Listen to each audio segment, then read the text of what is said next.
All right, guys. Hope you're doing well. It's time for another throwback tournament. So today it is going to be Total War Warhammer 2, and we are almost in the top 4. Very, very close. We'll be there soon, and then we will, of course, jump right into it. So this is kind of the pregame show. We'll take a look at the tournament so far, see who played, see who has gotten very, very close to getting to the top 4, and have some fun from there. How you guys all doing? Welcome. Yes, let the boy watch indeed.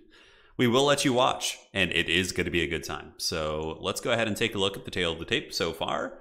Heading on over to the Total Tavern, we can see we are in the round of 8, if I'm not mistaken. Let's go ahead and refresh this bad boy. Scroll on down, and yes.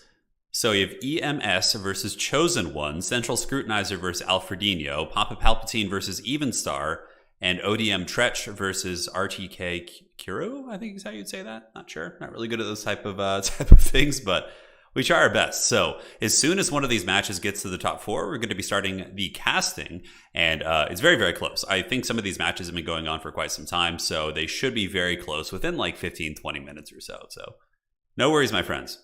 How's everyone doing? It is time for some action. We had our Spice War stream yesterday. I think that was quite a bit of fun. Looking forward to actually doing that again. It's a cursed ad that appears here. We have to go somewhere else to avoid it, if I'm not mistaken. Hey guys, how you doing? You guys talking about the, oh yeah, what is that game that you guys are all talking about? The No Man's Sky Round 2? Yeah, I feel like those games are always a little bit janky at launch. Typically they are. These type of things, aka pronouncing French, basically yes. Whenever I cast Age of Empires 4, whether it be in like a tournament or just on my own, and the French units and buildings come around, I'm always like, oh boy, this is going to be a tough one. We need a Troll Trader tour later, and that I finished me your Ungram. You need some new ideas. Troll Trader's a lot of fun. I love looking at minis on that website. It's pretty crazy. Hadri says, sadly, I'm out of the tourney, but I'm pretty sure either Chosen One or Alfredino can give us the rat game. Yeah, I think they will. And Hadri's, man, you deserve a break, man. You had an excellent best of 5 last time and pulled the strong W. So certainly hold your head up high. Yeah, I hear you, Hadri. It'll get you. Yeah, opens multiplayer and it's all bloats. 100%. Yeah, I was testing something out. I was playing with bloats because I was kind of doing a little bit of theory crafting for Warhammer 3. I was like, I wonder how these guys will do. And I was seeing how they would perform against some heavy hitting, Chaos Infantry and things like that.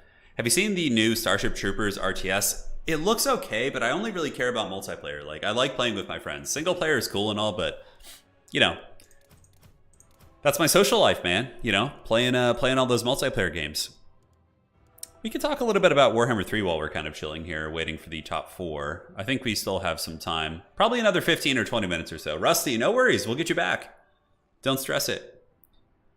So I did do a tier list video a couple weeks ago based on what factions I think will be best in Warhammer 3. It's hard to say. So in terms of Domination Mode, a lot of people aren't aware of the fact that monstrous infantry, like things like Chaos Spawn, and that's partially why like Khorne and Nurgle and Slaanesh and Tzeentch are just so much better and more consistent than the other factions, is because monstrous infantry actually have the capture weight of infantry, which is really, really stupid. I think that Creative Assembly needs to change that. It's just really, really dumb. Infantry should have more capture weight than monstrous infantry. They're faster, they don't lose models as quickly, so their capture weight's going to be pretty heavy duty. But I mean, Beastmen could probably feasibly do something very similar in Domination Mode, right? Just come in with like a spawn build, and their spawn are quite cheap too. Also back them up with like cheap chaff units, and then really like control the flanks with your mobility and like Centaurs and all that sort of good stuff. Who else could really abuse monstrous infantry?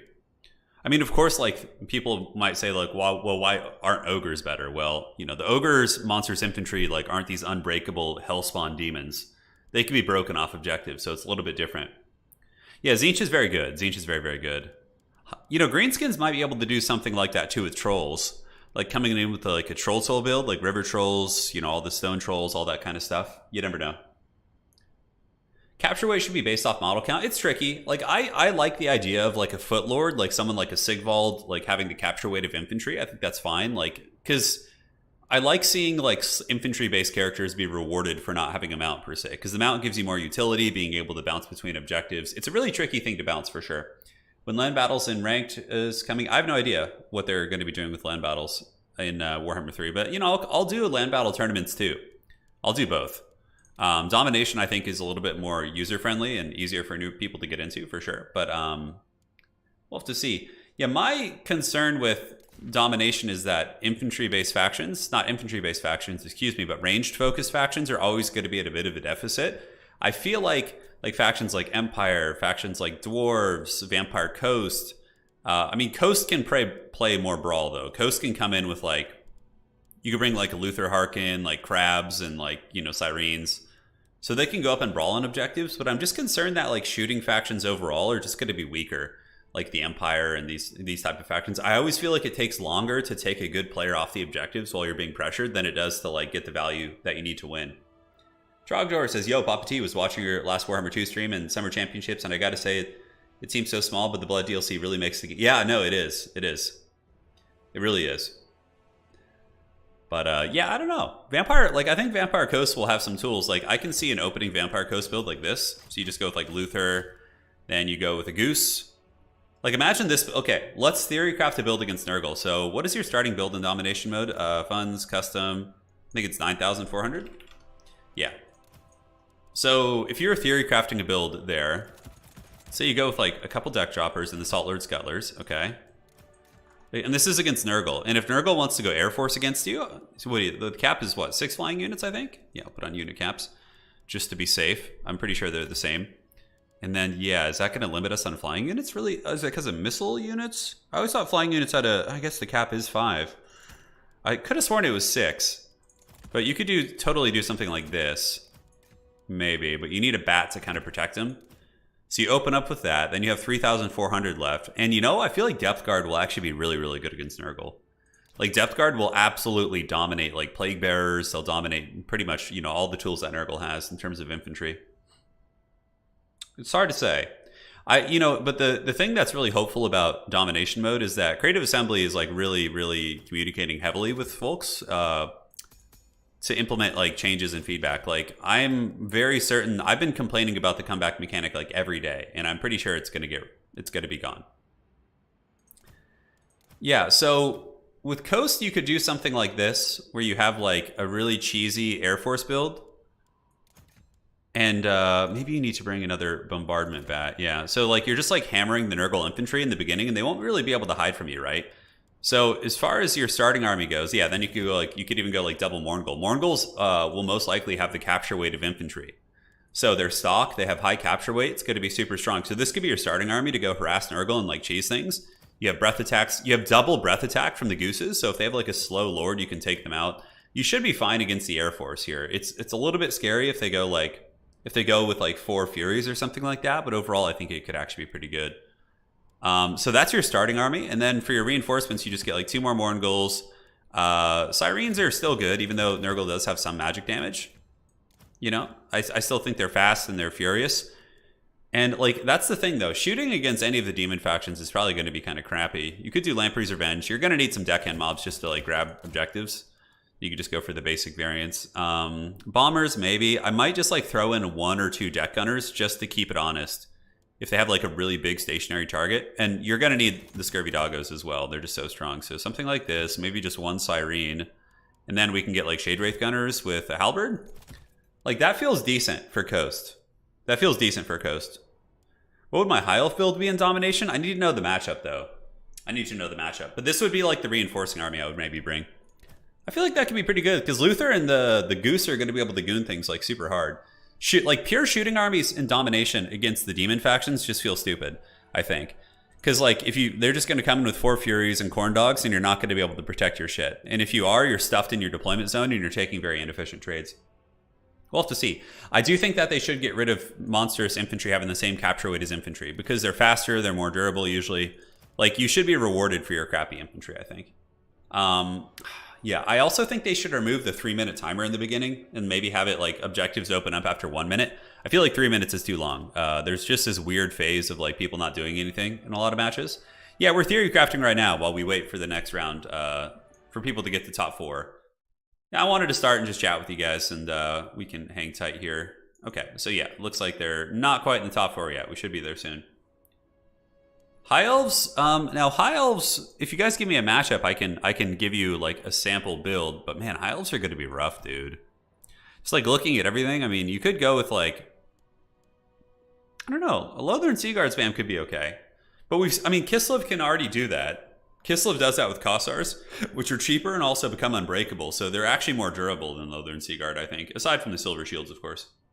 Hiles versus Khorne? Ooh, dude, that's rough. That's rough. So, okay, Hiles versus Khorne, you're going to have to deal with the cultist bullshit. So, I think you're going to need something that, like, I almost want to take, like, Tyrion or something. Like, I feel like he might have some teeth there. Do we want to go Eltharion? Does Tempest have any relevance? I don't think so. Imrik, maybe. Imrik does have anti-large, but Tyrion is more independent. You know, honestly, I feel like Tyrion might be good here against Khorne. He can, like, kill most of the characters, and, of course, he's going to be very tough to finish. So against Khorne, we're going to want... We do have... These guys do fire damage, and these guys have fire resist. That actually feels pretty good. So Fireborn probably is, like, a sweeper unit, because they have massive fire resist of, what, 75% or something? 70%? And, like, a lot of the Khorne roster has fire damage, so... I feel like that's going to be pretty good. Look at this beautiful roster, says the Phoenix King. I know, they're pretty great. So Narnia Lions feel subpar. Like Khorne Dogs will just dominate them in combat, so that's going to be a little bit tricky. You could even go double Dragon Prince for a little bit of utility. Do we want Sylvain and do we want shooting? I don't think so. Do we go with a Phoenix Guard base build and push up? So Phoenix Guard will defeat the Khorne Mortals decisively. The Demons will do very good against Phoenix Guard. That's where they're going to suffer. Pretty bad. Yeah, the Martial Mastery. I think these guys, it's hard to say. Tyrion's lack of magic and fire damage when he has Sunfang is just LOL. Yeah, it is kind of funny. That is a really good point. Shadow Warriors, like just looking at this, it feels tricky. I mean, you could even see a build like this, right? So you see Larry. Larry might just be better because she gives you magic damage on the Boon of Isha. You can get Earthblood and we can Arcane and Forging. We don't really care about that. Maybe Shield of Thorns? No, that gives you physical resist. It's just like all kind of crappy, to be honest. Okay, so we want the... That gives physical resist, not so good against demons. We want the Stave of Averlorn. And the Boon of Isha we want, for sure. That's going to be good. Shield of Safri isn't a bad one. So you could even start to see like really cheesy shit like this. Like Larry with... The dragons are just shit units in general, I think. So I think you're Lotus Moon. We're talking about Domination Mode though, so I don't know if that's gonna suit your business there. Maybe that's what you're referring to. Reaver Archers could be good in the beginning, but it depends on the map. Because if it's a map where Khorne has a forest to hide in the beginning, then you're just gonna be like just get shit on basically. Could go with like a double Dragon Prince hammer build. Okay, so Dragon Princes might be the answer to Khorne because they have the fire resist against like the demons and stuff, so they can probably. Like, these guys will wreck Bloodletters, like, hard. And the Fireborn will absolutely annihilate Khorne Dogs. And so, too, will Dragon Princes. Like, that's going to be a pretty favored engagement for you. So I think you control the Khorne mobility. So now what you have to worry about is Khorne Halberd and Spawn spam. So how do we deal with Halberds and Spawn? That's really kind of the next level. I think, honestly, maybe a Phoenix Guard opening could be okay. Like, double Phoenix Guard. And then, do we want to get a couple Reaver Archers for a little bit of control? The build's just so expensive. We could probably get rid of Earthbloom, Shield of Safri to save a little bit of dough. Could go double Reaver for a little bit of control and utility. So maybe something like this. This would be your starting army with High Elves against Khorne. The problem is like cultists, because like a cultist is just going to roll up and drop like a fat erect summon on your Phoenix Guard, which makes me think maybe we cut this guy and get like a Phoenix of our own for a little bit of gooning. Like, Phoenixes aren't bad, so you could do maybe something like this. Like, the Fireborn will have to sweep. Reavers can fight Hounds reasonably well, I suppose. I still feel a little bit off about the Reavers. I think you just have to go all in on, like, the cheese guys. I feel like you have to go all in on the cheesy bullshit to have a chance here. Could go triple Phoenix Guard. Something like this. This gives you, like, ample gooning. You have some tools. Halberd spawn, mortal Khorne stuff will suck against Phoenix Guard spam. You have an answer for Khorne Dogs. Cultist summons are going to be a pain, but you have Larry's healing to try and endure through it. And you have a Flamespire Phoenix to try and drop bombardments on, potentially Khorne infantry, but also to goon Khorne SEMs and things like that. Yeah, that could be okay. So this would be like your starting army, okay? So we have an elite one. Khorne will not want to fight you on an objective with this probably. I mean, maybe they will. It's hard to say. You will beat Spawn Halberd. In Spawn Bloodletter... Bloodletter's a little bit trickier, but if you have Larry overhead, here's the thing. You have Larry overhead, and she is giving magic damage to all of your halberds, and ITP, which of course is, cute, but they will do magic damage. So they might be able to actually cut through some of the demon units relatively effectively as well.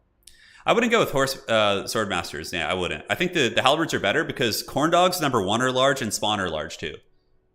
Won't bloodletters just rip Phoenix Guard to shred? So yeah, that's a bit of a threat, but you do have Larry to heal them, and then you also do have the Boon of Isha to give them a little bit. You can also drop like a Foss Protection. Fireborn can still wreck, demon infantry pretty effectively. But that's the thing. This build will wreck spawn builds, and it's good against corn dogs. But the weakness is bloodletter spam. Like Exalted Bloodletters will trade mega effective here. So that would be your starting army. Then in reinforcements, you need to have things that will kill the Exalted Bloodletters effectively. So you can even go with like a Chariot grind if you want to. You could get like some basic, I don't know like how good these are going to be, but you could go with like some Tyrannok Chariots. They actually have magic damage on their shooting. It's a shame they don't have it in melee. You can get some like Tyrannok Chariots. Shadow Warriors might not be bad also. You're going to want some Reavers just for like panic situations where you're trying to like kill some Furies or something. Perhaps one more Dragon Prince. And do we want like Rangers? Yeah, I guess you need some cheap capture weight. Rangers will get wrecked pretty much though, and so will Spearmen. Spearmen at least have anti-large. You can bring a couple Spearmen maybe just to hold objectives. The Noble on the Chariot is never a terrible idea, I guess. I don't know. I don't really play High Elves too much anymore, or I never really did, but maybe something like this for your army. Maybe 2 Shadow Warriors.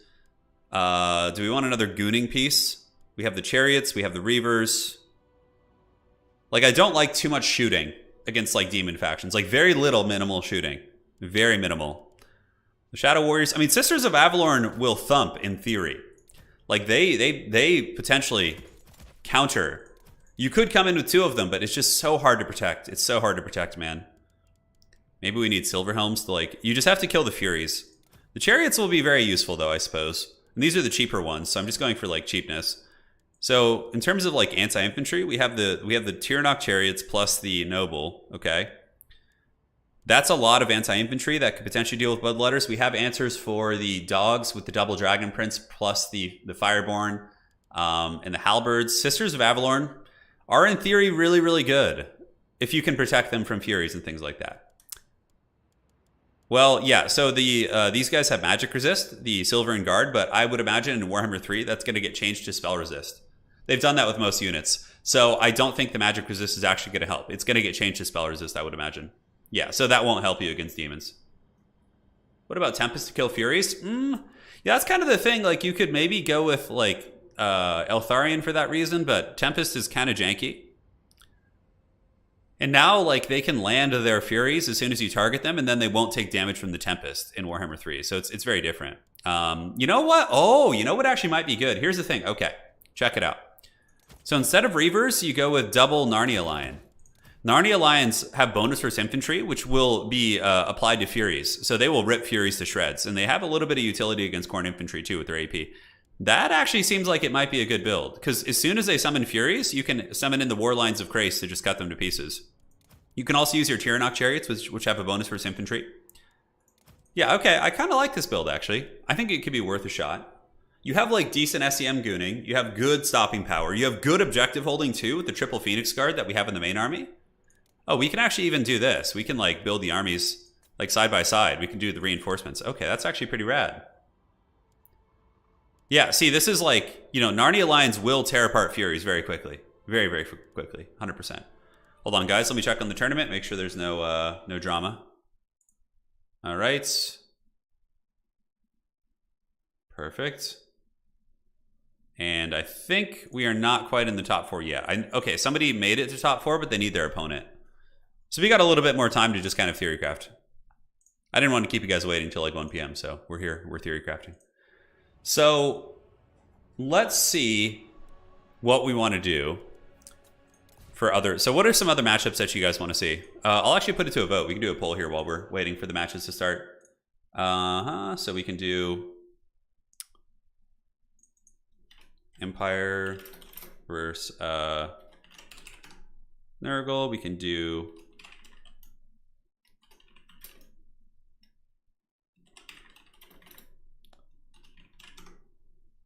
okay, I'm putting some sample options that we could do. Okay, we'll do this.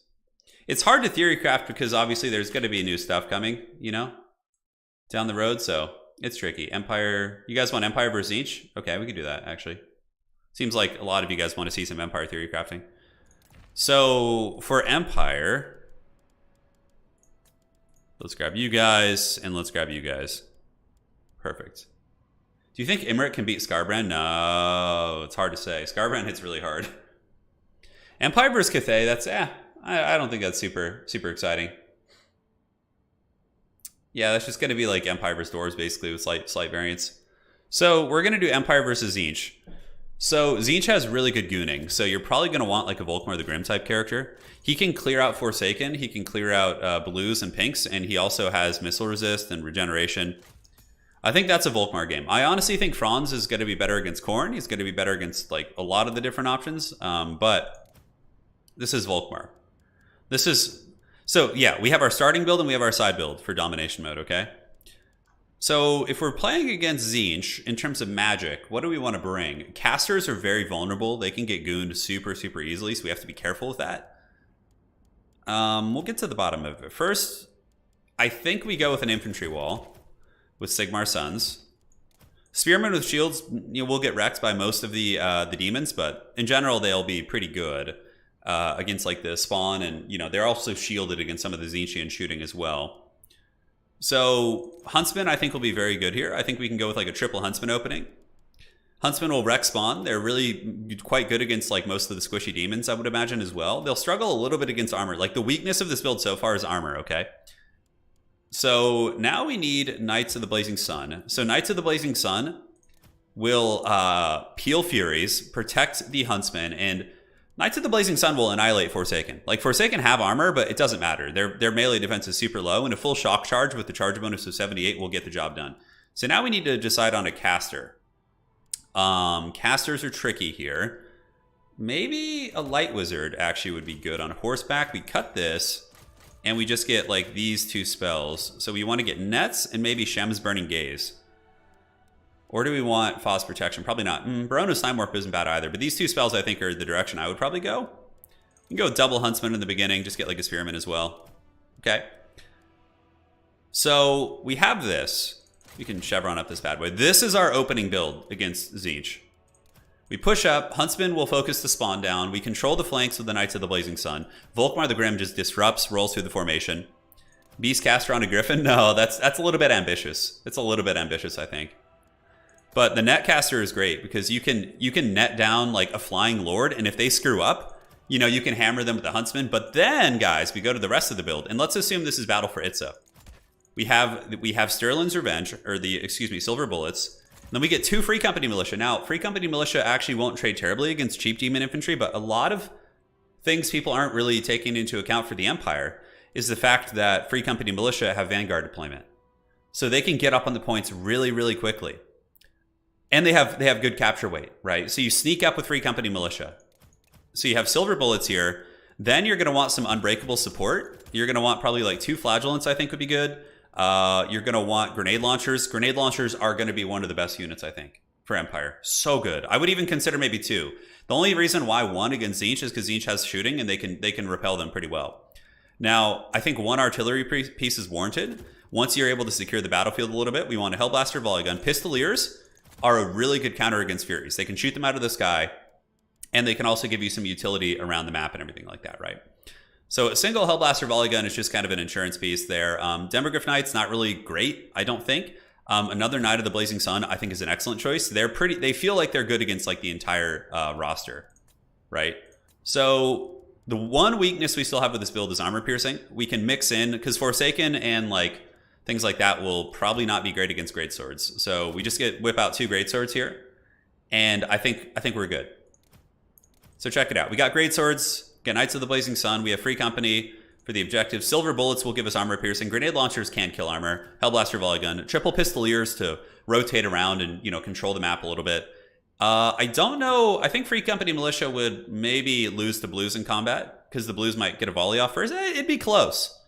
It doesn't, the advantage Free Company have though is they can shoot, so we can use them as a utility piece, and they have Vanguard deployment. So they can get to objectives quickly. No War Wagons against Tzeentch, probably, no. Because shooting is a bit of a different paradigm now, and Tzeentch can shoot your wagons back.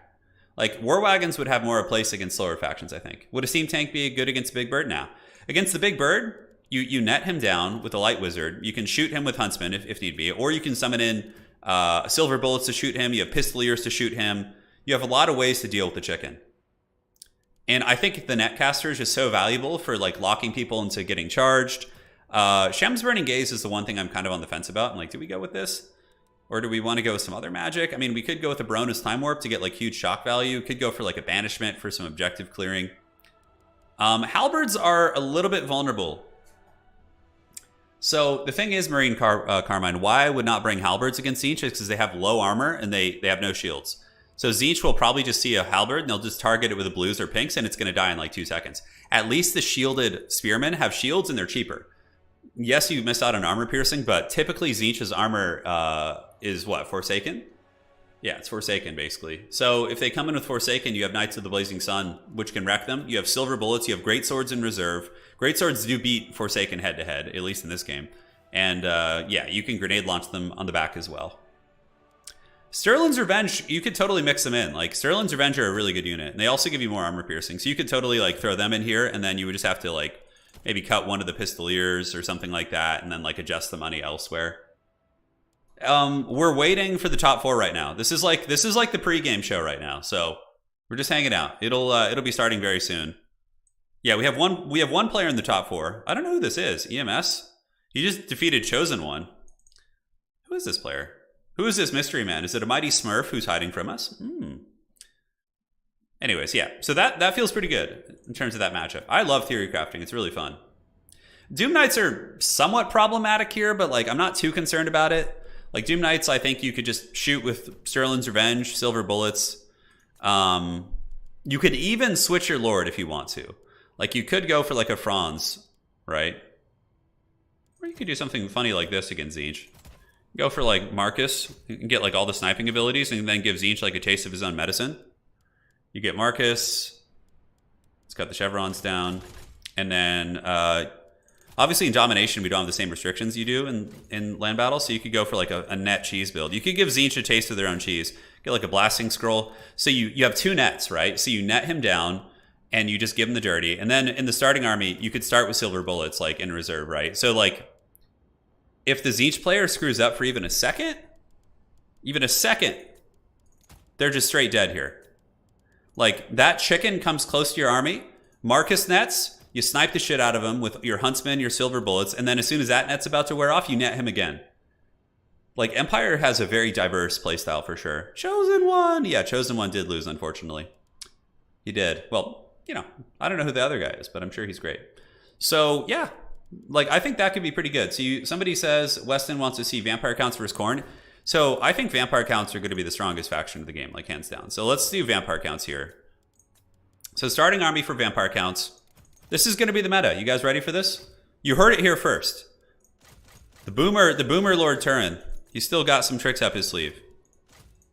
Okay, so you get Manfred von Baldstein, okay? And he gets the Master of the Black Arts. He gets Life Leeching. He gets the Sword of Unholy Power. You go double Necromancer on horseback. So you just go on horseback. And all you do with these guys is bring Raise Dead. That's it. Horseback, Raise Dead. Boom. So let's go ahead and see how many zombie summons we have. We have 7, 14, 21 zombie summons. Okay? And the Forbidden Rod increases your reserves and your recharge rate, which means in Warhammer 3, this build is going to have infinite winds of magic. You're going to get 21 zombie summons in total, which is just disgusting, right? So 7, 14, 21. So what? 20, let's see. Yeah, 28 winds of magic apiece. So you can afford all of the zombie summons with your natural winds of magic in Warhammer 3. On top of that, you can just constantly replenish your reserves using the Manfred sword, the sword here, which is just when he's in combat, he increases your reserves, and then you have the Forbidden Rods too. Okay, so that's just the dirtiest shit already. So you're playing against Khorne. All right, so against Khorne, what do we need to worry about? Honestly, like Zombie Horde Chaff is going to be great, but Blood Knights will be excellent here. Blood Knights will basically deal with the Khorne dogs like super well. You can also get like Blood Knights and Dire Pack combo just to shut them down. Okay. So from here, you just go with, you can go with like a couple Grave Guard and then just like spam it out. Boom, boom, boom. We can get a couple Skeletons. Just like, I mean, honestly, have fun playing the objectives. with against this army. You know, like have fun with this shit. Like that's not going to be fun. You're gonna just your mobility as Khorne will get wrecked. The one thing we're missing is a Mortis Engine effect, which we will have in reserves, right? So you start with this army, and then when you are ready, if you see they're super infantry heavy, you just have a Mortis Engine in the wings waiting. Okay. So from here, Crypt Horrors are going to be insanely good because they will probably have infantry capture weight considering they're monstrous infantry, so they're just going to be gross. Direwolves, I think having like some in reserves is pretty good, but here you just get zombies and skeleton. I think we are at the max amount of zombies in our starting army. Cairn Wraiths, if they have like mortals, you can have like a Cairn Wraith. I wouldn't go too hard on those. Stearnsman, another Blood Knight is something to consider. What do we have to worry about in this build? Like, because you can just kind of, yeah, you have double Blood Knight. So you can just kind of ignore the, anything big, you just kind of, you can even go with like a Spirit Leech on Manfred too. Just like slap that in there, slap the base, but you don't really need it. It's just going to be zombie summon spam to block them up. Yeah, so that's going to be tricky. Graveguard will deal with mortals. In terms of the demons, they will potentially be a little bit dangerous here, but what you can do is you can just summon in Crypt Horrors and Blood Knights to kind of hammer them down. The Crypt Horrors will be pretty good there, I think. Feasters in the Dusk I always like just because they have Vanguard and you can like creep them up on a side point or something. And yeah. Like I feel like your summons are just going to be super degenerate. Maybe even more mobility, like one Hound here. We can go with some like, you know, Black Knights here. They have bonus towards infantry, which is really good. So yeah, this looks pretty good. Dude, you could bring this build against like any faction too.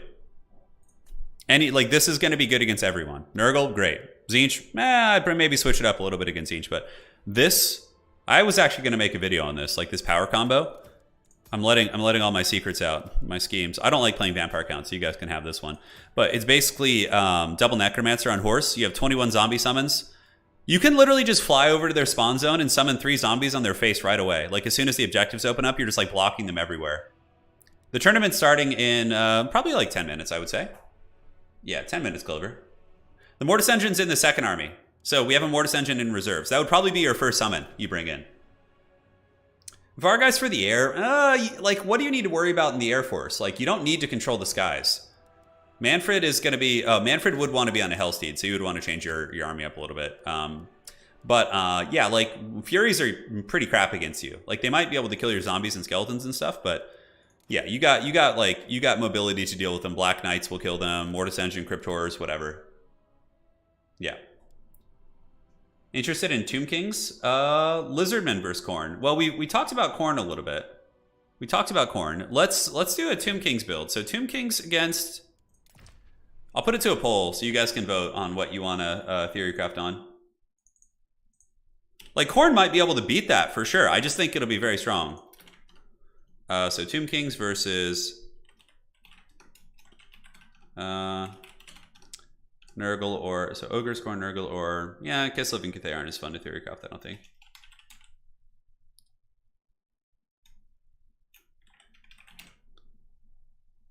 We just did a Khorne theorycraft, so let's go ahead and do this. So Ogres, Khorne...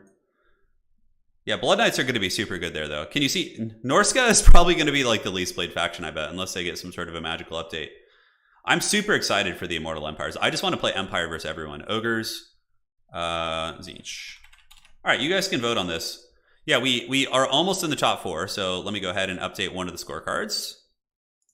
And that is going to be EMS. We're just going to put EMS for short. Emergency Medical Services. Don't know who this is, actually. There's not like getting to the finals of a Warhammer 2 tournament. Usually, like I'll know most everyone. Let me see who this is. EMS. Oh, that's right. That's right. It's Dactyr. Yeah, Dactyr was playing. He accidentally signed up with his wrong Discord today. That's Dactyr. Okay, that explains it. Dactyr is a long time tournament lad. All right, that makes sense. So let's see what you guys want to see. You want to see versus Ogres. Interesting. Okay, that's pretty easy, actually. I can give you guys a very straightforward build there. Don't you think the fire... Yeah, the fire damage will help a little bit, Mjolnir, but the Vampire Counts don't care that much about healing there. Like, Blood Knights can just run away and then heal, and then you're going to be using mostly Raised Deads anyways. What are your thoughts about the squished Ulth one? I don't mind it too much. Yeah, I think it's going to be fine. That's Dactyr. I forgot, yeah. He just accidentally signed up. He did tell me before the event, so he wasn't smurfing. My brain just didn't register what was going on there. All right.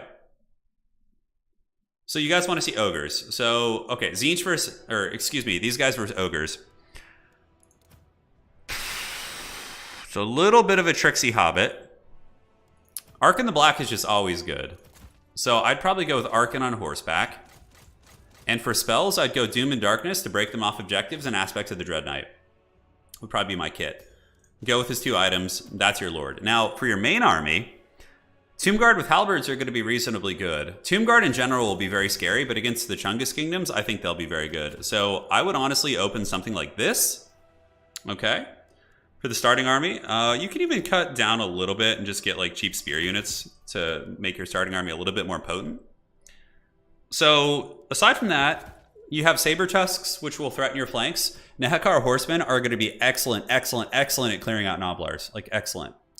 And double Ushapti Greatbow. This would be my opening, probably. Like, something just like this. Ushapti Greatbow, Leadbelchers only have 200 range. I think. It's like 210 range. Ushapti Greatbow have 255. So if they come with Leadbelchers, you win that. And if they don't, if they have Man-Eaters, like Ogre Bulls, whatever, Ushapti Greatbow are good against all of those. So probably would come with like an opening like this. Now, for the reinforcing army, you're going to want more skeleton spears, including the King Nikesh's Scorpion Legion there. So I'd get those guys. I might even like opt to get like 2 more Tomb Guard units just because they're really good. And ogres don't have a good way of clearing out infantry like super effectively with magic. So we are going to want 2 more horsemen, like so. So we got 4 Nehekar horsemen in the army. Carrion, I would bring 1 Carrion unit. Because if they have a Noblar on an objective, you can like hit it from the front with a skeleton unit. And yeah, speaking of, we probably want a couple basic skeletons just to go like move up and grab those.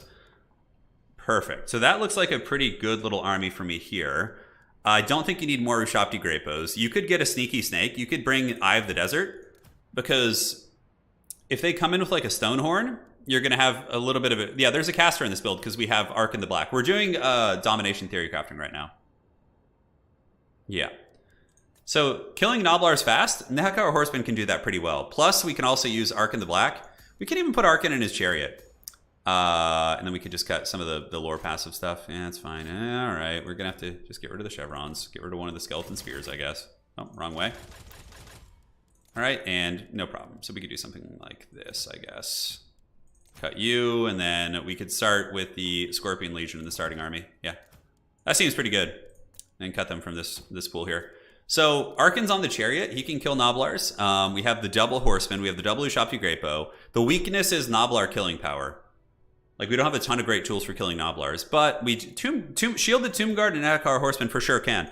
Sepulchral Stalker, ROR, with Vanguard deployment, if they have like a Stonehorn or something big, you could do that. What's cool about these Scorpions too is they have Vanguard deployment. So I would probably throw like 1 Tomb Scorpion in there to terror out Noblars off side objectives and stuff. I wouldn't go for more, probably. I think 1 Tomb Scorpion is enough. Do we want Necropolis Knights with Halberds? That actually might not be like a bad kind of surprise unit because the Necropolis Knights with Halberds are heavily armored, so like most Ogre units won't do very well against them. And yeah, they could do some work. A little bit on the fence about that, but you know, it is what it is.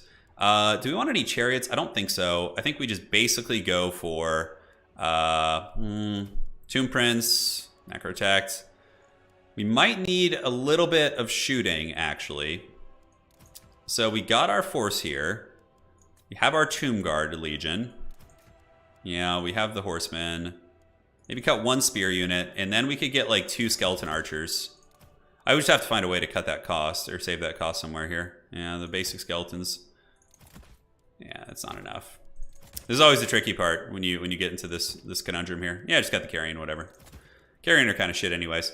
So double skeleton archers, they'll give you a little bit of Daka against like Ogre Bulls and objective holders. I don't hate that. So this build feels pretty good. I like this. You know, if you wanted to too, you could even go with Cetra. You could go Cetra on horseback. Because horseback Cetra has anti-large actually. And you could do, where's that? That is the Darude Sandstorm incantation. You could do this. You could do the Sandstorm for clearing Noblars and then just have the buff spells. And Cetra could be on horseback. And Cetra on horseback will kill Any of the Ogre Lords, for sure. Any of the Ogre Lords. Like, he's gonna junk on a Slaughtermaster. I mean, Greasus might be a problem, but nobody brings Greasus. And he does have anti-large. He does take anti-large. Can we take something big and juicy? Yeah, so you could totally do that. You could go like you could cut the Necropolis Knight and maybe one of the Skeleton Boys, and then you could bring like a big scary one. You could bring like a big Sphinx if you wanted to. You could go with a Titan even. Just throw a Titan in there and move him up on the objective. Like, there's a lot of variants. I'm just thinking of like really good competitive builds like against the Ogre Kingdoms that will give them a lot of problems. All right, let me check on the state of the tournament here. See, how are we looking? Outstanding, and gonna refresh this. Thanks for joining in the theory crafting phase, guys. We're just talking about some Warhammer 3 stuff. Okay, so on the bottom side so far, we do have. Let's go ahead and take a look here. And where are we? There we go. So 1 second, please. Yeah, so we're close to the top 4. We have Dactyr on the top. And then we have Evenstar on the bottom. So Evenstar defeated Papa Palpatine 2-0 and Subutai. Who else did he face? Yeah, several strong foes. And then Kiro and Tretch are playing at the bottom. They should be done soon. And Alfredino and Central Scrutinizer. So we're just waiting on these matches right now, guys. We're just chilling out until they're done. They should be done soon, and then we'll have a glorious setup here. Oh my god, have I ever told you how much I hate getting phone calls? How like as soon as my phone rings, it just I feel the hatred flow. Of course, it's always like spam bullshit too. All right, I'm turning off the phone. Sorry about that, guys. Okay, so you guys want a dwarf build now? Dwarves versus dude, dwarves are gonna have a really hard time. They're gonna have a really hard time. Okay, so dwarves. I think dwarves will be very niche and probably be one of the weaker factions in Dom. But we can do dwarves versus. Let's put it to a poll. See what you guys want to see while we're hanging out. All right, so dwarves versus Khorne, Nurgle, Tzeentch, or Slaanesh. Vampirates? I have some vampire builds for sure. Get copyright strikes by the phone call. I know. I feel like that could actually happen. They'd be like, "This is owned by Samsung. Like, your stream has been shut down." Oh no. Yes, let the hatred flow, brother. So dwarves versus one of the demon factions now. The theory crafting continues. And checking on the tavern here, seeing if anybody's finished. Not quite. Oh, we do have one of our matches. Okay, so this will have to wait because it is go time. But you guys want Slaanesh and Tzeentch. So in between matches, if we have time, we'll do this. But it is now go time. All right, so I'm gonna get the lobby hosted. Turin, top 4. I like how the host as a spectator feature is still in the beta. It's just such a meme, dude. All right, so we got tournament chat. Perfect. Thank you for the message. Let me go ahead and find these guys. Central Scrutinizer. Perfect. And you are here.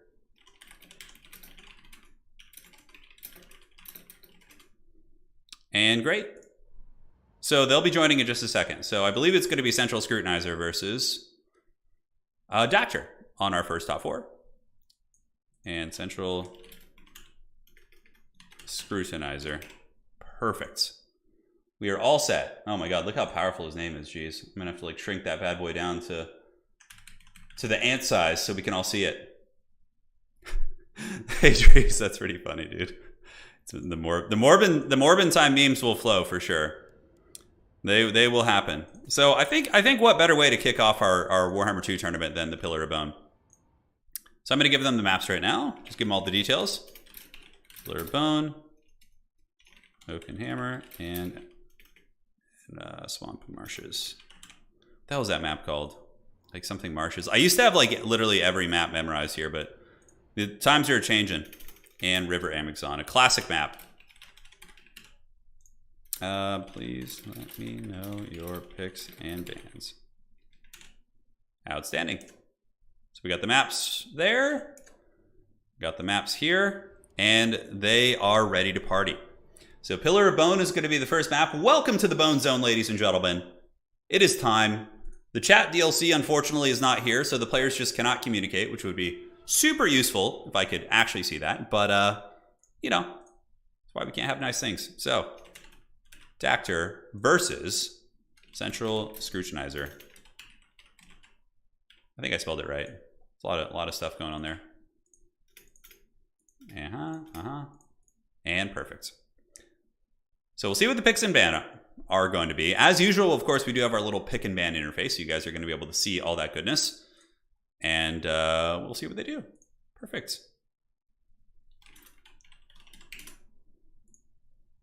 All right. So they're both in the lobby. They're going to be starting on picks and bans soon. We'll be getting into our first series. Hopefully you guys had some fun with the theory crafting stuff. Hey, Turin, would you ever do the random starting position mod for a campaign? I probably would be down. Oh, don't worry. I'll let you guys know the pick and bans. How many Vampire Lords can I name Morbius? It's going to happen. I know it's going to happen. Dusty, it's like 1%, I think. Yeah, 1%. Can you do Vampire Coast? Yeah, sure. You know what I might actually do is just do a theory crafting stream, like a separate one day. I'll just like jump on at night, like, and we'll just theory craft builds for a couple hours or something like that, like kind of a podcast format. I think it could be fun. We can go through like a bunch of matchups. We'll do like a theory crafting series where we talk about it for like, yeah, like we could do like one focusing on Empire, for example, where we do like a matchup theory crafting for everything. Just get like a coffee and hang out. Morbius Amundi, says Gojira. Dude, can we just get a chat, please? How difficult does this have to be? Anyways, so taking a look here, we will switch on over to the glorious pick and ban screen. Dactyr is going to be picking Wood Elves. He's a Wood Elf main. He always has been. And Vampire Counts. Perfect. So now it is time for the Central Scrutinizer. Did I spell it right? Yeah, I did. Okay, I think I got it. To do his picks and bans. So let's see what they're going to be doing here. All right, he picked Chaos. Is going to be the pick for the Scrutinizer. Warriors of Chaos is a risky one, but some Chaos players towards the end of Warhammer 2 did figure out how to beat Vampire Counts. And it is going to be a Vampire Counts versus Warriors of Chaos pick. This is going to be our first match. Chat must be earned, that's right. Possum King, you know, I haven't been following chess too much, no. I played as a kid, and I'm pretty mediocre, but yeah, I enjoy watching it. Like, I'll probably watch the, you know, videos of the replays and things like that. So, Vampire Counts versus Warriors of Chaos, a classic matchup, which was considered pretty hellish for the Warriors of Chaos, but, you know, we'll see. I mean, he picked his way into it. I mean, he has 15 factions to choose from, right? So, he led this to himself here. He did. Hey, Alex, well, I'm glad you enjoyed the stream. Thank you for the kind words. The chat must be earned. The chat must be earned. CA won on a purge of chats in all games. The first victim was Shogun 2. Really? They did that in Shogun 2 also? They purged the chat? Oh my god. Should just censor words? Yeah, I don't know. Like, yeah, there's obviously some haggard stuff. Like in Warhammer, like when I used to host a lot of Warhammer 2 tournaments and there was tons of lobbies still around, there would be some like really horrible names of lobbies and whatnot, but yeah, like, I don't know. That's just like being able to communicate with your friends in like a chat lobby, I feel like is just like a feature that should always be there. Will Chaos get more? It is Morbin time. Yeah, Dactyr is here. He's bringing out the Morbius. Who is the most Morbius lord of all the Vampire Counts? If we had to choose one. Papa Palpatine says, why must Vampire Counts exist? Well, don't worry, Papa Palpatine. I would wager that once the Immortal Empires comes out, I would wager Chaos is probably going to be pretty scary. Let's hope CA doesn't go yeah. They're going to do microtransactions for each chat message. Oh god. Dude, don't put that evil on us today. Don't put that evil on us. Hey, Alex. Glad to hear it, man. Well, hopefully you and your friends hanging out on the couch are ready for a good time because we are all set. We are good to go. Ladies and gentlemen, we are here in the first match of the day. It is going to be the Vampire Counts, the Morbius people. Hellman Gorst coming in. And again, don't get it twisted. Hellman Gorst is not a meme anymore. So don't give these super sweaty players the credit for using a meme in a high level game. It is good because basically with his shotgun and his book, he's only like 800 gold or something like that, and he's a cheap Mortis engine. Morbius engine. Oh my god, Gorst.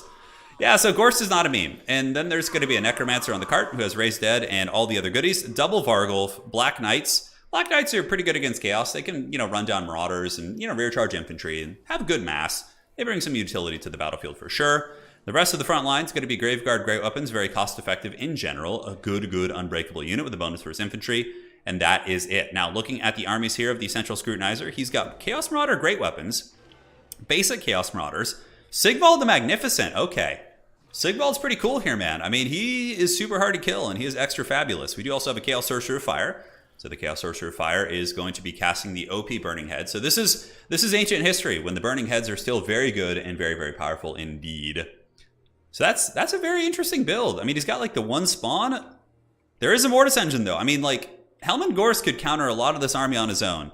The Marauder Horse Masters are going to have to be MVPs. They will basically have to drag down the Vargulfs and, you know, some of these other Corpse Cart units, and that's a lot of lifting to be done. Like, looking at this Chaos Army too, yeah, like, most of the heavy lifting is going to be on the back of the Marauder Horsemen and Horse Masters. If they get karate chopped and just, you know, Steven Seagal for any reason, then I just think the Vampire Counts are just going to steamroll this Chaos Army if they're not careful. I mean, Sigvald is a raid boss. Sigvald can kill a Vargulf. He can kill a White King very well. But it is going to be a tough one for sure. So let us know your predictions. Gojira just checked. Medieval 2 still apparently has chat rooms. There you go, baby. There you go. Good stuff. Yeah, Burning Head is good against zombies and skeletons, but also it's not terrible against Graveguard. Like, its damage values in this game are just very good. So Dactyr is going to be moving up. So we see Dactyr launching forward. And here he comes. The Direwolves are emerging. So they will be going after the Marauder Horsemasters, trying to chase him down. Obviously, Dactyr knows that the big threat to his army is the Marauder Horsemen. There's really not much else that is like super threatening against his force. The spawn will be okay. The Chaos spawn, they do have 160 weapon strength. And these are warriors. The Warriors of Chaos do have good generalist utility against like Black Knights and things like that, but against the big monsters, they're going to struggle pretty bad. And Dactyr is obviously a very solid player and is going to be able to juke back and forth with these Vargulfs and make sure that not much hits. Would Archaon be a little bit better of a pick? Potentially Archaon might be a stronger pick, because you would just basically combine the cost of these two units into like a little bit of a stronger package. But I mean, Sigvald really isn't bad either. So the Marauder Horsemen putting some work here on the Black Knights. Black Knights are a relatively cheap unit, so it's kind of what they're for. Fireball, okay. First, Elmengor. So here it comes. Oh, the block! Oh, and he misses it! That was a really good attempt, though. Dactyr actually tried to block the Fireball with the Vargulfs, which is a pretty high-level play for sure. But in that case, he wasn't able to get it. So the Horsemen launching in, not getting too much work, and need to be really conservative with that ammo. And the Vampire Counts will be engaging in just a moment versus the Chaos front line. For Chaos, you just really want to make sure Helman Gorst is in control. Without the Mortis Engine, I mean, the Chaos Army could just win it with an infantry grind, right? They could. But the Mortis Engine basically just wrecks that, like, super hard. So Sigvald's going in deep, baby. He's got his chaps on. He's good to go. Good to be crumping some of these Graveguard, maybe. Oh, is he going for Helman Gorst? Looks like he pushes through. Dude, Sigvald smells blood in the water. And no countercharge coming in from the Chaos Warriors. A little bit of a mistake. They do have a charge bonus of 26. Like, Chaos Warriors have some shock damage. And now Sigvald is getting gorilla beaten. So Sigvald is being beaten down by the double Vargulf, and that might be enough to get him, although he is slippery. Slaanesh has blessed him with a very slippery body. And Sigvald is going to be able to get away. So the Vargulfs are on the hunt. They're after you. Spawn of Chaos being pulled in, but now the Mortis Engine is here. First Overcasted Burning Head coming in, and it does pretty good damage. It does roast through some of the zombies. Also takes a bit of health off the Sternsmen, but overall not the end of the world. Some Direwolves moving in, and they are rapidly intercepted here by the Central Scrutinizer. And yeah, the Chaos Warrior Grey Opens are actually trading reasonably equally with the Graveguard. But the Graveguard Grey Opens, I think, will barely win it because of the bonus versus infantry and the zombie support. We also see Black Knights coming in, and they do have a bonus versus infantry, so the Black Knights are going to be very scary there. Now, Sigvald moving in. Balance of power is pretty even at this point. The reserves of Chaos are pouring in. I like that Chaos didn't commit all its infantry at once to make it, you know, a little bit less vulnerable to the Mortis Engine. And yeah, Sigvald is pushing in, trying to get on top of Helman Gorst. But Helman Gorst has some really big, scary bat, bear, pig beasts, which are going to be able to fend off Sigvald. Like, even if they can't kill Sigvald, they have good enough mass that they can, like, punch him and he'll get launched away from the Precious back there. Looking at the other fights, it seems like Vampire Counts are just kind of slowly grinding down most of the army. In my experience with Chaos, if you want to win against Vampire Counts, which is widely considered to be one of their hardest counters, you really just got to play cheesier. You have to do these really degenerate sniping builds and just play cheese. I feel like Central Scrutinizer is playing a little bit too kind of fair here to beat the Vampire Counts. Now, another Burning Head, quite nice. Gets a little bit of health off those Graveguard. Does come through here, and Sigvald, oh, look at that. Nice play. Sigvald was able to put some spank in here on that Vargulf, And the Marauder Horsemasters also were able to lend some fire support. So now Sigvald's getting in there, going after Helman Gorst. One of the Vargulfs is pushed back. Look at the power stance getting in there. Sigvald is dueling the Lord of the Undead here, and Helman Gorst trying to fight from atop his haggard corpse cart while his brothers just kind of excitedly fight in the front. But yeah, Sigvald is really doing some work. Could the Central Scrutinizer come back here? We'll have to see. Sigvald needs to endure this, but getting cycle charged by the Vargulfs, beaten on by the White King, that is a lot of damage. And what Dactyr is doing is he's using his zombies and other units to kind of screen out the Marauder Horsemasters, who probably need to like find a way to get in here, but it's so tough, man. These Black Knights are, certainly a menace. Couple spawn moving into fight. Sigvald, is he holding? Oh, Sigvald breaking might be the straw that breaks Slanesh's back here. He is pretty darn low. 1 HP, 16 HP, taking a beating just from a whole horde of vampiric units. But it kind of looks like there might be a little bit of a comeback opportunity there. The Marauder Horsemen doing their thing, but Sigvald needs to live, and he's very unsupported. 21 leadership. Sigvald is like almost unbreakable. His leadership is really, really insane. But those Vargulfs just giving him the business. The Man Bear Pig showing no mercy here. And down goes the Prince of Slaanesh. And with that, most likely the hopes of the Warriors of Chaos. The screening of Dactyr has been very, very good, and the Central Scrutinizer is going to be looping around here with the Marauder Horseman, trying to position himself to throw here at the Vargulfs and bring down some of these bigger targets. But without Sigvald, I just don't think there's any hope. Got some Marauders back here. Some Chaos Warrior Great Weapons have returned. Some more Marauders as well. And now they're finally going to get a good angle. Maybe they can kill Helman Gorst here, and that's a fair amount of firepower coming in. And one thing Helman Gorst cannot do is juke very effectively. He basically just has to eat the shots in the face. He also did use the Liber Noctis, which does some self-damage. So Helman Gorst is going to be taking a little bit of work. But of course, vampires and all their, foul healing and tricks are going to be very, very tough to handle. If Sigvald lives somewhere, I don't think he did. I think Sigvald got punted. The Chaos Sorcerer of Fire, very important to keep alive. If that guy could get up into the trees or something and maybe have hidden earlier, but now Dactyr is going to be smelling blood in the water, and the two Vargulfs are just going to get in there. And yes, it is Morbin time indeed. Morbius is certainly claiming victory here. So the Warriors of Chaos are looking to be very, very close to being routed here. Marauder Horseman going to be throwing into Helman Gorst. He's trying to juke, but pretty much every single shot hits him, and Helman Gorst is going to be dying, I think. That's very nice play by Central Scrutinizer. It's just if it could have happened a little bit earlier, maybe. Helman Gorst getting the Invocation. Oh, man. Invocation, keeping him alive. Brutal stuff. Negative 48. Will the heal stabilize him? Negative 78 leadership. Helman Gorst is down for the count, and the Warriors of Chaos have gotten rid of the Mortis Engine. So now we have the Sternsmen, which are going to be an unholy nightmare to deal with. The Fire Sorcerer, if he manages to survive this somehow, maybe, just maybe. A couple Chaos Marauders are still functional. Horsemen, will they be able to hard carry? If they can save this Firecaster, maybe come over here and kill one of the Vargulfs, one of which is actually healing capped. That would actually be very strong. I mean, a lot of the Vampire Count army is indeed starting to break. We do see some of the Chaos Marauders fighting here, wearing down these Graveguard. Could this be a dreaded comeback for the Central Scrutinizer? Certainly would be very impressive. In my experience, this matchup is just so oppressive. Vampire Counts are just so strong here. Fireball coming from downtown. Oh, big shots, but nice juke by Dactyr. He was clearly watching this. The Vargulfs were able to dodge that shot. The kind of juking in this game, in Warhammer 2 in general, and the Warhammer series, kind of reminds me of like Age of Empires. You know how in Age of Empires 2 you can actually juke things a little bit? Like you can dodge like the javelins and the missiles. Very, very similar for anybody coming from other RTS games here. Now, Vargulf going to get focused. Nice shot there. I do like that play, how the Scrutinizer moved in there, attacked, and this beast is going to be crumbling pretty hard. I don't see it stabilizing super well here. Dactyr, in the meantime, is going to be chasing, and you know what? Chaos could honestly take the fight now, because there is no Mortis Engine. It's just the Necromancer on the Corpse Cart, which is a little bit problematic. But as long as these Horsemasters effectively use their ammo to kill the Vargulfs before the Chaos Army starts to break, then they should be in okay shape. Scab Scrape coming down right there does go through the Chaos Marauders. And yeah, there you go. 760 HP. They're targeting the Necromancer. The Fireball coming in as well. The Necromancer getting absolutely dumped on here by the Marauder Horsemen. One Vargulf is going to be crumbling, so I guess you don't really need to focus that guy. There is going to be a Raised Dead coming down here. Dude, look at the damage here. Central Scrutinizer going Super Saiyan here as he continues to focus down these units. The dreaded Chaos Kiting build moving back. Vargulf closing the distance. Now going to be focused very heavily. And will it take any damage? A little bit. It looks like he's trying to finish off the other one. And the Chaos Hordes of Infantry really, really are in rough shape. He moves in, tries to get a concave shot. Chaos Infantry over here are able to get their bearings. And yeah, Chaos can just continue to kind of scoot back here. One Vargulf is down for the count. The Chaos Army looks so bare, but I guess it does have a White King. The White King is also going to be super tough to finish. Bonusers Infantry, pretty durable character. More shots on the Haggard Necromancer, and it looks like he's at negative 84 leadership right there.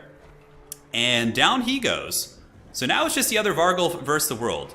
The Chaos Sorcerer Fire looks like he's most likely going to be coming back, and Chaos might as well just use all of its ammo and then go for like an Alpha Strike surround. That's most likely what's going to be happening. So Chaos will use all of its ammo, try and stabilize its Firecaster here. I would for sure sacrifice some Marauder Horsemasters to save this guy. Getting a single burning head on like the zombies and Sternsmen would be very valuable, but the Gorilla is able to punch that Chaos Sorcerer again, and he's just trying to wear these guys down. A couple Chaos Warriors in the back going to be moving in. Zombie Summon should be wearing off here relatively soon, man. Relatively soon. And the Chaos Sorcerer trying to live.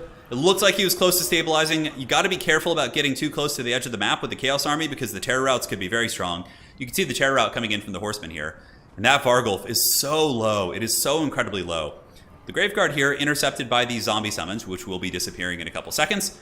Vargulf getting quite beat up. Central Scrutinizer is making sure to use like every morsel of ammunition he has on this Vargulf here, which is going to be a menace. Bounce of Power is actually getting pretty damn even, like coming back to the middle here. While the Chaos Armies continue to fight through the zombies.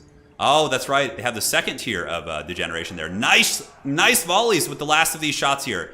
Now is the opportunity to surround the Vargulf and make sure its leadership can't stabilize. It is crumbling. It's at -18. Not much ammo left.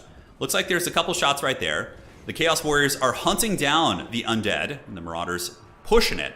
They're, of course, not the really cool Slaneshi Marauders we have in Game 3 that are immune to psychology. But this fight is a little bit concerning here. The terror route on the edge of the map is a really, really big factor. But, you know, he's kind of like luring them that way. If I was Central Scrutinizer, I'd maybe move the other way, but it's a little bit harder to say. He's going to be losing some Horsemen, but the Firecaster does stabilize there.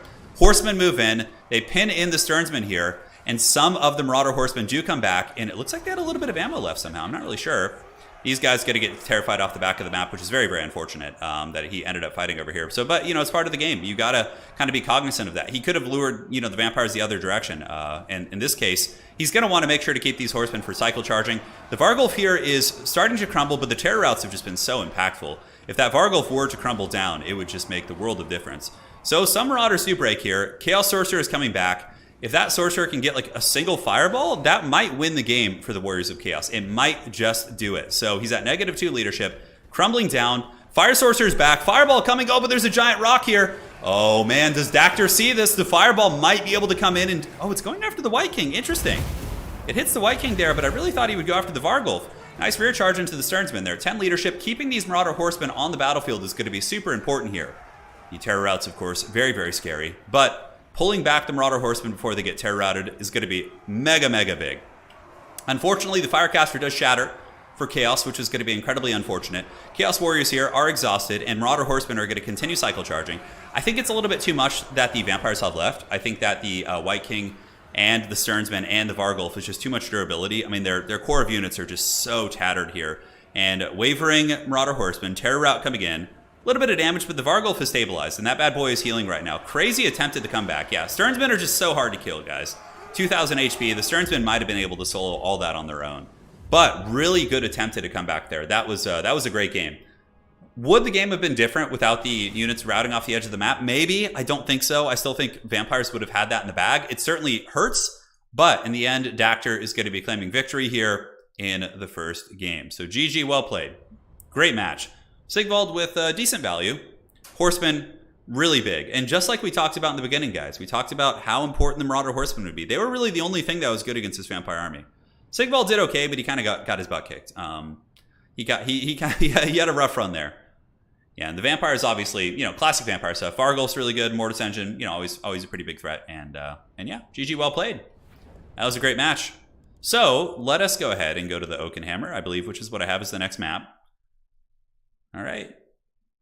Perfect. So they will send me their next picks and bans, and we'll get this party started.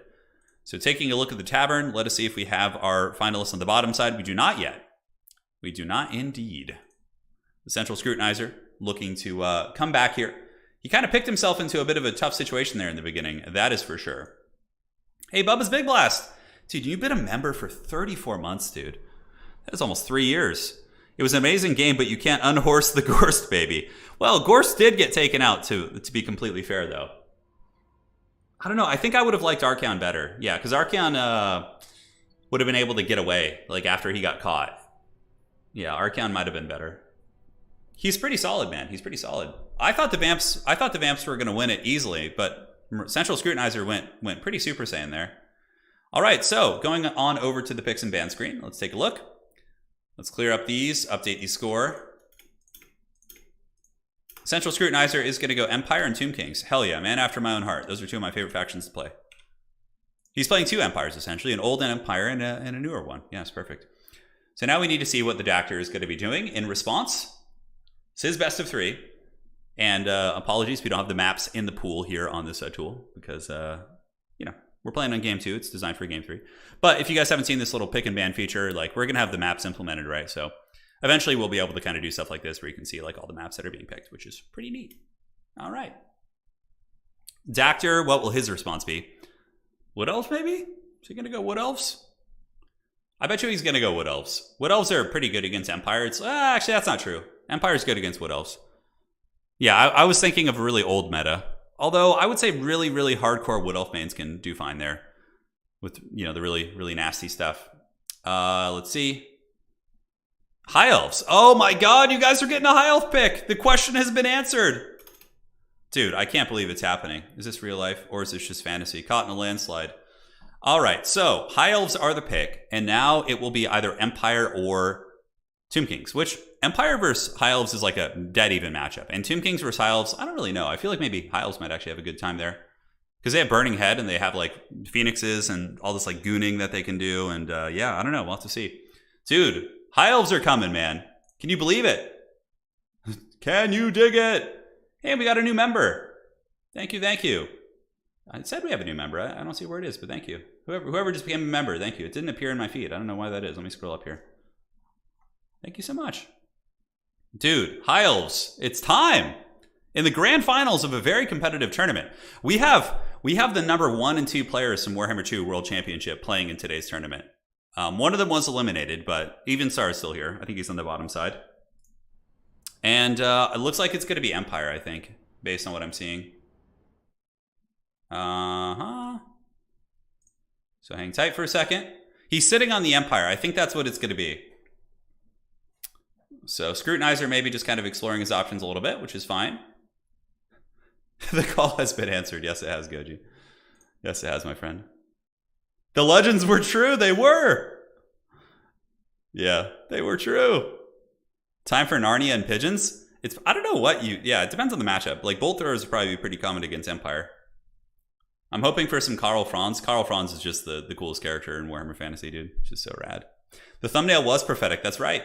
Dactyr is an elf guy, though. He plays elves, so... You know, I'm not surprised to see this. All right. And we're going to get an Empire pick. Dude, this is great. Empire, I just love watching Empire. And, you know, I also enjoy High Elves. I like underdog factions. I like watching High Elves. I don't like playing them. All right. So, High Elves versus Empire, ladies and gentlemen, on the Oaken Hammer. Let's get this party started. Thank you all for joining. Your body is ready? Well, I'm glad to hear it. You want some Larry? Larry will probably come. Larry's good here. Teclis is good against Empire, too. You know, his nets are useful. He's got regrowth. You could, like, if they come with Sigmar Suns, you can net them and then use the Burning Convocation to just one-shot them. There's a lot of, like, nice little power combos. High Elves actually have a lot of, like, cool combos in their faction. They're just so expensive. It's hard to, like, do all of it, you know? Imric or Tyrion Cav Rush, you think? Imric or Tyrion? I mean, I'd probably always go with Tyrion. He's just better. Like, yeah, Imric has anti-large, but Tyrion's stats are so good that he can basically fight large units just as effectively, and he heals himself. He's got a really good AoE ability. He's just cooler than Imric, let's be real. So, we were talking about Dwarves versus Slaanesh. Yeah, we will, but we'll have to do that, like, we'll do that at the end of the tournament when we're just kind of chilling out. Just remind me at the very end if you're still here. Yeah, Eltharion is also used against Empire for the Tempest, yeah, so you can Tempest Karl Franz and control the skies and things like that. Also, Soul Quench is good against the artillery spam. All right, let's break it down. Oh, wow, look at this build. Central Scrutinizer, certainly bringing some fun stuff. So High Elves are going to go for a rush. We have an Archmage of Life, double Horse Noble, so the Archmage has Earthblood and Shield of Thorns, Rangers, White Lions, and that's it, basically, with triple Dragon Prince and Reaver. Dude, what kind of a build is this? This is some wild shit. So this is a High Elf rush. I was expecting Bolt Throwers. I was expecting like kind of a more cagey style of play, but it is actually going to be just a full-on High Elf blitz. Imric does, well, you know, we never see Tyrion's hair, though, because he's got a helmet. I bet you Tyrion has some pretty sweet hair for sure. Now, look at this build from the Central Scrutinizer. We have a Huntsman General who's looking extra glorious.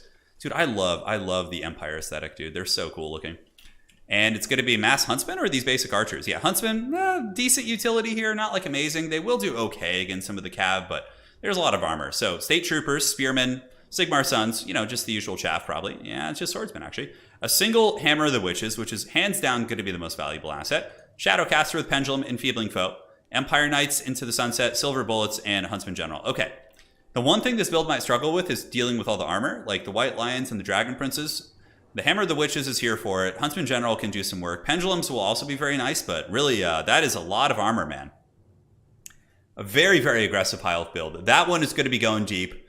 And looking to just rush it up. Yeah, Dactyr is a Wood Elf main, so he's probably playing the High Elves like you would play Wood Elves in this matchup. Wood Elves can rush Empire very well, too, like Dryads, Eternal Guard. No, probably not Eternal Guard for that. Probably just Dryads mostly. And then bringing Wild Riders. You can even go with the Stag Knights, too.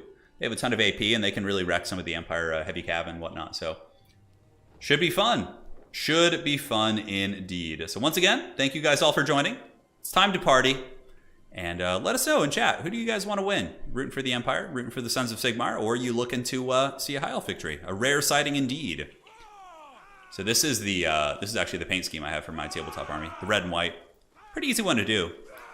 These guys certainly look better than my paint jobs, though. All right.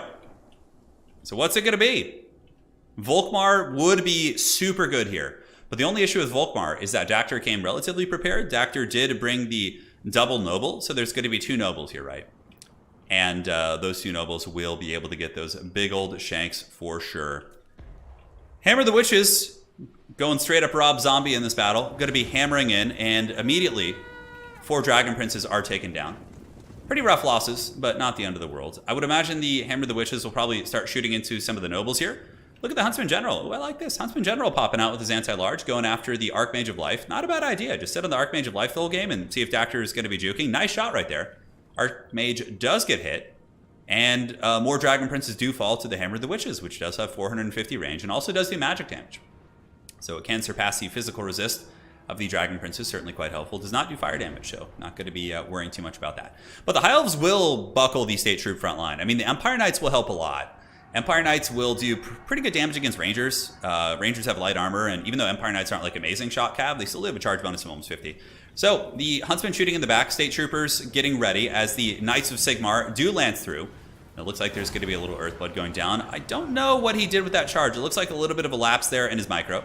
Here he does get a good charge though, so the big Empire cav able to really hammer into the Rangers, and that's very cost effective. Swordsmen versus Rangers, Rangers will win, but if they're a little bit softened up, the Swordsmen might have a decent chance of winning.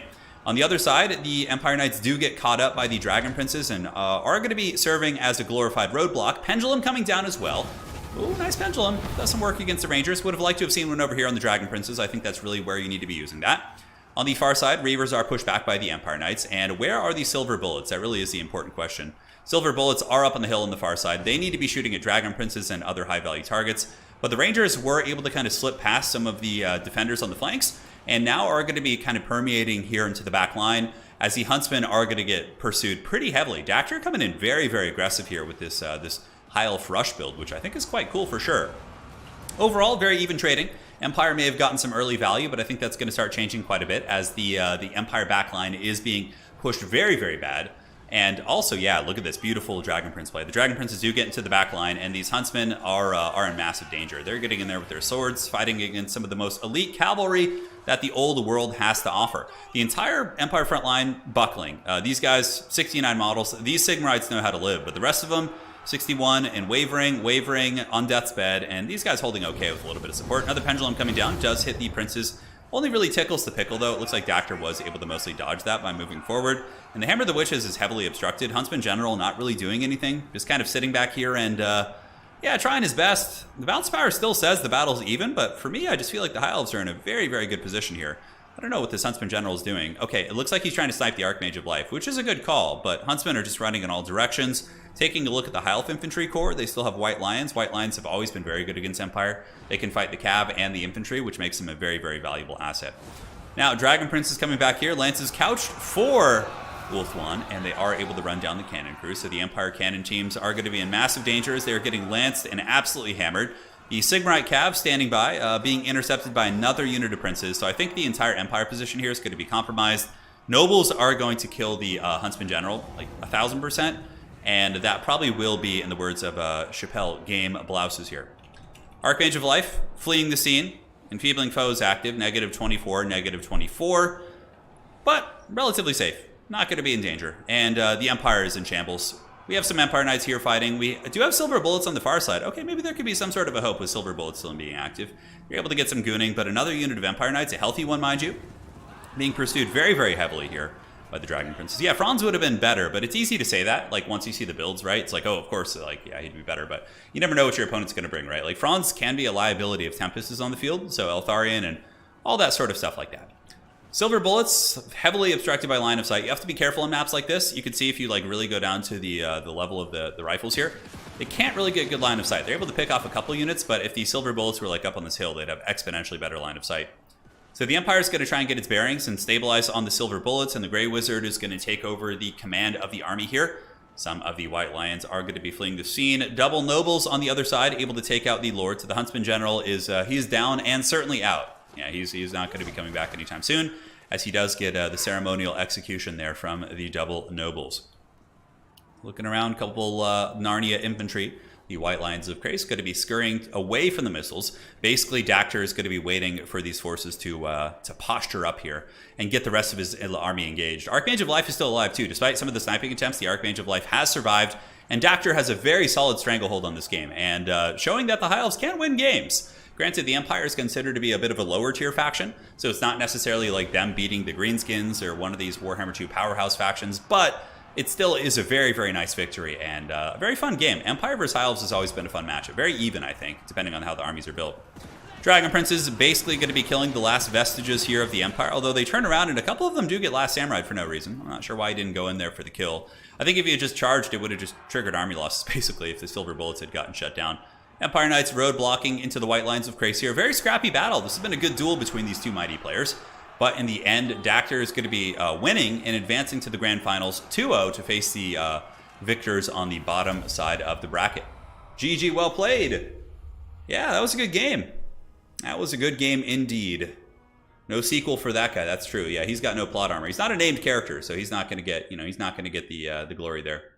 Hey, look at that. High Elves won a game, can you believe it? With the High Elf Rush build against the Sons of Sigmar. The Empire was more like prepared to play like a wider playstyle, and I don't think they were prepared for like an armor rush, because this was very much an armor rush.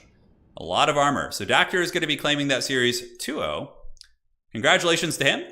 He is going to be heading on to the Grand Finals. Yes. I would say Empire is like a low B tier faction. I wouldn't say like low tier, but they're like lower B. Yeah. Like, if you look at their play rate in some of the bigger events at Warhammer 2, they really didn't see too much play from the higher level players. Mostly people just abuse greenskins and, easy like vampire counts, things like that. All right, so that is that. Let us go ahead and see who the foe is going to be on the bottom side. Wow, we're still waiting on that game. Jeez, okay, that's fine. We can go back to our little theory crafting here. So let's do this, head out, and in the meantime, we will reset these scorecards. So it is going to be Even Star, with no wins, of course, versus to be determined. And did it fit? Evenstar's name needs to be shrunk a little bit. Perfect. GG to those guys, though, man. It was a great series between Dactyr and Central Scrutinizer. Faster games, but they were both close. They were both close for sure. All right, perfect. Outstanding. So now we wanted to do Dwarves versus just some random individual joining. Hello there. Hello there. Yeah, I think High Elves need to be nerfed, guys. We have to put them back in the pits of hell. They clearly won a game. We can't be having this on stream. So can somebody remind me what the vote was that we had? It was Dwarves versus you guys wanted to see a theory crafting of Dwarves versus what? So glad to see a tournament. How do you think Dowie will do versus Green? Dowie, I think, will be weaker. They'll be lower tier. They'll be better than Cathay, I think, but they'll still struggle. Like, imagine having to play Dwarves against Slanesh, just like all this armor piercing misery and like chariots, dude. That's gonna be hell on earth. It's gonna be actual hell on earth. Do you think Vampire Counts will need a buff in Warhammer 3? No, I think they're going to be freakishly strong already. Yeah. Going against elves and thinking they're going to be shooting bows at you, and suddenly you hear the heavy metal music. That's basically what happened, Mean Dean. It was Slaanesh. So this matchup is going to be, I think, the hardest counter to the Dwarves. Dude, because Demonettes, they're changing the way that the magic resist works. So now it's going to be spell resist for the Dwarves, so Demonettes will do full damage. So what's going to happen is Slaanesh is just going to spam Demonettes, Furies, which are also armor piercing, and just hell. A Fury can probably kill any Dwarf missile unit. Slayers don't do bonus versus them because they're infantry size. Dude, it's just gonna, this matchup is gonna suck so incredibly bad. Like, I honestly think that Dwarves versus Slaanesh is gonna be like a 90-10 matchup. Like, I think Dwarves are gonna get stomped into the earth, like, every single time. Like, every single time. But you guys wanted it, so let's do the theory crafting. So, for the Lord, I think you need somebody who can actually fight. And can anchor a little bit. So I'm almost thinking like a Thorgrim Grudgebearer type character might not be bad. So we go with Thorgrim. Get the great book. Yeah, we got to bring the book. It's the coolest thing. He will be tough to kill. Now, blasting charges are going to be your best friends. Blasting charges are just like life. Because, you know, most of Slaanesh is like super light. Yeah, but Iron Drakes will be good against Slaanesh. Yes, but Slaanesh was just going to land a single Fury on them and kill them. Like, you're not going to be able to protect them. I guarantee you won't. They have like all these they have chariots. They have 100-speed cavalry. It's going to be a nightmare. Yeah, it's going to have to be blasting charge spam. 100%. All right, so artillery, I probably honestly wouldn't bring any against Slaanesh. They're just too fast, too furious. I'm thinking of Bugman's Rangers as like an individual, so like triple Bugman Ranger. Because, you know, they're somewhat durable in combat, like 38 melee defense, and they also regenerate, which I think is good with the liquid fortification. They're ITP against the monsters, and they can like shoot down a lot of the good targets. So Dragonback Slayers, basic Slayers, and then we can just get like a Dwarf Warrior to kind of wrap things up.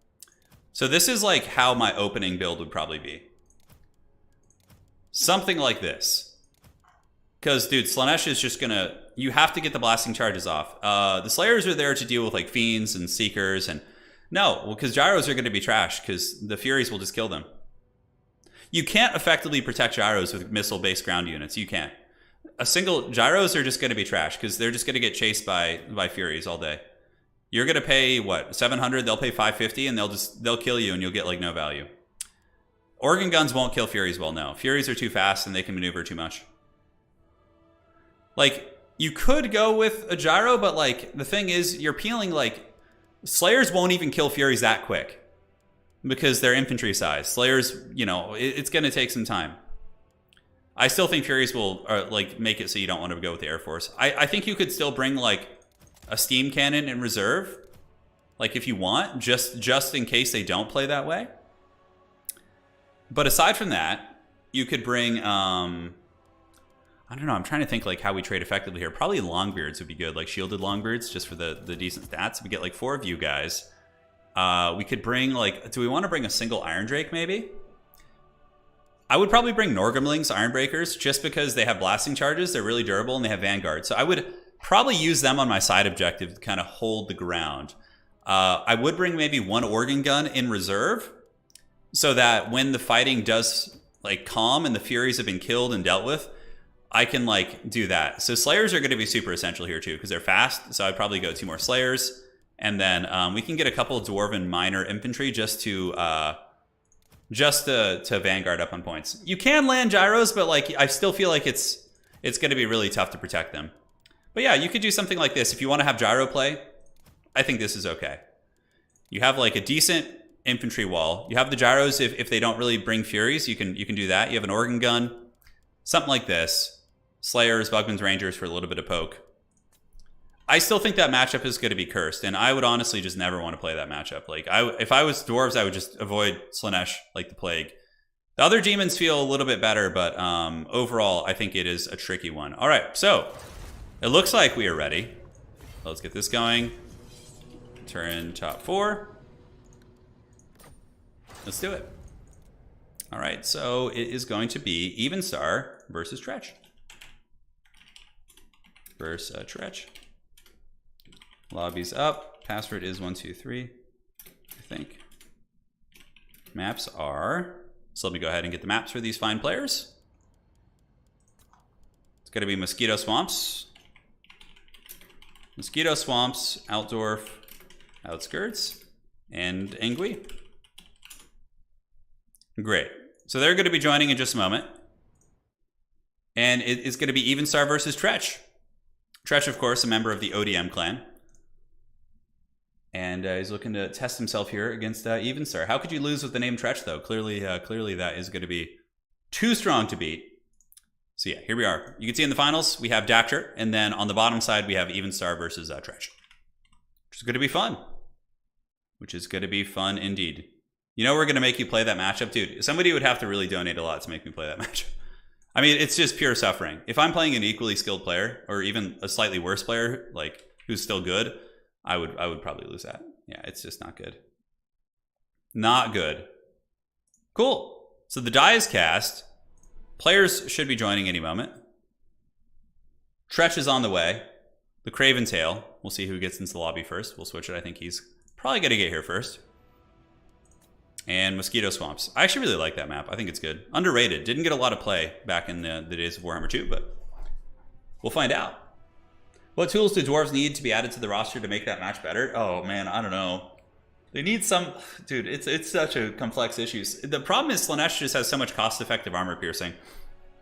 Dwarves will be fine in other matchups, yeah, for sure. Like, Dwarves will probably do okay against, like, Nurgle. They'll probably do good against Tzeentch. Like, but just against like Khorne and Slaanesh, I think will be very difficult for them. Yeah, Tretch is still a complete joke. Yeah, he is. He is. But, you know, he's always fun. So Mosquito Swamps, got the map set. Let me make sure the players don't have any questions. Perfect. And we are good. Professor Pone says, so when are we playing that matchup? Dude, you know, as soon as Immortal Empires comes out, we can play it, man. I'll post a video of me getting wrecked. I'll do it up for all of you guys. How much do I need to donate to see you do a best of 10 against Pone, your Dwarves against his Slaanesh? Dude, why would you wish such suffering on the world? I mean, I'll happily play that matchup with him several times. I mean, maybe after 10 games, I would figure out how to maybe win it. I don't know. It seems rough. It seems very rough. I would love to see a Tretch game. I don't think it's going to happen. Evenstar never memes. He always plays serious. I mean, but maybe the guy named Tretch will. But I would be surprised. He probably wants to win today's tournament. How can I beat Greenskins as Tomb Kings? Oh, there's a bunch of ways you can do it. Casket of Souls can be pretty good for harassing them. You know, you have a lot of good terror-causing monsters. Ian, it's there. I'd have to have like a build open and just show you. But yeah, there's a lot of ways. How do you make Tretch viable? Just give him a good ability. You know, his ability's terrible. Like, stay here and get help is just one of the biggest shithouse abilities in the game. So... That is not going to be great. Okay, I see Tretch online. I don't know. Oh, they added the friend code here. Nice. I didn't know they added the friend code to this. Cool. Okay, Tretch is here, representing the ODM clan. One of the strongest clans in Total War Warhammer. Evenstar is not in a clan, if I'm not mistaken, but there he is. Cool. So, please type your picks and bans here. Tretch and Evenstar. Great. So as soon as we get the picks and bans, we'll switch on over. So this is going to be Tretch. I love that he's representing the most glorious rat in all of Warhammer Fantasy. Wouldn't it be funny if Old World comes back and just Tretch is like the only model Games Workshop makes for this Skaven? Only Lord choice you have. Evenstar. And cool. All right, so let's see what they do for the picks and bans. It's going to be Tretch here. I believe he's on the top side of the bracket, so he'll be beginning with the picks and bans. Nope, actually it's Evenstar. Okay, so Evenstar going for the sweatiest of builds. Going to be going Greenskins and Vampire Counts. No fun from him, just all business. And it is going to be those two. So we will see what we have here. What will the Tretch bring?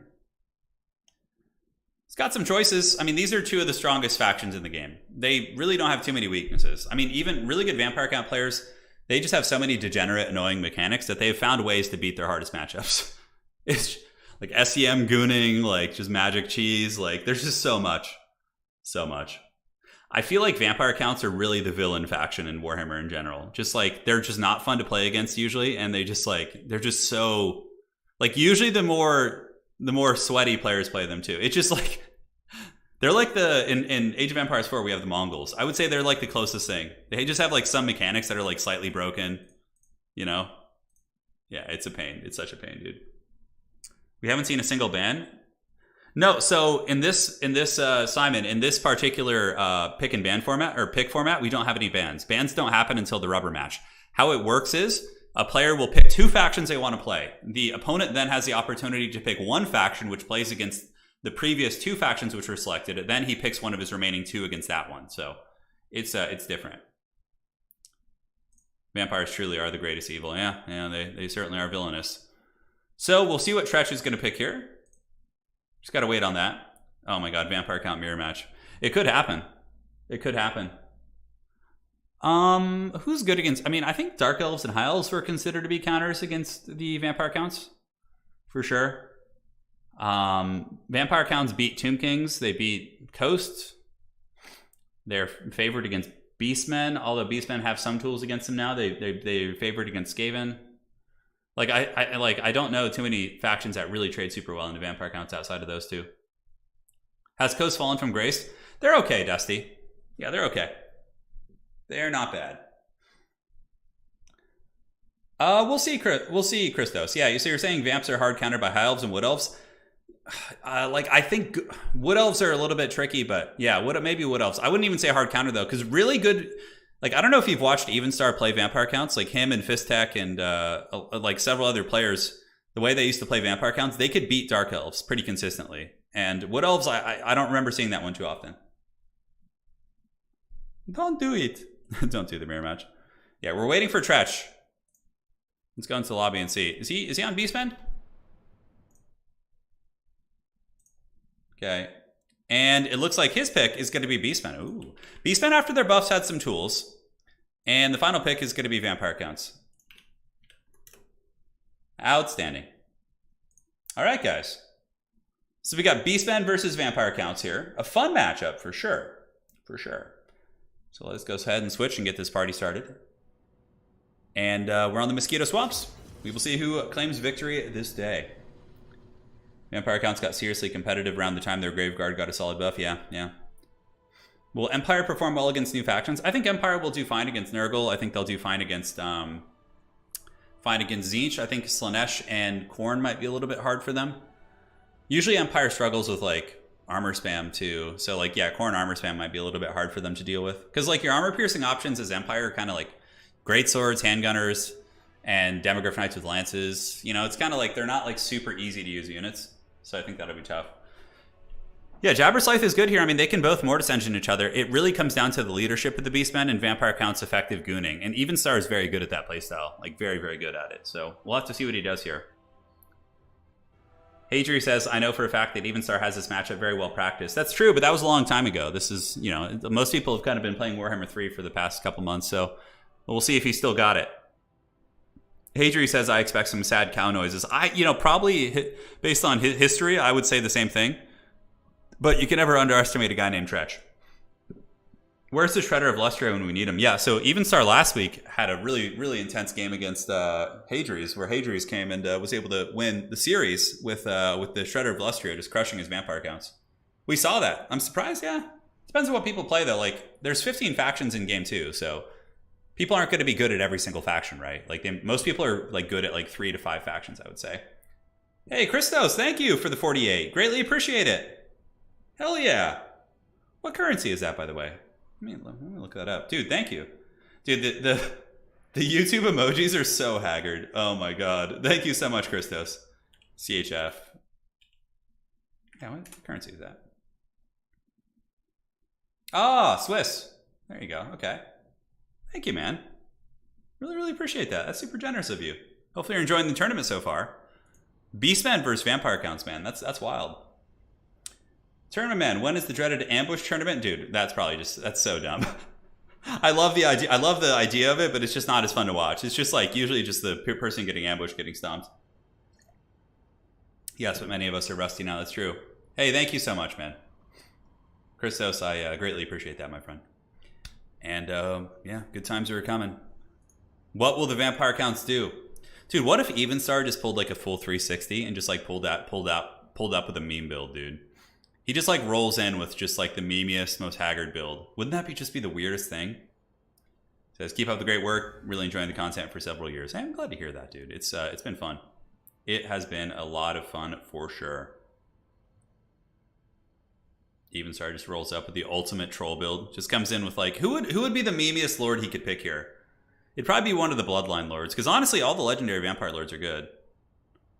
Right? We have Manfred's good, Vlad's good, Helmengorst is good here. Isabella is good because she can heal the Karen rates, or not Karen rates, the heroes, the Banshees. Yeah, there's options. The Shredder didn't get played today, Christopher Watson. That was last time, dude. If you go back to the last Warhammer 2 tournament we had last week, it was played then. Hard to meme with vampire counts now that Gorst is viable. Yeah, you'd have to do something really stupid like a mass magic build. Kemmler on foot isn't even bad though. Like he can still summon Krell and has like nice AoE effects. Yeah. Does Warhammer 3 even really have meme builds? Yeah, oh yeah, it does. Sean Duarte, haven't you seen my dreaded mass pirate build? So with Ogre Kingdoms, you play only the pirate units. With Tzeentch, you can totally do that. You could go with like a Doom Knight build, and like with Nurgle, you can go mass toads. Like there's plenty of meme builds in Warhammer 3. Kislev can go like, yeah, they can meme a little bit, but not too much. You can go like mass bears. Just everything is a bear in your army. Released a bunch of Nurgle 3D models. I didn't see that, Ash. I'll check that out though. Maybe shoot me a link in Discord and I'll take a look at it.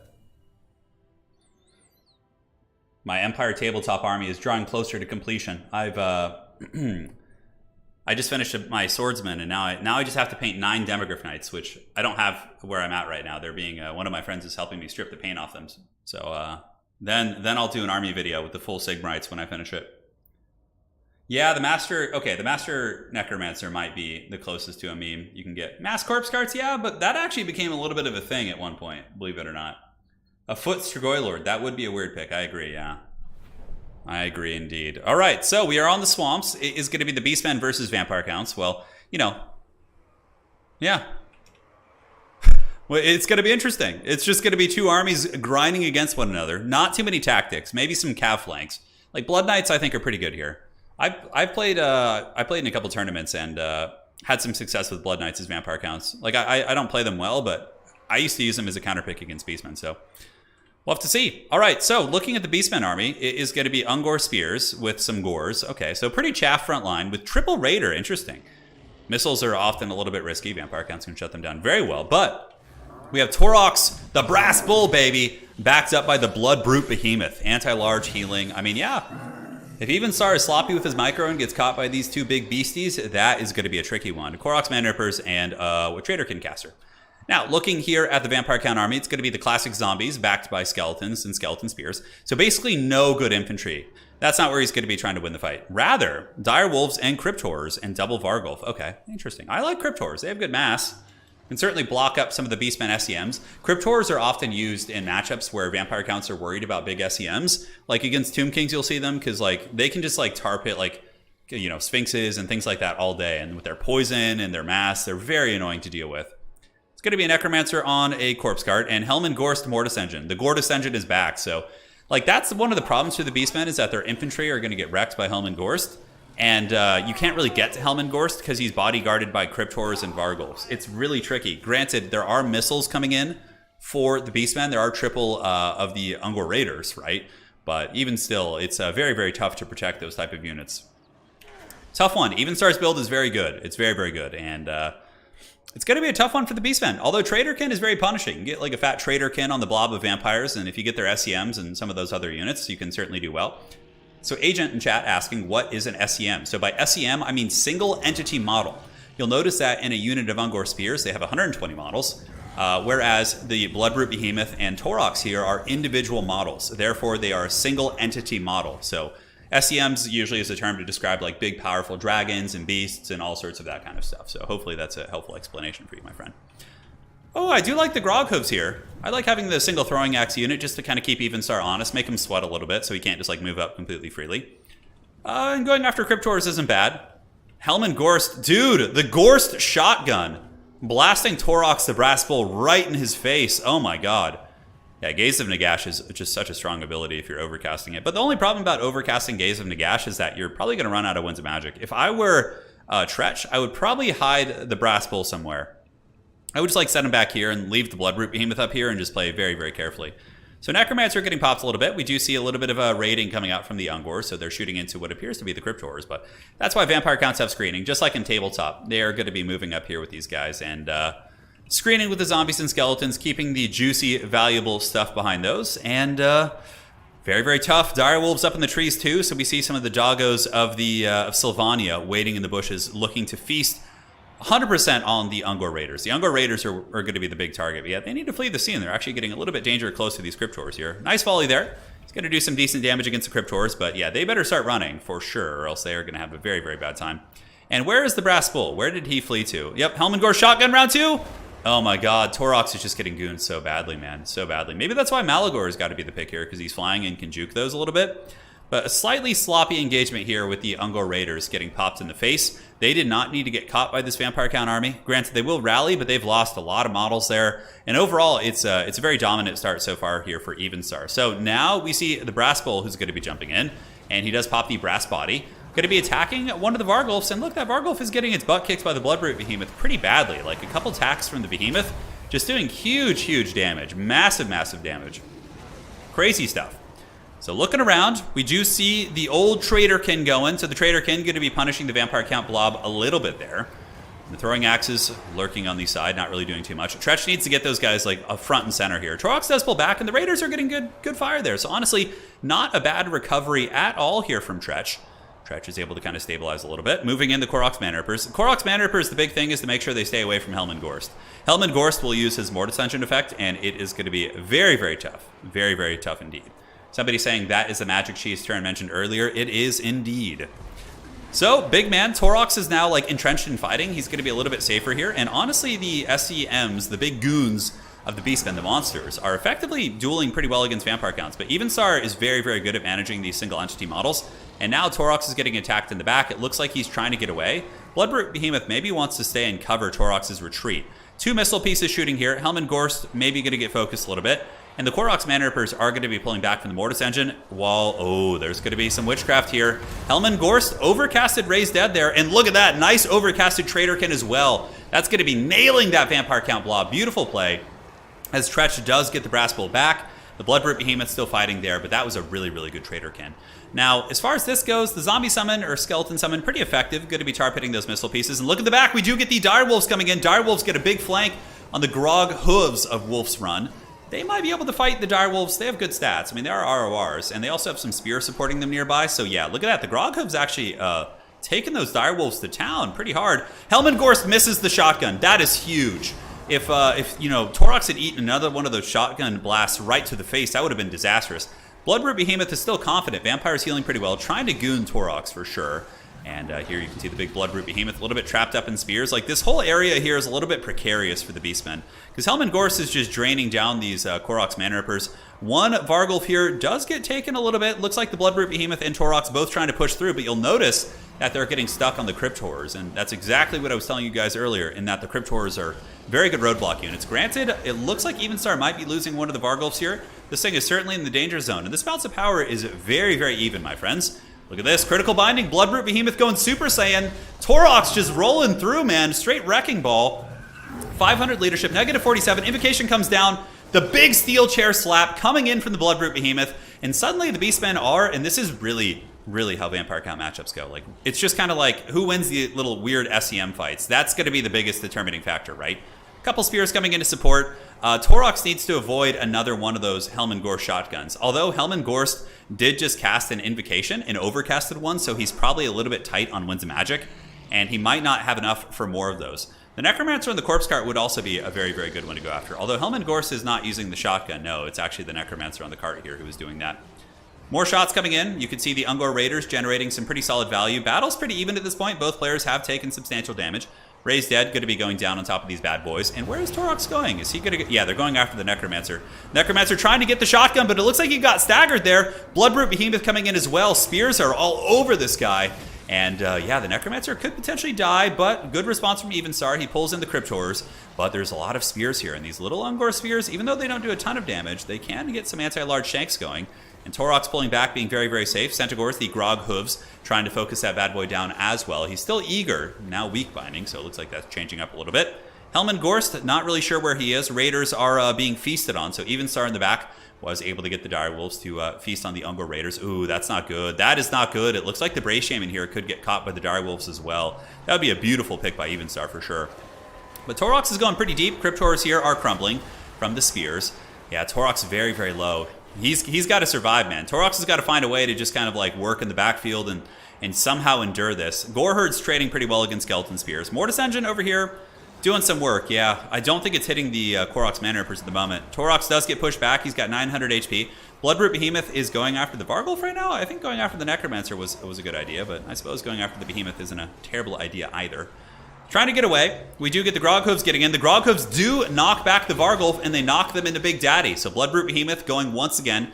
Balance of Power is a little bit Vampire Count favored, as the Mortis Engine in this long, grindy fight is really, really starting to take its toll on the Beastman army. Like, you can see all these, like, decent quality troops moving into those units. Bloodroot Behemoth is pretty much the only chance for, like, a carry here. Like, if it can just go ham and somehow take down this Vargulf, it's probably already gotten some pretty good value. Yeah, it's already up to about 2,000, so it's almost paid for itself. It's an expensive one. He does slap that Vargulf. Torok's coming in, 800 HP. Leadership still holding relatively firm. And it looks like he's going to be going after the Vargulf here, which certainly is not a bad idea. How much HP do we have? 4,600. He dives in and does do about 600 damage, so Torok's getting in there with the steel chair, but man, oh man, there's a lot of Crypt Horrors back here. And looking at the Beastman army, they're looking a little bit bare on resources. It's mainly Bloodbrute. We do have the Grog Hooves here, some loose spears on the other side. Torox might as well just go out like a champ here and do as much damage as he can. If he could somehow take down that Behemoth, it'd be good. Nice brass body right there for sure. Very good. Going to give him a massive amount of ward save. And look at this! Dude, the Beastman Goon Squad is going crazy here. And there is a chance that the Bloodbrute Behemoth could carry this game if this Vargulf does die. Negative 59 leadership. Torox getting another shot. Negative 100 leadership. Massive, massive carry there as Torox just tanks it like a champ. And Torox might even be able to get away from this. Looks like he's going to flee the scene with 8 leadership. Dude, that is not good for the vampires. Bloodbrute Behemoth is going to be able to heal. He is going to be able to heal. Like, he can stay in combat. Torox, maybe you just move him to go clean up, like, Graveguard and random, like, chaff around the battlefield. The Bloodbrute Behemoth is going to be doing some big work. I would imagine another Traderkin is potentially on the battlefield as well. Now, Grog Hooves cleaning up these zombies. Zombies are broken here. Torox, I like this play. All the Vampire Count screening is here fighting the Big Chungus, the Bloodbrute Behemoth. And Torox is going for blood. He is going to... Uh-oh. The shotgun! And Torox gets blasted. 34 HP. Nasty, nasty stuff. Torox breaks. Nice shotgun from that Necromancer there. Very, very good reaction from Evenstar. That could have been game for sure. And the Bloodbrute Behemoth not having the most favorable trade because he's trying to push out. I think he should try and just fight back and punish these Crypt Horrors here. Like, because he's taking a lot of free damage trying to push out. And when you're pushing, you need to zoom in. He's trying to push through the Crypt Horrors. If he could come down this way, he could probably get away right there. I don't know what the Gorgon's doing. A little bit of sloppy control with that bad boy there. Just fight, you know. Like, right now, he's not doing it. He's just pushing through. His leadership's getting shaken. And he's basically... Oh, my God! Torox with 34 HP! He didn't hear no bell, but I think the miss micro with the Bloodbrute Behemoth is going to cost him the game here. He's trying to push through Crypt Horrors, which is not a good idea. He could have gone the other way. Here comes Torox! He leaps in. He gets the attack. He's got 14 HP. The Brass Bull going out on his shield. Oh, and he takes out the Necromancer. See, if the Bloodbrute Behemoth had been managed a little bit better... Dude, what a Chad. Oh my God. Torox just coming in and settling the score. So now he's going to be going after what appears to be the other Necromancer here. Helman Gore still waddling, of course. And Torox is still here somehow. Couple Skeleton Spears. Bloodbrute Behemoth going in, but he took like 1,500 damage there. Oh my God, the Necromancer just getting pounded. He's just getting pounded. I can't believe it. Look at this. Critical binding here. The Brass Bull. 14 HP, man. Crazy. Bloodbrute Behemoth needs to drink some milk, though. He is in serious danger. And the Necromancer is down, and now the Bloodbrute and the Grog Hooves are going to fight. If Bloodbrute can kill these Crypt Horrors, dude, 14 HP Chad Torox. That Mortis Engine is so nasty from Helman Gorst, though. It is so nasty. Do the Beastmen have any other assets around the battlefield? They do have a Bray Shaman. They also have some Gores here. Bloodbrute needs to make sure it doesn't fight unsupported. Crypt Horrors here are crumbling. They'll be gone in a minute. Man, a little bit of inefficient play with the Crypt Horror, with the big Brood Beast, the Bloodbrute Behemoth. He keeps like moving instead of attacking. He needs to just hit shit. Yeah, just get in there and start clubbing things. That's how you do it. Take him to the club. Give him the candy shop. Negative 33 leadership on the Cryptors. Groghoof's pushing back in. Looks like he's going after Helman Gorst now. He's going for the kill, but I think Vampire Counts might just get him on army losses. Although Torox is coming back with 1 HP. He's coming back with 1 HP, guys. I can't believe it. Look at the bull.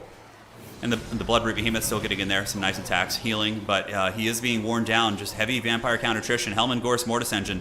Just super, super valuable here. Torox might get there in time. These guys are going to be crumbling. Ooh, Direwolves moving in. Might just break the back of the Beastmen here. Crazy close game. In the end, that is going to be army losses. Even Sar just barely wins that game. Barely. And I do actually think that that game was actually winnable for the Beastmen there at the end. The Bloodroot Behemoth was pretty healthy with almost 4,000 HP, and he just spent like a whole minute trying to push it through the Cryptors instead of just going back out the other way and then pulling around. I think if that had been done differently, I think that Tretch wins that game. Very close. Torox was super fun to see. GG, well played. Even Sar claiming game 1 with some very good Vampire Count play. He had some scary, stuff to contest with there. But that was some great Vampire Count stuff. All right. So let's update it. Even Sar is up 1-0 here. We're going to switch it. And we'll be all set. Torox will die on the approach from the Mortis, I bet you. That would be really funny, actually, random. That would be really funny. So heading over to the picks and bans, we will see what the players do for their, or just picks, I should say. We don't really do the bans in this particular format. GG. Next picks here, please. And we'll see what they do. When did the Beastmen get the Corn Fight at 1 ability? Dude, I don't know. That was an insane battle. Pour one out for the Cloven ones. Dude, I thought that Torox was going to die like 5 different times. Yeah, he was a monster. Pour one out for the Cloven ones. Oh my god. The sad those are like sad cow noises, but they're not like just miserable cow noises. Like the cows put up a great fight. That game was very winnable. Torox coming in. Yeah, Rogel Dorn, this is live, man. We're hanging out. Hope you're doing well. Hope you're defending Terra and doing all that sort of good stuff. All right. So Tretch, make sure to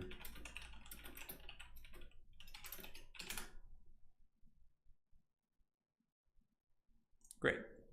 All right. I just let him know to type the old picks and bans. We'll see if the man does it. We will see.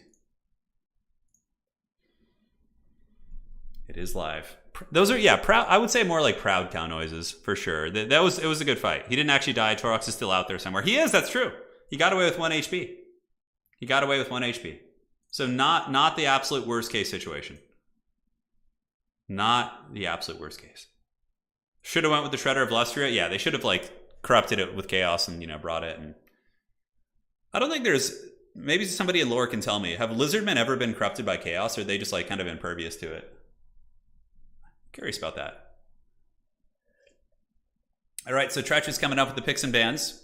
Let us see if he can equalize it, or if Evenstar will be claiming a solid 2-0 and advancing on to the grand finals. Dude, that was a great performance on both sides, man. Really, really good match. Do you think Coast can defeat Tzeentch? Yeah, I think they can. The shooting is pretty good with Coast. I think in Tzeentch, it depends on like what happens, with us getting new stuff. And Lizardmen and Empire are going to be the picks for Tretch. So he picks Lizardmen, and he picks Empire. And now we need to see what Evenstar is going to do. What are his picks going to be? Very cool. So Evenstar will have an opportunity to respond here with his pick. Lizardman can't be corrupted. Okay, got it. Thank you. Thank you, Tretch. Really appreciate that, man. Beautiful Beastman play, by the way, if you're listening to this back. Really good stuff. They're impervious to it? Got it. Lizardmen are almost entirely impervious, but that's because of precautions they take. Got it. They can't be corrupted. Okay, that's why they're the old school guardians, huh? Who do you think is the best Vampire Count's Legendary Lord? Ooh, I think in Game 3 it's going to be Manfred. Yeah, I think it'll be Manfred in Game 3 because he's got like that crazy Winds of Magic generation with Master of the Black Arts, as well as the Unholy Sword or whatever he has. So he's just going to be like a mana battery, which is really powerful in a longer game format like Domination. I've never watched competitive Total War before. Hey Ethan, well welcome. Yeah, this is Warhammer 2 competitive. It's definitely more exciting than Warhammer 3 competitive at the moment because we only have like 6 factions in Warhammer 3 base. Cathay doesn't count. Cathay's barely even playable in competitive, so That's partially one of the reasons why this is so much more fun. All right. And also because people aren't rule breaking today, which is nice. So waiting on Even Star's pick. Yeah, Jurassic Park is very good. I mean, very, very good. The map I gave them is, let's see, Altdorf Outskirts is the next map. Okay. Great. So we are on the Altdorf Outskirts. And waiting for the pick. Still nothing from Evenstar, so thinking long and hard about his decision here. You think Aranessa can be meta in Game 3? Probably not. She's okay. Maybe in like a couple matchups. But overall, I think that like Luther, like I don't see why you would ever go with Aranessa when you could do Count Noctilus. Sure, you lose a net, but Noctilus is undead. He's unbreakable. He's your caster, and he has a really powerful item that can summon zombies super far away. So I think Count Noctilus is just better. Yeah, he's just better. Noctilus has anti-large. He's more durable. You know, all kinds of good stuff. So we have to see what Evenstar picks here. We will have to see once he declares it. Evenstar looking like he wants to maybe play some Dark Elves here. So Dark Elves versus Empire, I would say, is a 50-50 matchup. It's pretty even. Dark Elves versus Lizardmen is one I don't really remember terribly well. It's been a while, so we'll have to kind of rehash that one. 6 factions and half of them are infantry focused. Yeah, pretty much in Game 3, like the meta is just spamming infantry and monsters infantry, which is really, really boring to watch. I mean, it'd be fun if there was other factions to contrast it, but really you're just seeing frickin' spawn and infantry spam. That's it. It's really boring. But the cool thing is the big tournament coming up, the Immortal Empires tournament on July 9th and 10th, is it? Or 10th and 11th? I'm going to be casting the grand finals. That is going to be using the Immortal Empires beta. So we'll actually be able to show you guys like all the new stuff in action, which is super exciting. Super exciting indeed. Yeah, I heard that. I heard some whispers that the new Jurassic Park movie wasn't that good. I mean, I enjoy just whatever, you know. I enjoy just terrible movies, but Repeater Crossbows versus Chameleon Skinks. Yeah, Chameleon Skinks are usually going to win that trade. Missile resist, loose formation, stock. Yeah, Chameleon Skinks are really good. They're really, really good. They're probably the most annoying unit in the game, hands down. Okay, Evenstar might be on Dark Elves. Let me see. Just gonna message him real quick. Perfect. Trying to remind him to type it. Okay, he's going Chaos. Perfect. So Warriors of Chaos are going to be the pick. The Dark Gods cometh. So now we need to wait for the response from Tretch. Should be fun. So Tretch will be able to pick between his 2 initial selections. You can choose between Empire and Lizardmen. And honestly, they're both fine matchups. Like Empire can fight Chaos. It's a really fun one. A little bit harder for Empire, I would say. Like a little bit more micro-intensive, but because Chaos Infantry is just so cost-effective. And Lizardmen, I would say, would be like an easier pick, probably. Mass Chameleon Skinks versus Nurgle, that's going to be pretty funny for sure. They're going to love it. Lizardmen will have a lot of good tools against Nurgle. Solar Engines, Skinks, like Saurus will trade well. It's just like, yeah, it's going to be a tricksy one for sure.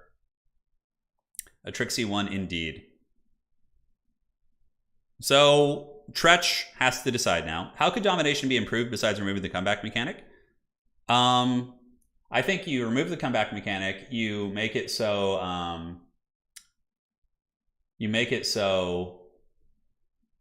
Yeah, you remove the comeback mechanic. I'm trying to think. I had some other... I was like thinking about this. I was laying in bed last night having a fever dream about how to improve Domination Mode. Comeback mechanic, you remove the initial like phase. So instead of a 3-minute timer for the objectives to open up, they open up right away. I think another thing you could do is make it so when something dies, it dies forever. And there's no like unsummoning mechanic. That would be kind of an interesting one. Because then it's kind of like more like a land battle. But like you get reinforcements to remove the build roulette. But like if something dies, it actually matters. Like you can't resummon it. So you have to be more careful with your stuff. Just like you would in the land battle, right? Like I part of me doesn't like the fact that things can come back to life and that it's, you know, even in tabletop, when you're playing tabletop, you can have tactical reserves like Terminators and, you know, deep striking units and whatever, and ambushing units, fantasy, whatever, right? But like if they die, they die. Like I understand like maybe undead being able to do some stuff, but yeah, map variety is a big one too. Map variety is very big. Yeah. give us Croak. Croak could come. He could.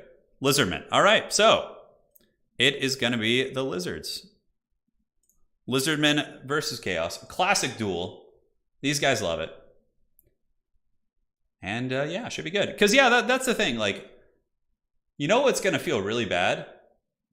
You know what's going to feel... No unsummoning means that objectives become a detriment to play. Yes and no. Because the thing is, like, then the objectives are more there to make you fight than they are to be like the pure victory condition. It's kind of like a different thing. Because unsummoning is, I mean, I don't hate it. Like, I enjoy domination a lot. I just think that, like, I understand why, like, it might not be as fun for some people to watch. Some people like it better to watch, actually. But, we'll see. We'll see. I really have to think about it. There's a lot to go into it. Like, you might have to, yeah, you might have to rework it. But overall, I'm happy with Domination Mode. I think the reason why it seems a little lackluster is because the factions are really boring that we have now. And also on top of that, the maps are really crappy. There's only like a couple good maps. That's a big part of it. Like once we get more maps and more factions, I think people will really start to enjoy Domination more. That's my 2 cents. All right, so let us go ahead and switch on in. Thank you all for joining once again. It's been quite a bit of fun today. And who will he bring? Lizardmen versus Warriors of Chaos. Will Evenstar claim the victory and go to the grand finals, or will the dreaded Tretch emerge victorious? Find out here today. Find out here today. So, ladies and gentlemen, we do have a Slan Mage of Life. We have a big banana toad here, the banana splits. And, yep, just standard healing spells. Double Sara Scar Veteran on Velociraptor for anti-large to goon any of the Shaggiths or big Chaos SEMs. Saurus Warriors, Cohort of Sotek, Chameleon Skinks on the flanks. We have a couple spears as well. And that appears to be it. Not like a lot of hard armor piercing, so might struggle against like a Mass Chaos Warrior line. Oh, never mind. Making me eat my words. We have some clever girls down here, so better call Chris Pratt to handle these. And then we do have the Bastillodon on the Ark of Sotek. Very, very cool, man. That is going to be it. So now looking at the Chaos Army, it's going to be Chaos Marauders into the Sunset. A couple Chaos Warriors mixed in. We do have Trolls, so the Troll Toll may be paid here. Even start trying to make him, you know, pay the Troll Toll. So it's going to be basic Chaos Trolls, Armored Chaos Trolls, Horsemen with Throwing Axes, very useful for focusing dinosaurs. And this is going to be one of the biggest problems. Archaon riding his tiny little Chaos Pony is going to be the big threat. He hits super hard. Not much in this Lizard army is honestly great against Archaon, except the Sara Scarvets. The Scarvets are going to have their hands full. If they get efficient trades versus Archaon, the Lizardmen will probably win it. But Archie is going to be a bit of a problem for sure. Very disruptive, very, very powerful. Marauder Horseman Throwing Axes, going to need to get on top of the Bastillodon. The Ark of Sotek is going to be launching snakes everywhere. So the snakes will indeed be on the plane. They will.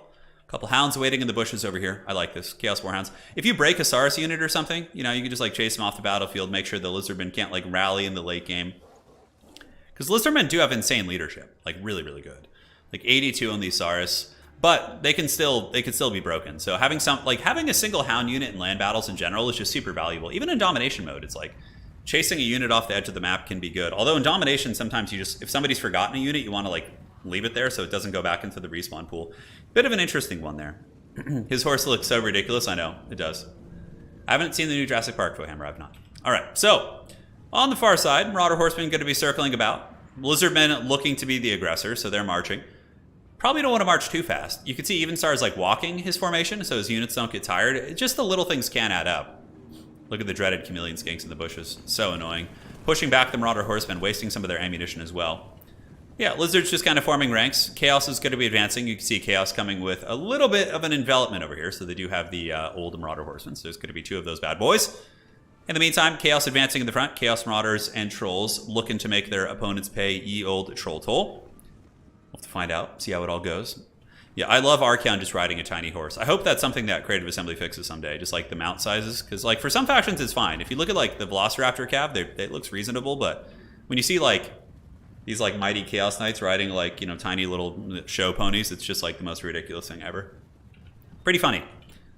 The Ark of Sotek's going to have a lot of work for it. Yeah, the Trolls, slightly problematic, but there are Sara Spears, which will wreck them. And double Sara Scarvet, I think, is a really, really good choice. It could deal with a lot of the Chaos threats. Chaos looking to do skirmish, so Chaos playing that really kind of poke game against the Saurus, but they do have the shields, although I don't know if they're facing the right directions to get the benefits of their shields.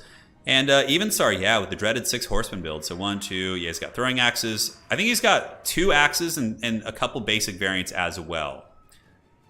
So something that Tretch needs to do also is like maneuver his army to face his opponent. Yeah, he needs to like move up and like reorient his army, which he's going to be doing now. Chameleon Skinks are very cost effective here. They can super easily screen out a lot of these units, and you can see they're doing it pretty well. Yep, Marauder Horseman just kind of staying back. It looks like there's going to be a fireball. Archaon is the wielder of the flame. And where's the fireball going? It's going down here. All right. A little bit of a hit. I mean, it takes out maybe 7 or 8 models from the cohort of Sotek. Not like super devastating, so probably just save your wins for burning heads, to be honest. So Chaos taking up formation here in the forest. I don't really know how the Lizardmen got tasked with defending Altdorf, but we don't ask questions here. Certainly one thing Game 3 has done very well is the city maps are really cool now. They're really cool. Excited to kind of play some of those in the campaign with like Empire and all that stuff. I think that's going to be rad. Yeah, Lizards just skirmishing, just poking, exchanging javelins and little poison blow darts. Very standard for Warhammer 2. Skink cohort's also pretty good at this. Archaon might come in and try and get a little bit messy. Is he going to do it? And where are these Saurus Scarvets? Tretch a little bit out of position here. Tretch needs to get the Saurus Scarvets over here and needs to get them going after Archaon, the Ever-Chosen. So Archaon is going to be pulled back here. Takes about 200 damage, so not bad. Little skinks, you know, they can go home and tell their giant Crocscore friends that they were able to kind of stick Archaon, the Lord of the End Times, with the blow dart. I'm sure they'll be very excited about that. But nonetheless, Evenstar very hesitant to engage with his infantry, doing a lot of Marauder Horseman skirmishing. You know, you can see a little bit of a spread of damage on the Lizard army, but it looks like the first fight is indeed going to happen here. So I would imagine the Saurus warriors will move up, start fighting some of these Marauders, and all will be good in the realm. So here it comes. The rumble is now on. Chaos has pulled the trigger. You can see the armor, the slow, inexorable advance of these foul Chaos warriors. Cohort of Sotek does not want to be attacking Marauders. You want to make sure they're fighting Chaos warriors. That's going to be the best bet for them. But nonetheless, the Chaos warriors will probably pile in and fight them. We get the big snake moving in, and it looks like the first Chaos Marauder unit is going to be in trouble, but you have to be really careful if you are Tretch. If you start losing Saurus Scarvets to Archaon and he's able to isolate them, and they're not fighting together, then that is how Chaos wins the game. Because without the Scarvets, I don't think much can really kill Archaon. Nice burning head there from Evenstar. Beautiful. Goes down the Chameleon Skinks and the cohorts. Really good value here overall. Now on the side, Saurus Warriors versus Chaos Warriors should be a relatively kind of, wet noodle fight there. But yeah, Archaon killing a Saurus Scarvet this early is a pretty big disaster. Slayer of Kings is active. That's going to give Homeboy like almost 1,000 weapon strength. And look how badly that Saurus Scarvet is getting its butt kicked. Regrowth does come down. He does break, and that guy should just be off the battlefield, honestly. So a little bit of a sloppy control there from the Scarvet, but it's all good. Happens to the best of us, man. Now, Evenstar is going to be coming in for the steel chair in the back, looking to get the Chaos Warhounds on the Chameleon Skinks. Although a nice little block here, and the Regrowth does stabilize the Scarvet. I mean, it looks like he could rally any second. Evenstar is not right on top of him, so there is a chance that that bad boy could come back. Now in the front, we do get the Ark of Sotek battling against Trolls and Chaos Warriors, and overall in the front line, it looks like a little bit of a, even trade there. But yeah, that Scarvet running is very rough. Is Archaon going to spend the time to chase him off the battlefield, though? That could give the Lizardmen a little bit of a reprieve from Archaon's magic. And, because if he's chasing it off the battlefield, there's not going to be burning heads here. And that will give the Lizardmen a little bit more time to function. Now, there still are Saurus Spears. Archaon, very healthy. And it looks like he is going to be going for the chase. At this point, I think you have to. This Scarvet is just too healthy not to chase off. And if it comes back, it could still be like a pretty important player in the battle for sure.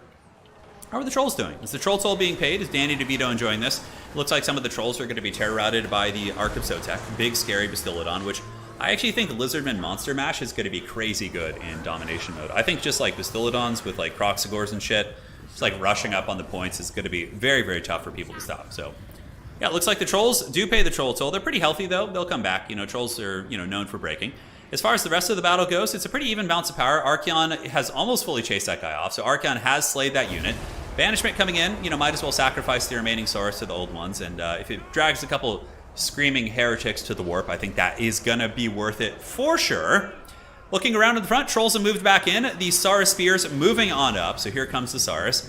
You can see the tail whips coming in from these bad boys. Oh yeah, look at that. Pretty glorious stuff indeed.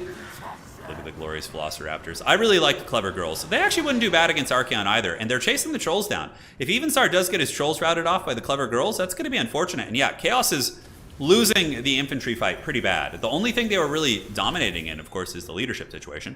Snakes being launched everywhere. It looks like these snakes were able to chase off the last of those Chaos Warriors. A couple skink cohorts trying to route Chaos back into the bushes from whence they came.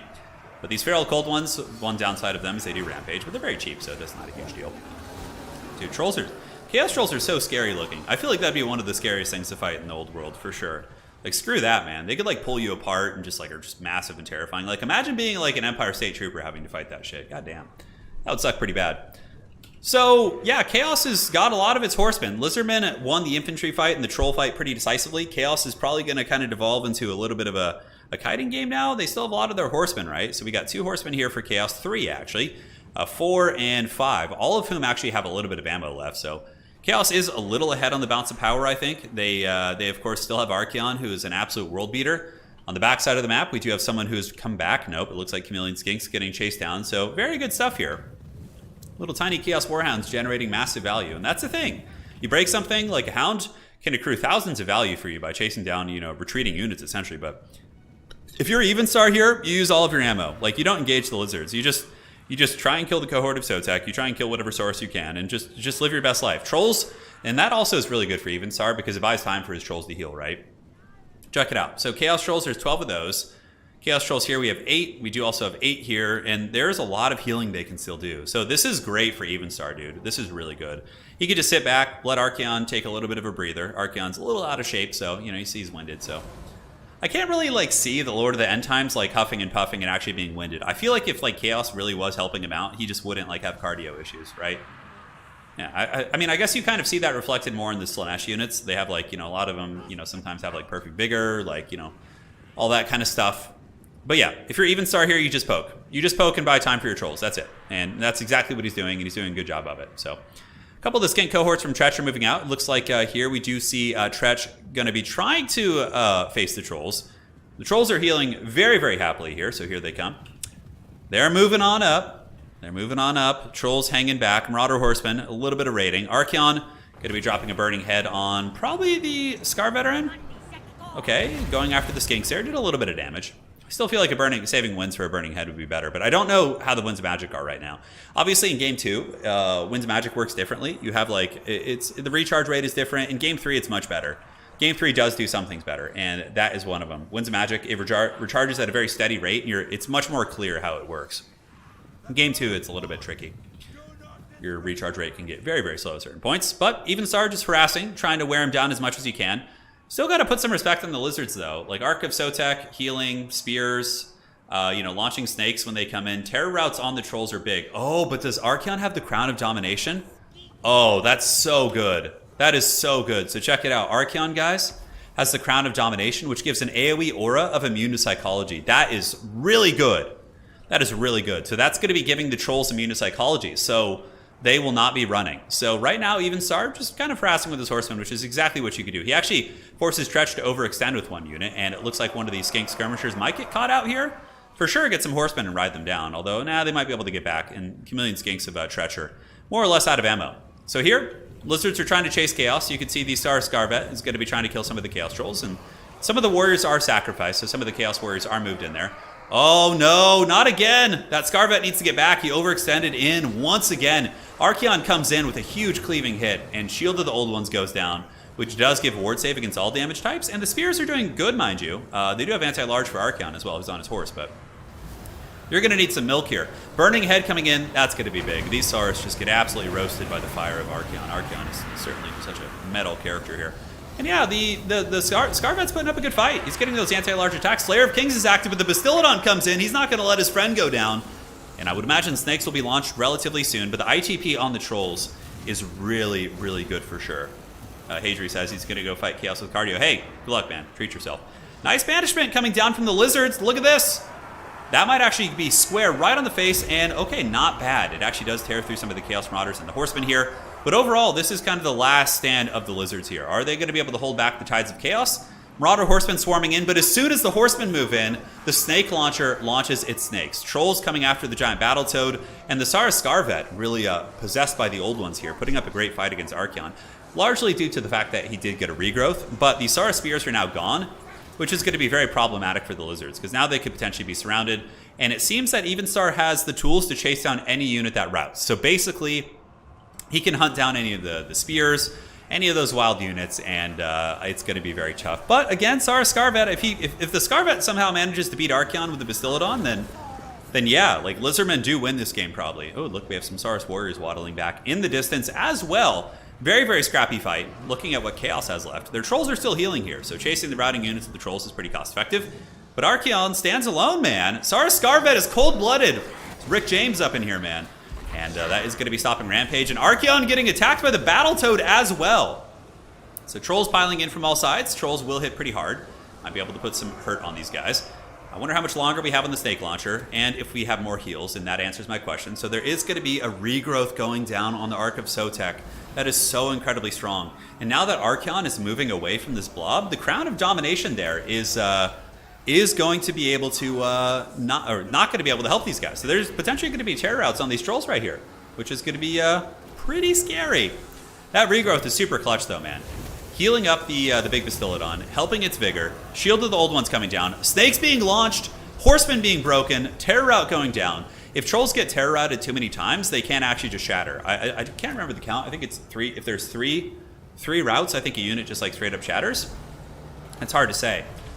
But look at this, guys. Tretch is still very much in this game. Like, the terror routes might just be too much. Archaon needs to be a little bit more active. Like, I think Evenstar needs to get Archie and just be cycle charging into the side of this Ark of Sotek here, while staying away, because he's just kind of letting his Trolls pay the troll toll right now, and they're eventually just going to break.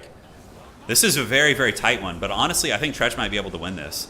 The Battletoad is getting shaken, though. Okay, if the Battletoad breaks, maybe not. Shaken Trolls here. Aura of Pretzel is active, armor and melee defense, and the Trolls are broken and are going to be taking some casualties on the way out from the Ark of Sotek.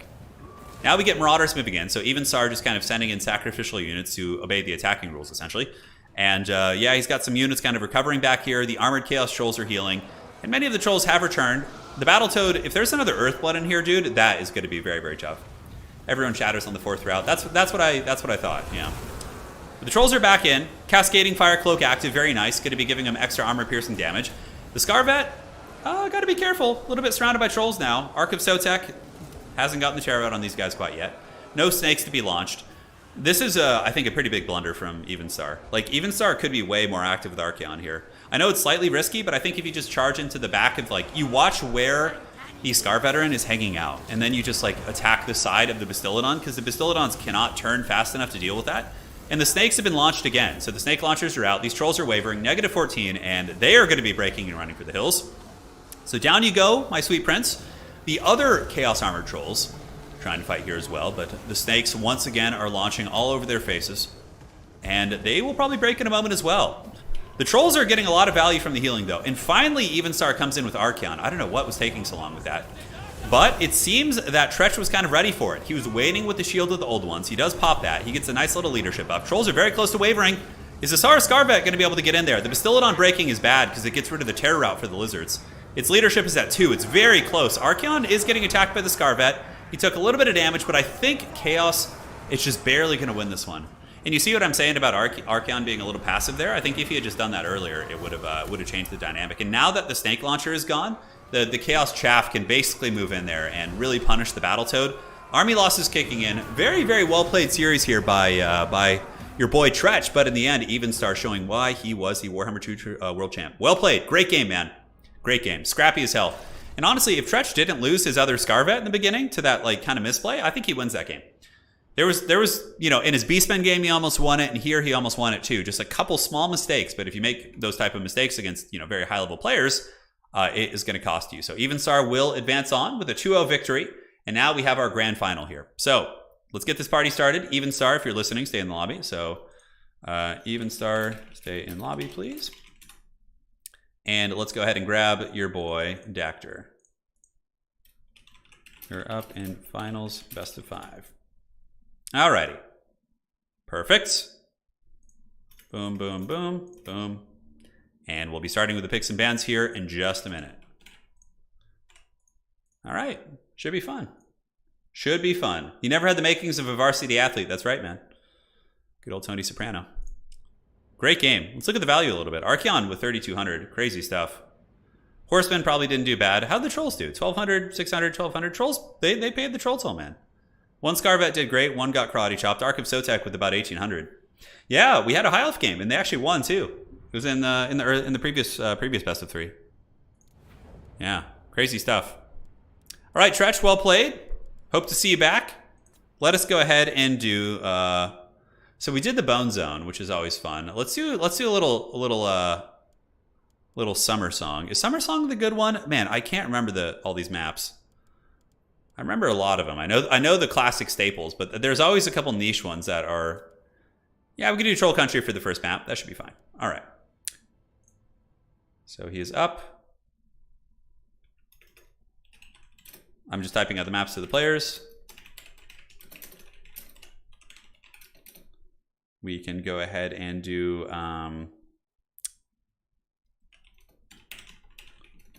Crossroads and what is that? What is that one map called? Man, I'm having to look back at all of these. We're gonna do some Troll Country here for the first one. We could do the dreaded Galleon's Graveyard, which is just like the worst map ever. Like one guy starts on a cliff and the other guy just like starts in like the water and it's just like a hellscape. All right, cool. So let's get it. Sending the 2 players the maps for the best of 5. Tretch did really good. Tretch played like an absolute champ. Really, really good games. Both were very, very winnable too, so. All right, so the first map here is going to be Troll Country. So I like to start off often with like a small map. I think it's fun. And then we have some really big maps too, so don't worry. For anybody who likes the big kind of kiting style maps, we're going to have those as well. Is it the Troll Country? I think it is. Whenever I think of Troll Country, it makes me think of Avenged Sevenfold, that song Bat Country. Remember that one? Old school stuff. All right, so updating the old cards, it is going to be Dactyr versus Evenstar. Good luck, have fun. Alrighty. Let's see what they're going to do for their picks and bans. And we will be all set. Tretch representing the Rats proudly. Yeah, he did, man. No, we haven't had any Skaven games today. We've had, let's see. Let me think about this. The horrible map stream we did a long time ago was absolutely awesome. That was fun, yeah. Terrible maps do make for interesting situations. They do. What have we seen? Oh my god, a Norska pick? Dactyr is sitting on Norska. He's kind of teasing us a little bit. I think Norska is going to be so haggard. Although honestly, Norska and Domination maybe has some tools because they have like, you know, decent infantry and they have like skin wolves and stuff. So I don't know, maybe Norska will have some teeth there. Like, because skin wolves in theory should be very good against Chaos Spawn, especially the armored ones. Unless you're playing Slaanesh and then they'll just sunder your armor and cackle, but yeah, something to think about here. Okay, so for Dactyr, let's go ahead and switch on over. Dude, Dactyr representing the High Elves today. Let's go to High Elves and let's go to Chaos. So the reason why Dactyr did this, I think, is so that he can counter Evenstar's first pick of Warriors of Vampire Counts. So Evenstar could pick Vampire Counts here, but then he would have to play High Elves, which have historically been a pretty good counter against them. So we'll have to see. We will have to see indeed. All right, so 1 second. Perfect. All right, outstanding. What does Mortis Engine mean? So a Mortis Engine effect is an AoE draining effect. It's something that like slowly drains the health of all units around it. Yeah, there's a bunch of them in the game. Do you think Lizardmen will be competitive? Yes, I do. I think they will.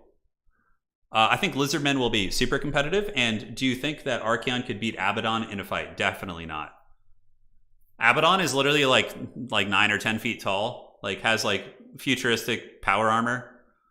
I mean, it kind of depends though. Like, cause magic can magic can defeat 40k stuff, but like Abaddon is like blessed by all 4 of the Chaos Gods too. So it's like, yeah. And I mean, I don't know how Archaon would deal with like his combi bolter, and you know, Abaddon also has a magical sword. He has like this demon possessed sword. So I think Abaddon would just kick the shit out of Archaon, in my opinion. But you know, there are some fantasy characters that could beat some 40k characters. Like, I think if you took like a really powerful mage, like Lord Croak or something from Warhammer Fantasy, I think he could beat a ton of 40k characters. You know, yeah, the Black Lions are going to be a very, very good unit. So let's see here what the picks are going to be. And we should be good. We should be good indeed. Yeah, Sorcerer are going to be good objective holders. Croxagores too. Croxagores will be a good roadblock. They don't like kill shit super quick, but they have high armor values and they're mobile and stuff. So yeah, I think they'll be good. I think they'll be good. I mean, Archaon. So the only reason Archaon won in the end and Abaddon didn't is just because Games Workshop wanted to end in IP. It has nothing to do with the actual capabilities of the characters. You know, it's just a plot armor thing, basically. Yeah.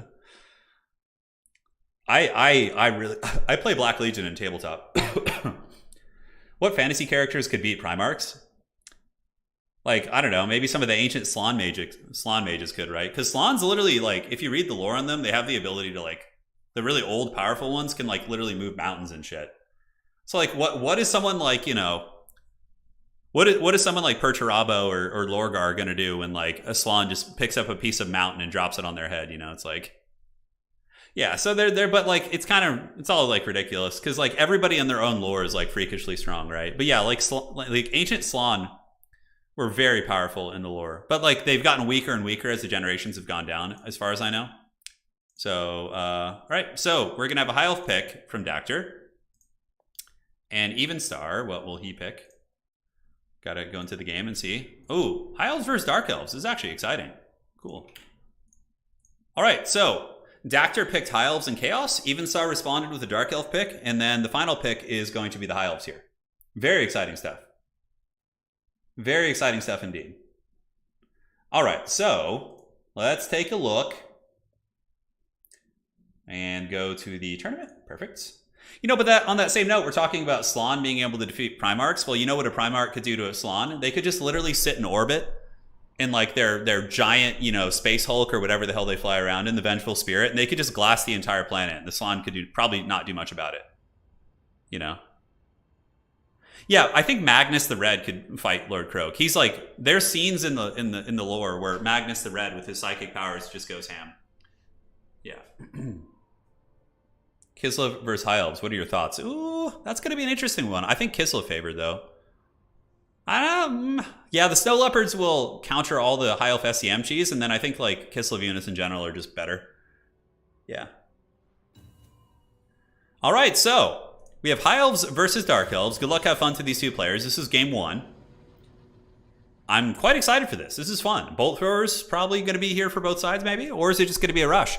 Dactyr showed earlier he likes to kind of play that rushing playstyle, so we will see if that is going to be the jam. Oh yeah, it's going to be good.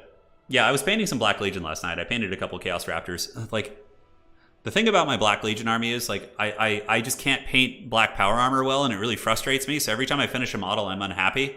But I'm slowly, like, moving through it. So, like, I love the way my Empire looks. I love the way my Death Guard looks. But I'm so unhappy with how I've painted just countless Black Legion models. But I just keep suffering. I just keep going through it just because I want to get the army done.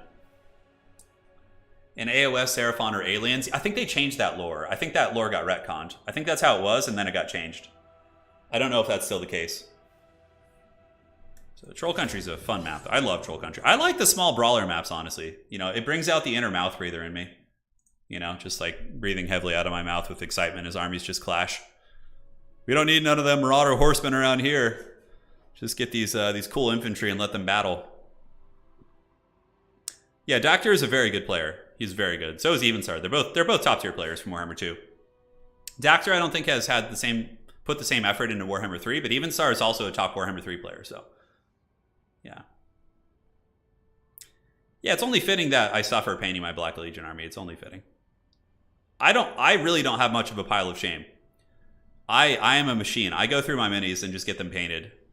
My pile of shame right now is 8 Raptors, 1 Rhino, 2 Plague Marines, and that's it. And wait, no, like 10 Cultists, which I'm just going to give away anyway. So, yeah, like my pile of shame is very, very minimal. Very, very minimal for sure. I've seen some massive piles of shame, like massive piles of shame. So Hannah in chat saying it's both. Some Seraphon are space lizards, and some have been around in the mortal realms for a while. Got it, dude. Space lizards, man. They're like the guys in Star Trek that the Captain Kirk fights in the original. You remember that really haggard scene where Captain Kirk fights the Gorn, I think is what they're called or something, and he like does like the guys like throwing boulders at Captain Kirk. That's basically lizardmen in the lore. It's great.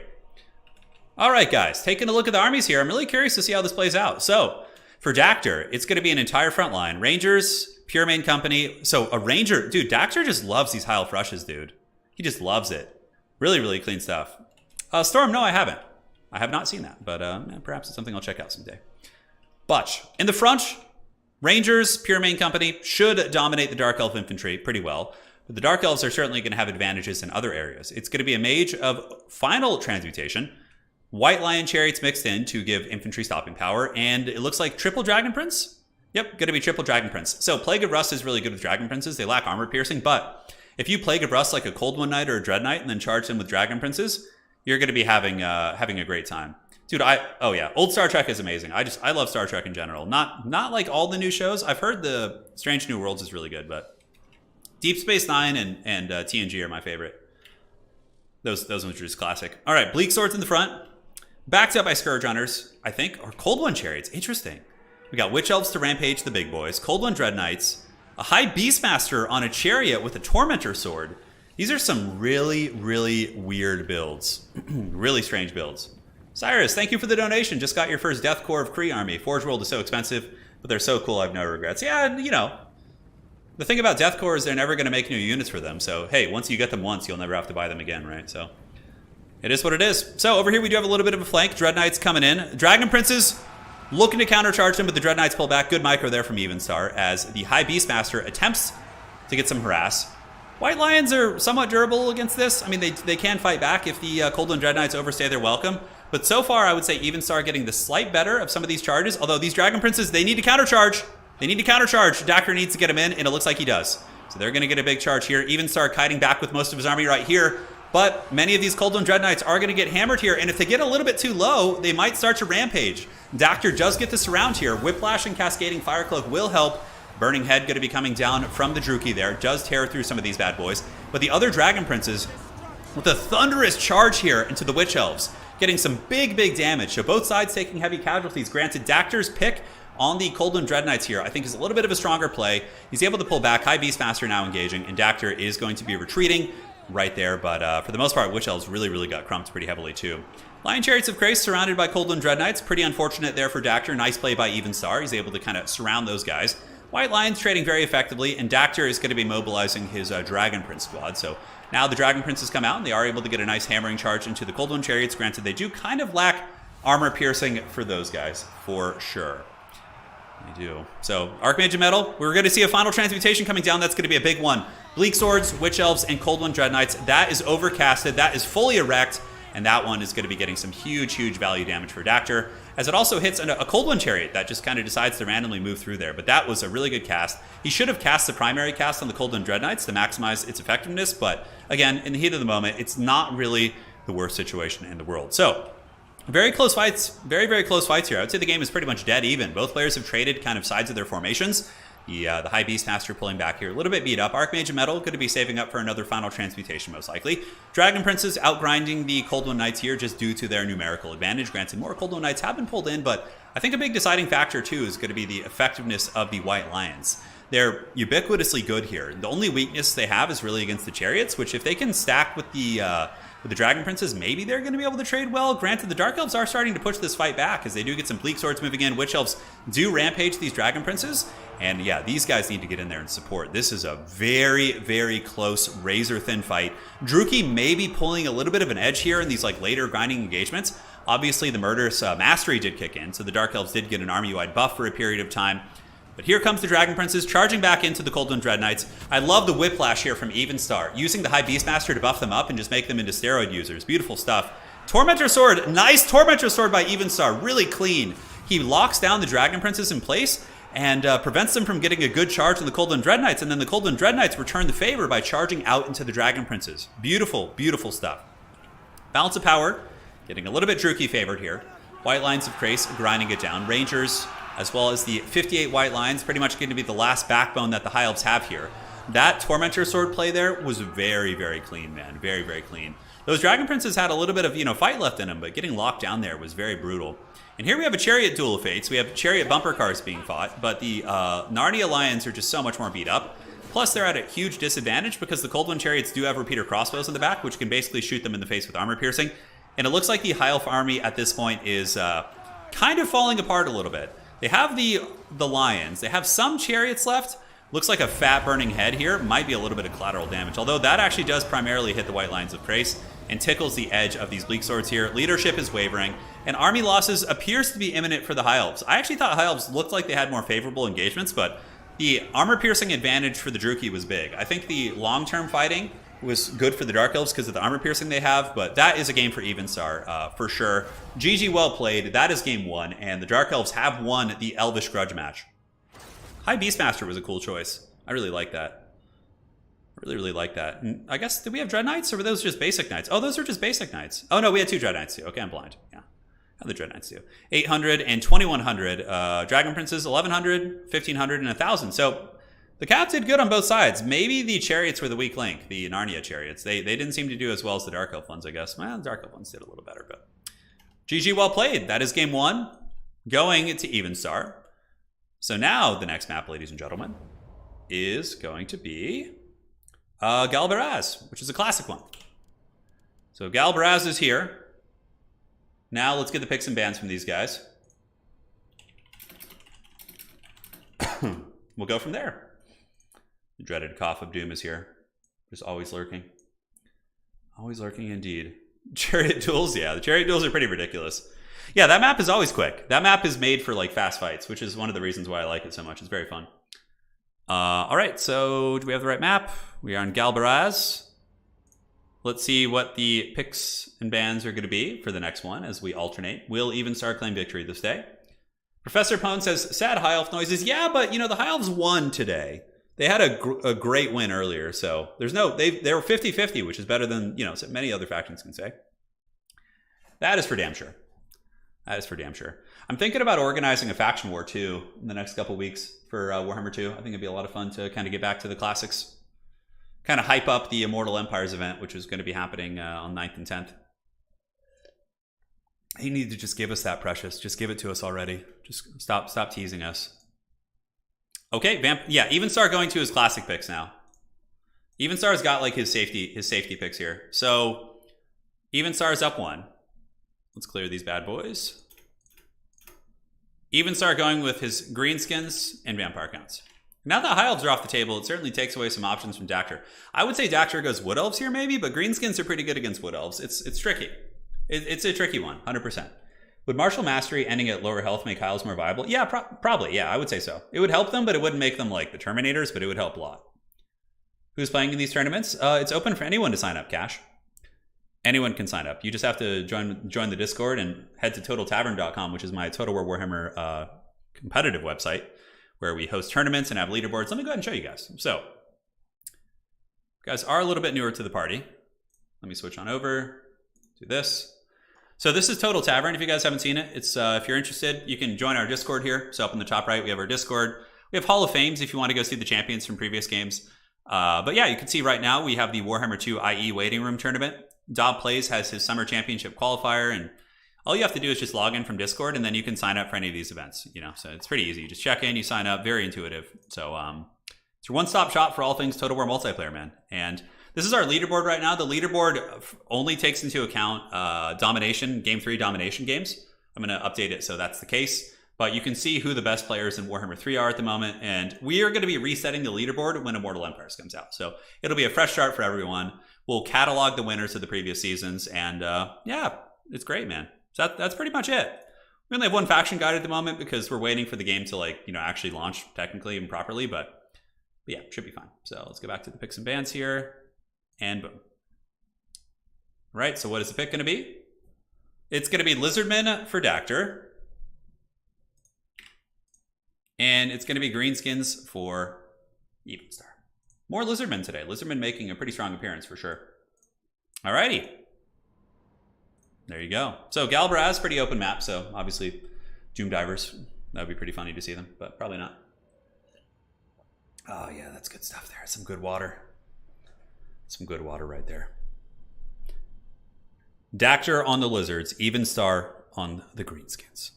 Who will win this mighty duel? We will find out this day. Is the leaderboard based on self-reported scores from tourneys? Yeah, but I check all that. So what happens, Greg, is after individuals finish a match, they report their score. and after the tournament is finished, I click a button that says like finalize tournament, where it then enters the scores into the leaderboard. I also have the option to make it so some tournaments don't go to the leaderboard. So if it's like a meme tournament or a Warhammer 2 or something, it doesn't go into the leaderboard. Yeah. So that's currently how it's set up. But yeah, they self-report the scores, but if somebody reports the score wrong, then the other person just tells me, and then not only will that person be banned from my events, but if it was malicious, right? If it's an accident, whatever, I just fix it. But yeah, so I have full back-end control and everything, so there's no issues. The Shredder, I wouldn't probably see Shredder against Greenskins. I think Greenskins can focus it with like a little bit of DACA. It's tough. Is the new pick and so Guac? No, it's not a blind system. No. This has been, so Guac, the system you're seeing being used now is kind of been the standard for the end of Warhammer 2 and for Warhammer 3.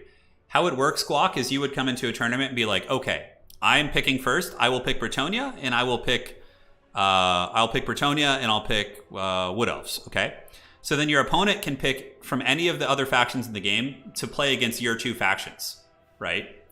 So then they'll pick, let's say, okay, I'm going to go Vampire Counts. And then you can choose between your Wood Elves and your Bretonnia at that point.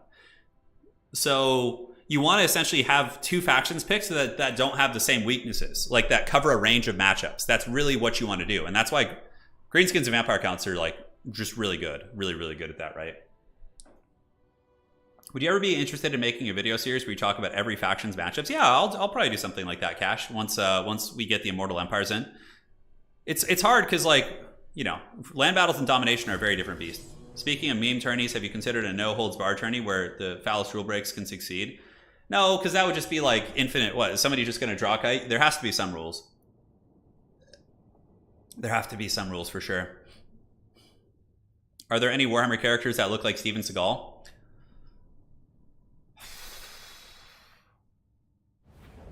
I'm racking my brain right now. I don't know. I think someone in lore could probably someone who in chat who knows lore better could give you a little bit more of insight into that. This is best of 5, by the way. This is a best of 5 grand finals. So we are here, and the time is upon us. Oh my God, he made me eat my words. The dreaded Shredder of Lustria is here. Oh baby. So Daxter with the Shredder. He's got a Bastillon Arc of Sotek. He's got a second Arc of Sotek. And the rest of the army is just going to be chaff. Because, like, when you have this chungus of an army, it's going to be chaff. And it's going to be a Salon Mage to heal the big monsters.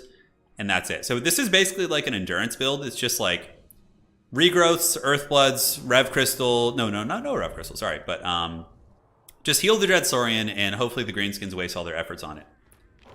Will the banned faction number be changed with IE? I'm not sure, Robert. That's something we'll have to discuss. I think you don't need to. Because I think there's like enough faction diversity, and the meta is going to be brand new. Like in Immortal Empires, it's going to be brand new. We still do have bans, but it's only for the rubber matches. So when you get to game 3, there is a banning phase. Or game 5 in that situation. Dude, Chad Daxter with the Shredder of Lustria, yes. I know.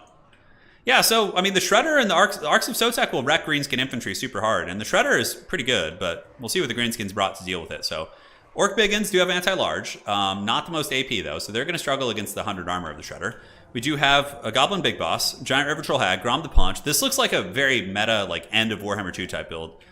Stone Trolls have always been good. They're really durable against Missile Poke. They regenerate, and they can circle beat big dinosaurs down. They certainly can indeed. Lotus Moon says, please try and have one of these events on weekends. Yeah, I'll do that. I'll do that. No problem, man. I will 100% have some. And I'm going to do land battle tournaments in Warhammer 3. I'm thinking of starting a separate leaderboard on the website, one for domination and one for land battles. It depends on how behaved the players are. If I start hosting land battle tournaments in Warhammer 3 and we get rule breaks and people talking shit to me for not ruling in their favor, which happens quite a bit. It used to.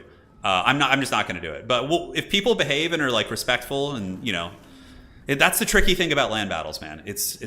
We've been really fortunate with these past couple, but there is a history here. Slanesh bots are coming. They see the party that's going down here. All right, guys, the battle is on. The lizard men are just like, come at me, bro. The Shredder of Lustria showing its butt to the orcs over here. It's just like, yeah, man, you can look at the rear here. Look at the blow darts coming out, dude. This is so ridiculous, this build. The Greenskins, do they have any blob busting? They have Soul Blight. Soul Blight will be useful. No missiles, though, honestly. The Greenskins might just... No, okay, they do have a couple. Forest Goblin Spider Riders. The big thing for the lizards is to stay in a big, disgusting blob. And oh my god. The first wave of Orc Boys is just getting crushed by these big dinos. Snake launchers coming out, so we do see snakes on a plane getting launched over here. And those snakes are just going to cut through these orc boys. Brutal stuff. And yeah, so far the lizards seem to be trading pretty well. One unit of orc boys is in the trash can. The goblin big boss is basically on death's bed. And the stone trolls here of Evenstar, Degraduns is here, getting a little bit of a buff. But yeah, this is truly a wild scrap, man. This is a real wild scrap. Greenskins coming in for the envelop, but honestly, their missile cav aren't really doing anything. They're shooting at some feral cold ones. We do see the big shredder of Lestria getting hit with Soul Blight, but dude, look at how bad the greenskin front line is getting KO'd, dude. The stone trolls are just getting pushed into the Shadow Realm.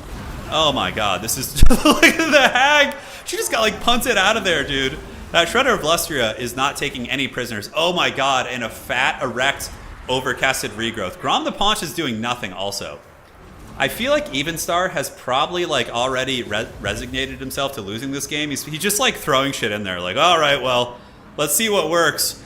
Like, because now Grom is gonna just get dunked on. The Bastiladon's just gonna the Shredder is just gonna absolutely destroy this hag.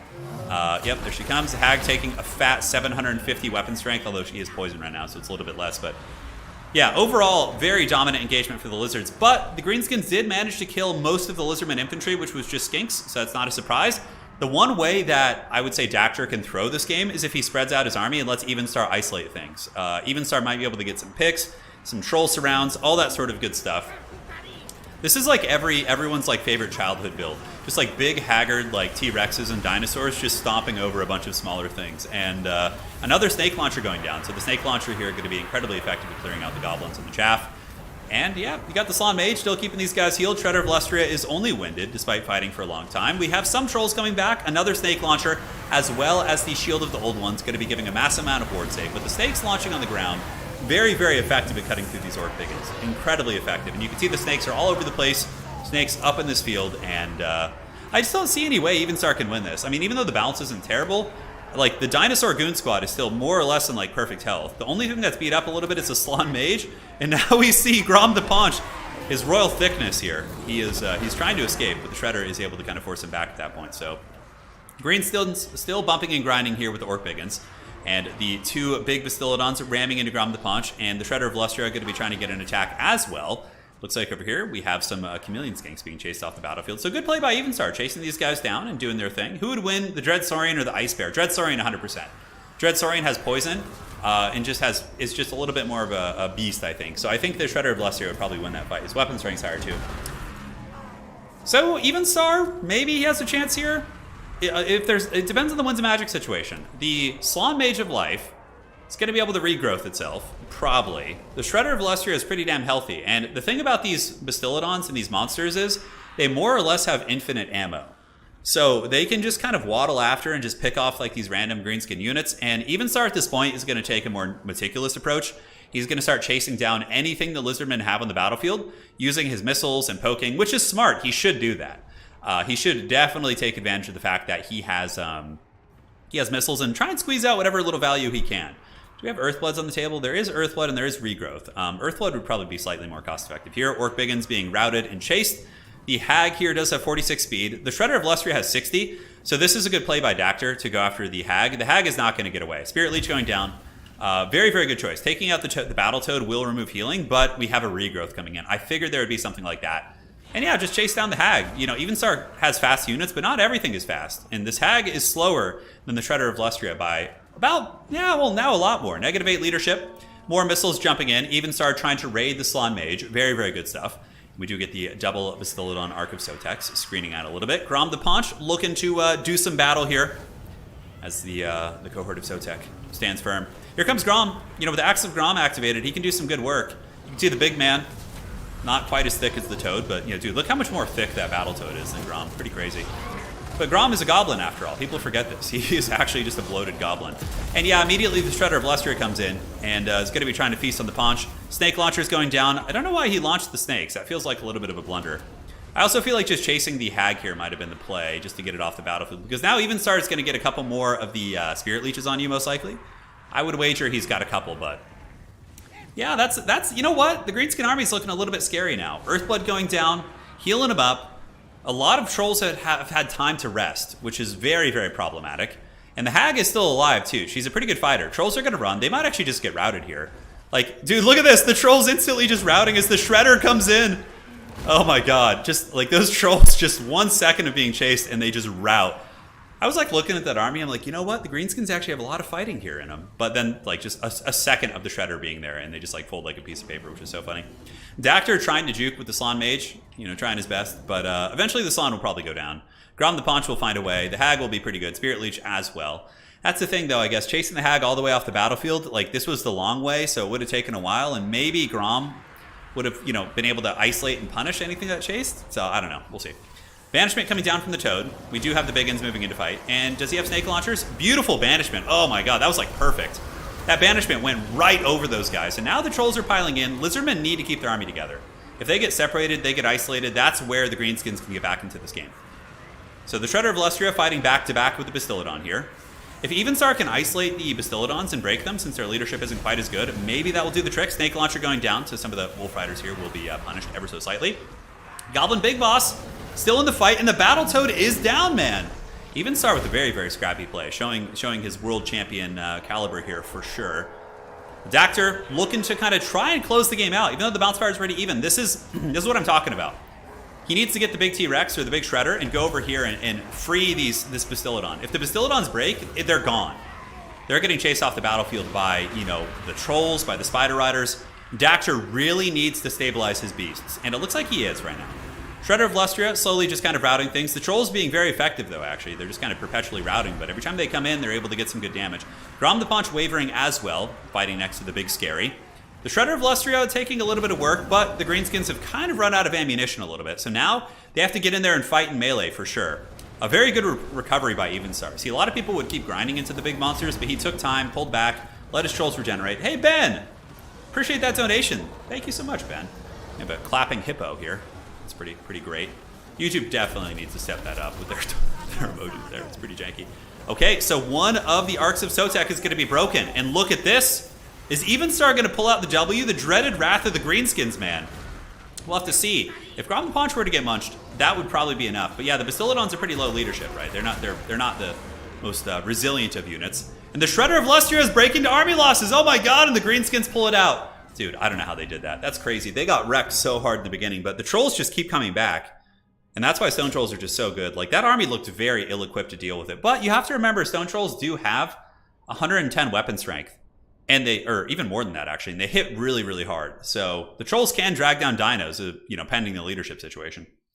Yeah, he picks off the Battletoad. That was really, really good patience from Evenstar. Because I thought he was done for. I thought the Shredder was going to claim victory. So if Evenstar wins this next game, that is game blouses. So let us go ahead and see. Excuse me. The next map here is going to be, where art thou? That's for the best of 3. The maps for the finals are Karak Bufdar for the next map. Let's look at the value on some of these guys, by the way. I'm curious about the Trolls. Dude, that was unexpected, 100%, you know. Grom the Paunch, 1800. Hag, not so good. Trolls, dude, look at the Troll toll.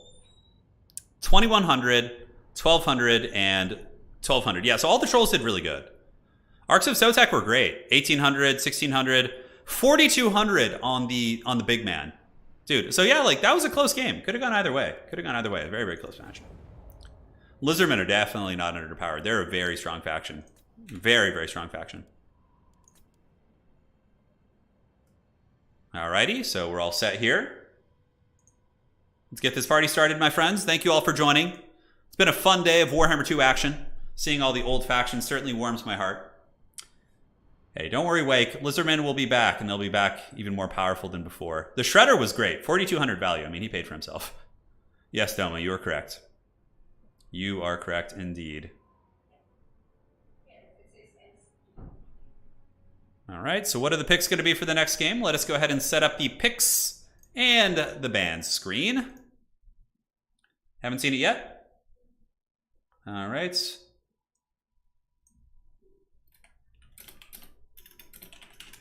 going to be Wood Elves and Warriors of Chaos here for his next pick.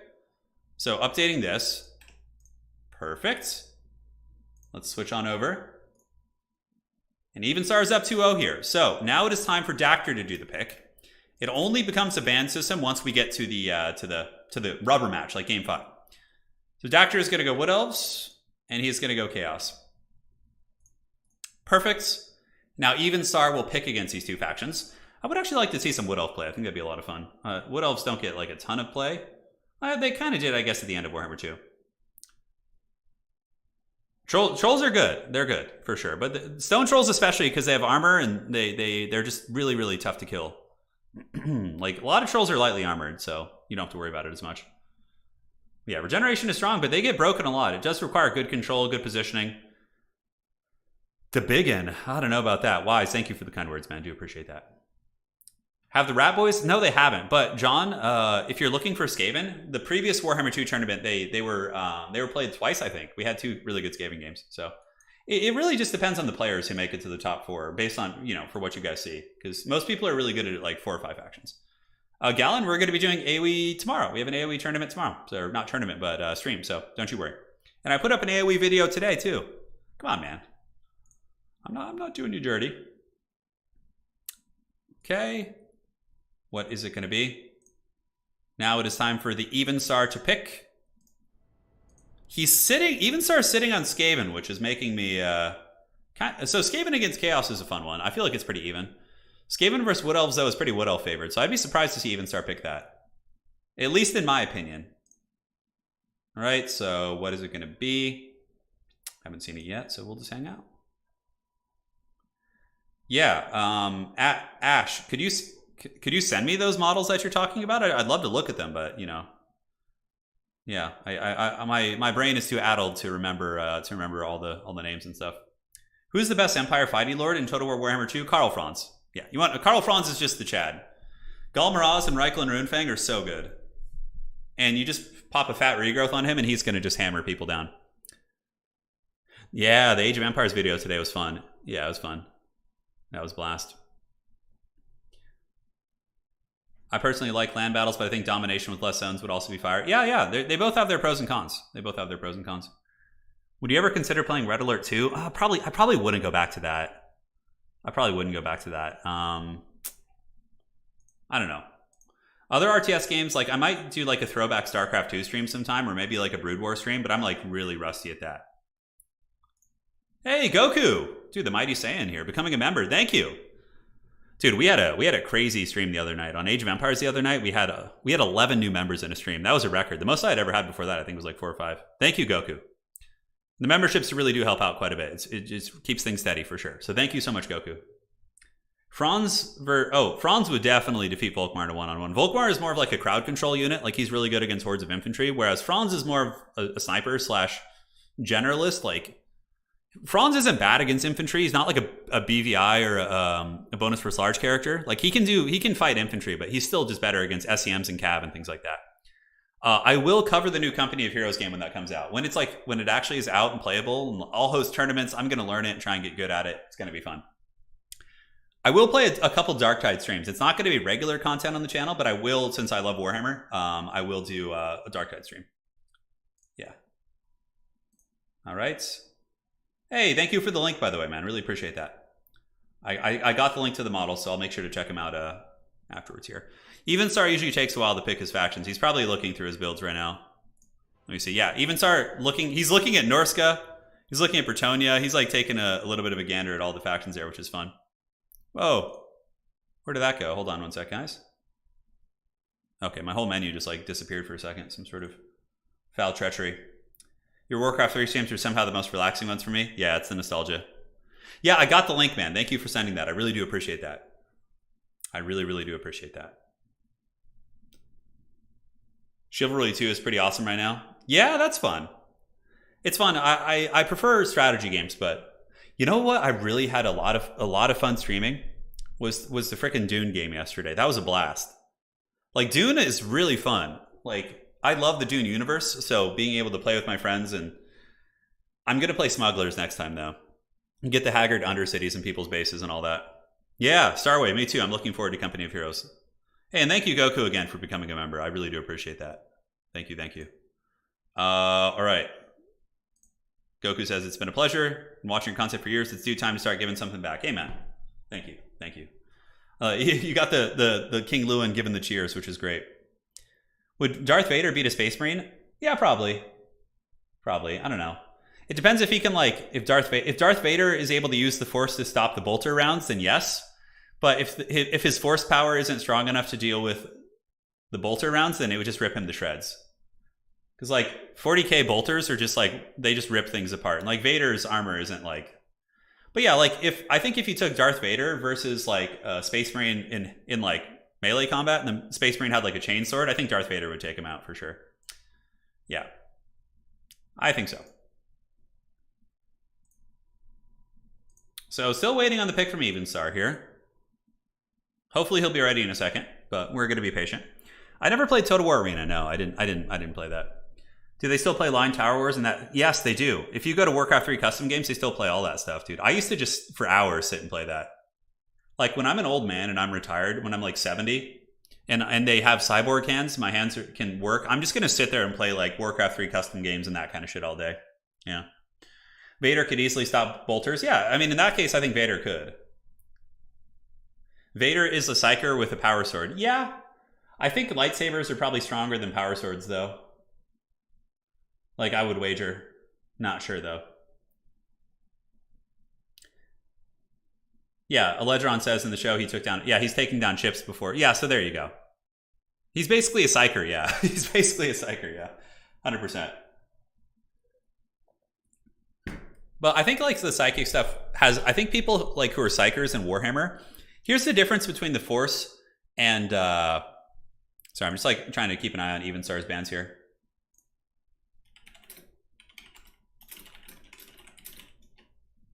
Okay, I don't want to rush him, though.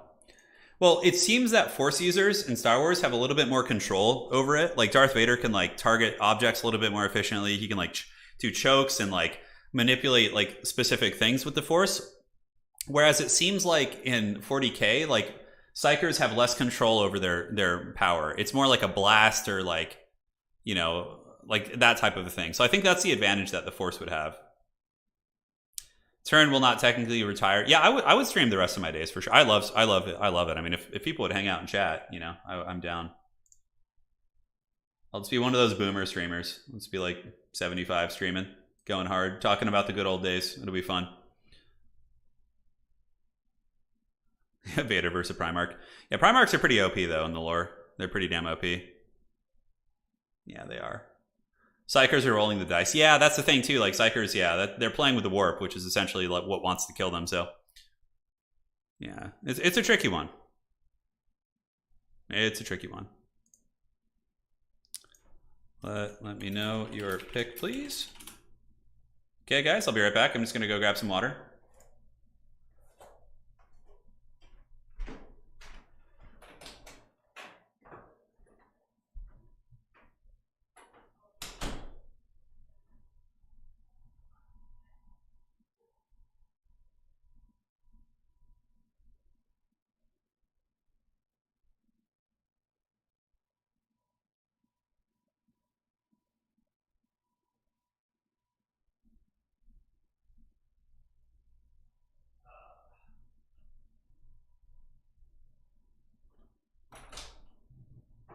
All right, I return.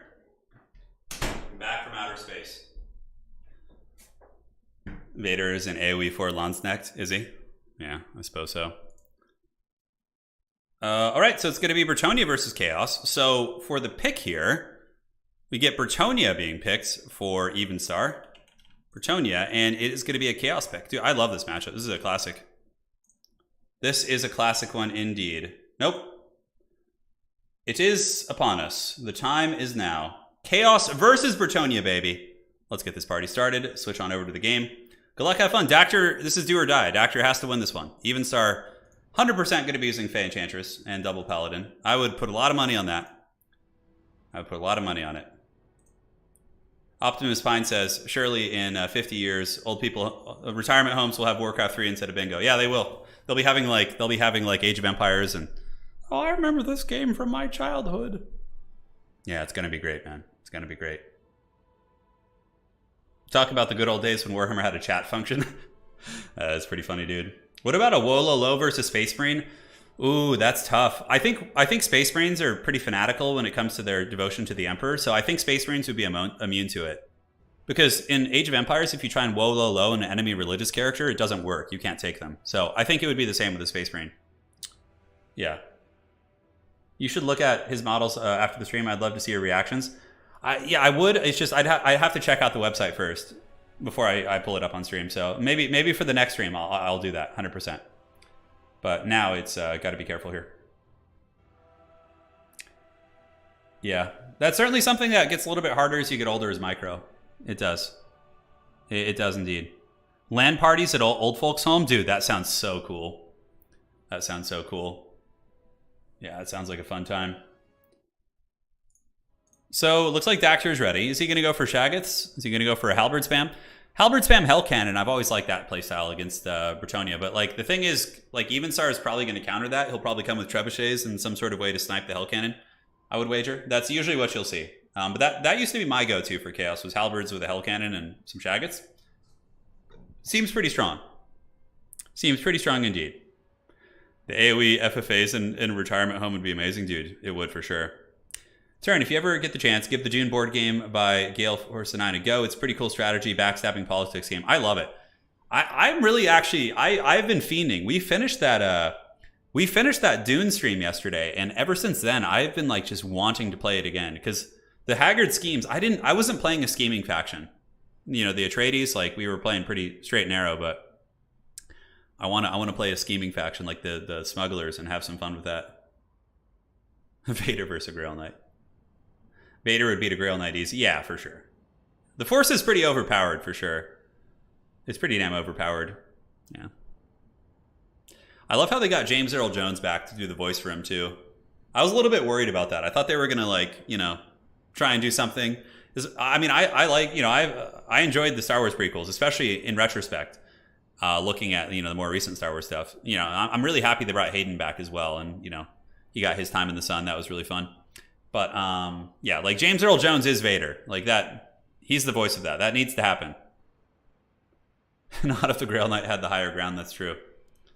Yeah, Eddie, we're going to be doing another Dune stream at least like once or twice a week. I really enjoy it. Might even just do like a random late night Doom stream sometime, even if I stream something else that same day. Evenstar taking his sweet time here. I don't know if he's... Let's see what they're saying. Sounds good. So no drama. And we're all set. Vader versus Black Orcs with the Immortals armor. Ooh, and now we're getting really into the deep end of things. We're getting into the really deep end of things. Can Grail Knights be Force sensitive? Yeah, Malekith uses the Force. That's right. Gojira is like, everybody forgets about the Dark Elf trailer where Malekith uses the Force. Malekith basically is Darth Vader, though. It's like literally like his body's burnt. He's trapped in this like suit of armor. You know, his mom is basically Palpatine. He's he has magic. You know, his origins aren't necessarily pure evil, but he's kind of fallen to it. Like Vader is basically Malekith is Vader. You know, come on. You know, somebody at Games Workshop in like 1988 was like, yes, like Darth Vader's so cool. Let's make him into an elf. Yeah, it's pretty great. All right, guys, we're here. So, it is on. Dactyr, going to be leading the Warriors of Chaos. We have your boy, Prince Sigvald, a Metal Caster, a Final Transmutation, and an Exalted Hero. Very cool. Hell Cannon, backed up by Great Weapons, so not opting to go for Halberds, which, you know, makes sense. Great Weapons in Warhammer 2 are actually not bad against Cav, so you can do your thing. Chaos Trolls, the classic Hell Cannon, though, is very standard, and it's going to be Marauder Horseman. Now, looking at your boy, Evenstar, he is coming in with King Lewin, Foot Squires. Foot Squires will trade extremely inefficiently with the Great Weapons. That's for sure. Double Blessed Trebuchet, so he's going to be dropping some blessings, potentially on the face of Dactyr, if Dactyr isn't careful. We do have Spears in the back, Peasant Mobs, and Archers to kill Trolls, Shaggoths, all that sort of good stuff. And Knights of the Realm are excellent against Chaos.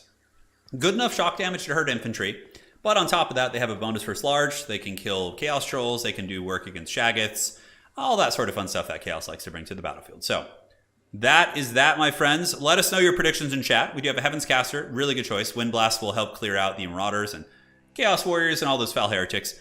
I am 100% wrong in my prediction, though. I was basically certain that Evenstar would go Fey Enchantress double Paladin, but he came in with King Lewin up in the sky. So making me eat my words, man. But, you know, being unpredictable can certainly be quite strong indeed. But the Trebuchets, we were right about that. I expected Trebuchets, but certainly did not expect your boy King Lewin. I thought it was going to be Fey and Paladins, because Fey Enchantress is just like, she could solo this whole army with like the Mortis engine, right? If she has a little bit of support. So very strong.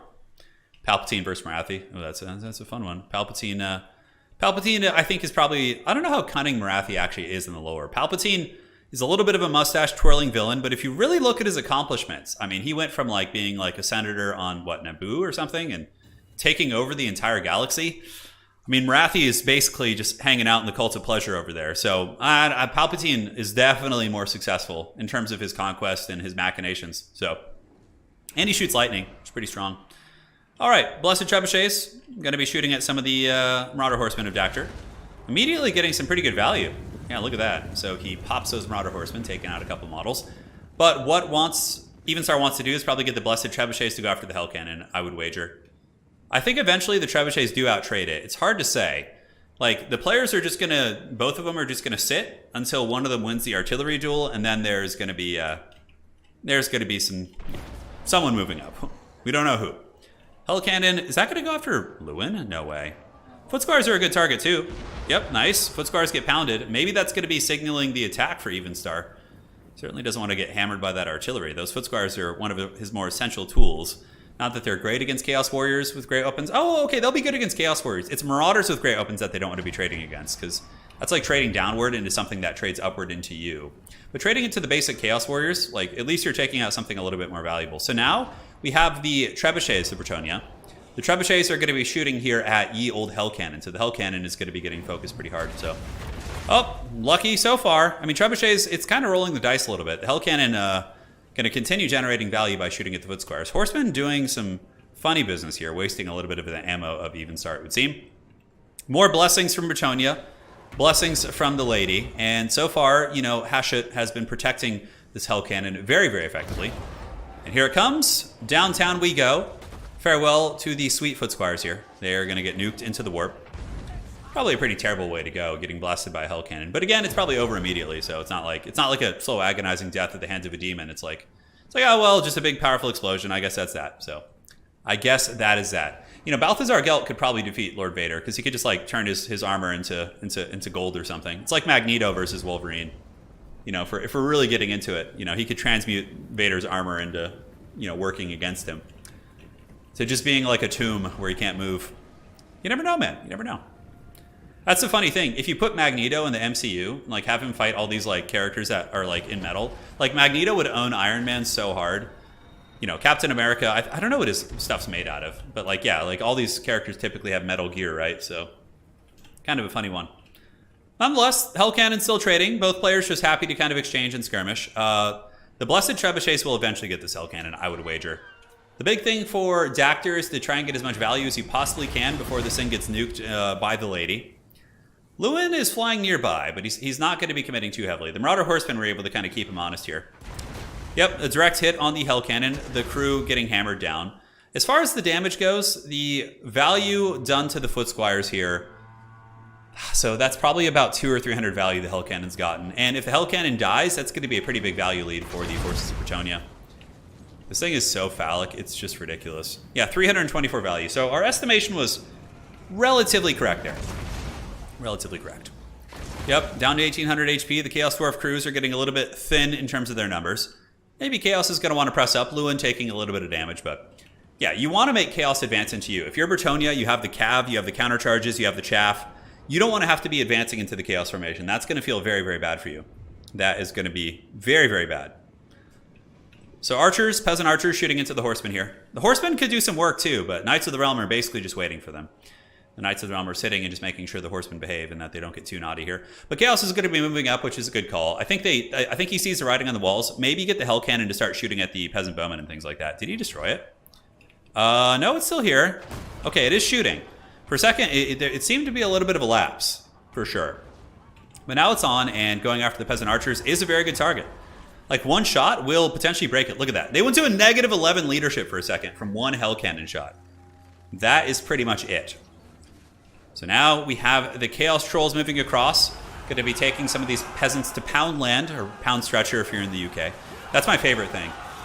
Every single time when I was in the UK, every single time I walked past Poundland or Pound Stretcher, I just would say that's what she said, and just to myself, and it just brings me such joy. It's so great. But, you know, one of the Blessed Trebuchets could potentially be compromised here. The Bretonians didn't have, like, crazy good buffering, and the Chaos Trolls will be very, very good here, but if the Knights of Bretonia are able to isolate the Chaos Trolls, they're going to get wrecked so incredibly hard. The Trolls will definitely need support. But Chaos Marauders with great weapons moving in on top of the Archers and Foot Squires. And it looks like the Knights of the Realm are looking to get on the Trolls. The Trolls need to pull back. Dactyr needs to retreat. Looks like he's going to countercharge. Might be able to get a little bit of damage. And the Knights do retreat when they see the Chaos Warriors moving in.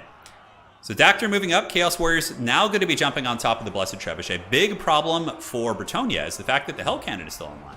So that Hell Cannon is going to keep shooting. And the Trebuchet has been trying all day to shut that bad boy down. And looking at this Bretonian army, I don't know if it has the most effective tools to actually deal with the Chaos Infantry. Because normally, you know, you have Fey Enchantress. And Fey Enchantress, as long as you could kill the SEM snipers, the Fey Enchantress is going to effectively just drain everything down with her Mist of the Lady. Metalcaster going to be dropping what appears to be a Final Transmutation. That will be a really good one. Nice play there by Dactyr.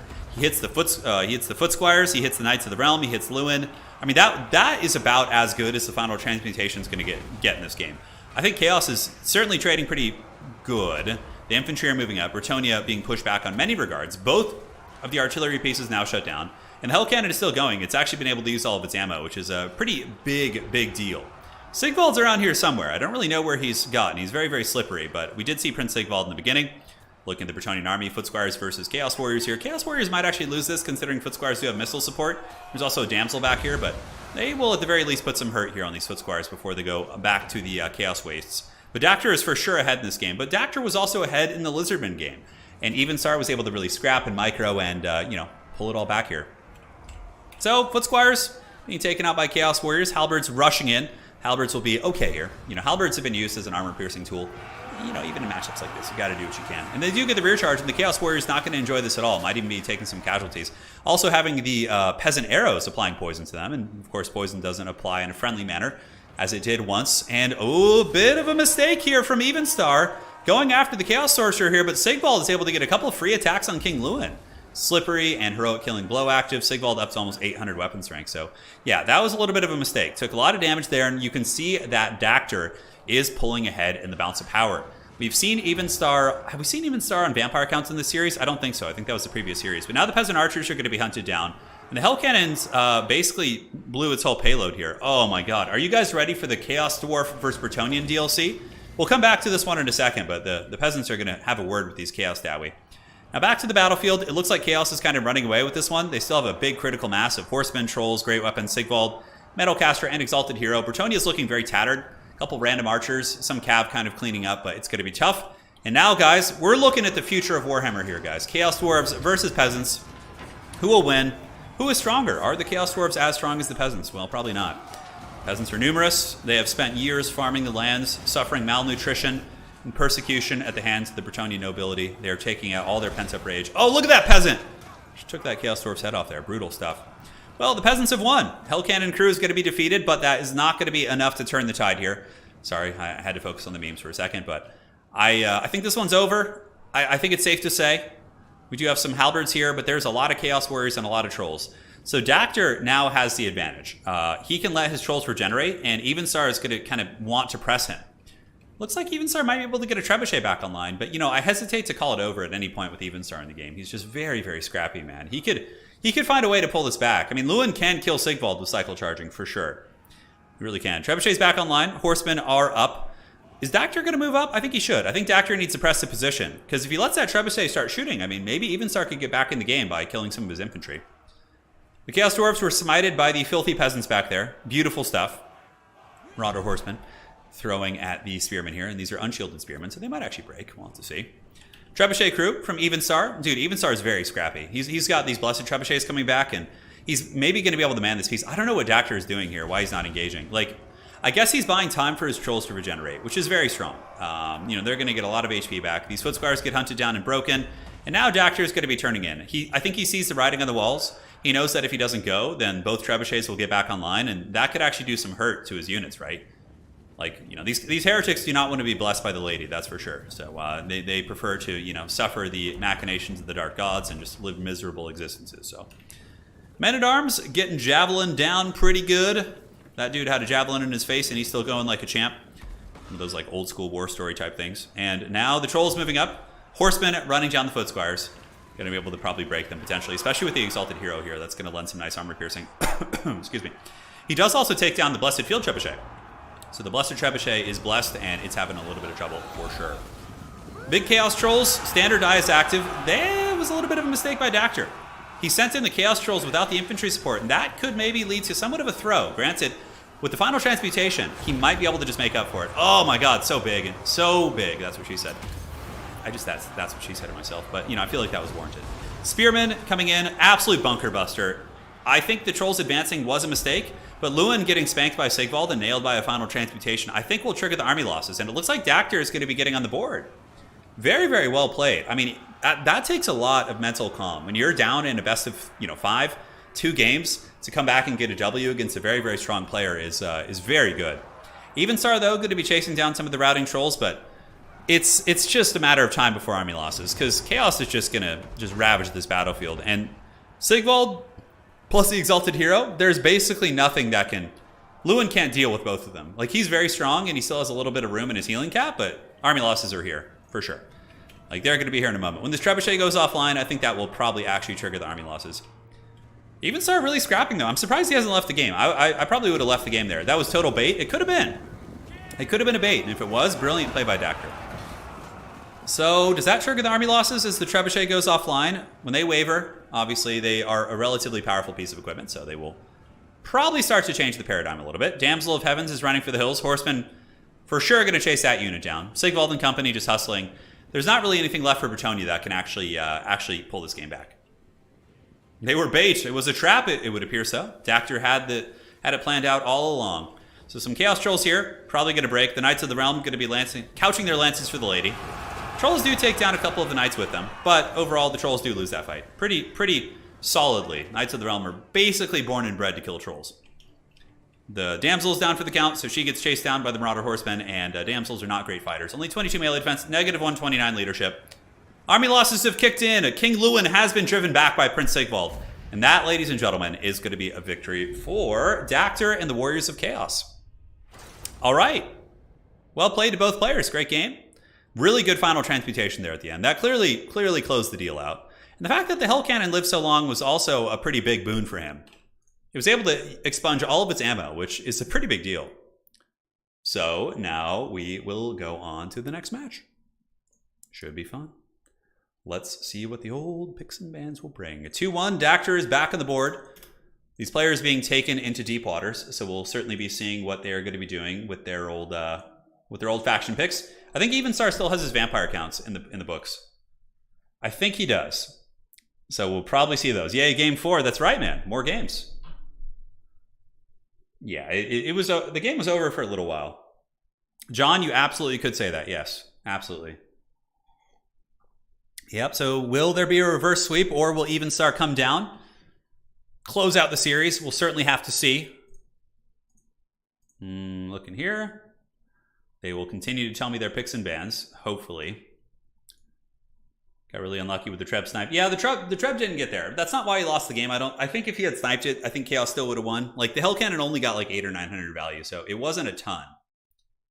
One of the few times you're happy with the Chaos win. Yeah. Well, I'm happy with Chaos winning because we get more games. So, yeah, for me, it's a win-win here. Dude, pistachios are so good. What is it about pistachios, man? I got they're pistachios that are with salt and pepper, like a ton of a little bit of salt and a ton of pepper, and they're so good. They're so good.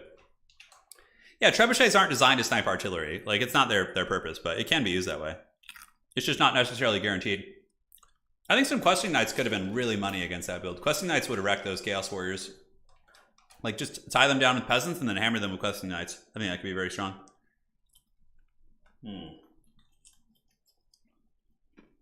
Would I rather fight a Blood Knight or a Grail Knight? Probably a Grail Knight. Just fighting undead shit is probably scarier in general. Because they're more evil, right? So, I would just rather deal with that. I know I asked this before, but do you think you could do a miniseries? Yeah. Cash, I'll do that at some point, for sure. Once we get them all in game 3. Yeah, see, that's the funny thing about pistachios, Cipe. I don't really like them unless they're in the shell. Like, part of the experience of the pistachios, like, is getting the nut out of the shell. Like, I prefer that. I prefer that, for sure. All right, so let's see what the picks are going to be. Checking with the players. Do we have anything yet? Lizardmen and Wood Elves for Even Star. Okay. So it is going to be Lizardmen and Wood Elves. Perfect. And we're all set. And now let us go ahead and see what Dactyr will respond with. Even Star may be saving his vampire counts for game 5. It could very much be the case. Not sure. But who do we pick here? I don't know if Dactyr plays Empire. Empire gets wrecked by Lizards, though, usually.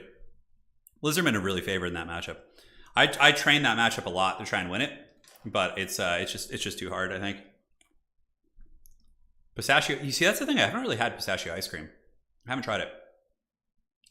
Tim says, so weird to see all my favorite YouTubers having time to go back to Warhammer content. I.e. can't. Yeah, it's simply because Game 3 just isn't in a great spot until we get the other factions. I'm going to be going pretty ham, though. I'll be doing campaigns. I'm going to have an active campaign going nonstop. There will be some sort of a campaign. We'll have tournament streams. I'll still be doing Age of Empires, though. For anybody who's a big Age fan, don't stress it. I'll be streaming that at least 2 or 3 times a week. I love Age of Empires. So fun. Do you think Nagash will be added in what units? I have no idea. You know, if you want an answer to that, Lich109 in chat, our glorious mod, he is like the Dark Lord of Warhammer Fantasy lore. So he could probably answer that like better than I could. Yeah, guns are good against dinosaurs, but Lizardmen infantry really like crush your Empire infantry. So it's really hard to protect your guns. And Chameleon Skinks counter like Outriders and Pistoliers and whatnot. So it's really hard for the Empire. It's really hard. All right, so now Dactyr will let me know the pick here in just a minute. I'm just typing to remind them. And we should be set. I'm going to miss these Total War Warhammer 2 podcast streams when matches are so much quicker. Yeah, that's one thing that's nice about it. We get to like hang out a little bit, right? How do you feel about Warhammer 3 siege mechanics and pop-up towers? Okay, so Dactyr went Wood Elves. Ooh. Dactyr with the Wood Elves flex, saying, come at me with that mirror match, dude. Let's see who the true Lord of the Wood Elves is. And he did. Okay, Lizardmen. This is like one of the more classic Warhammer 2 matchups. And we're all set. Cool. So the die is cast. Wood Elves versus Lizardmen. Dactyr is a Wood Elf main. Even Star, probably pretty good at Lizards too, I would wager. I know he's a Vampire Count Greenskin main. Those are factions that he's very, very good at. I don't think he's played Vampires in this best of 5 yet, so he'll probably have them on the back burner, ready to go. All right, so the map here is going to be... Oh, I think we actually have the dreaded MP Crossroads. Oh, that makes sense for this matchup. I decided to throw this one in today just to see. So we have literally the flattest, most bare bones, terrain-free map. This is like every person who likes the kite on the map. It's like their fantasy. Yeah. All right. So potentially the last game. If Even Star wins, it will of course be over. If Dactyr wins, we're going to game 5. All right. One sec, guys. I'm battling this pistachio right now.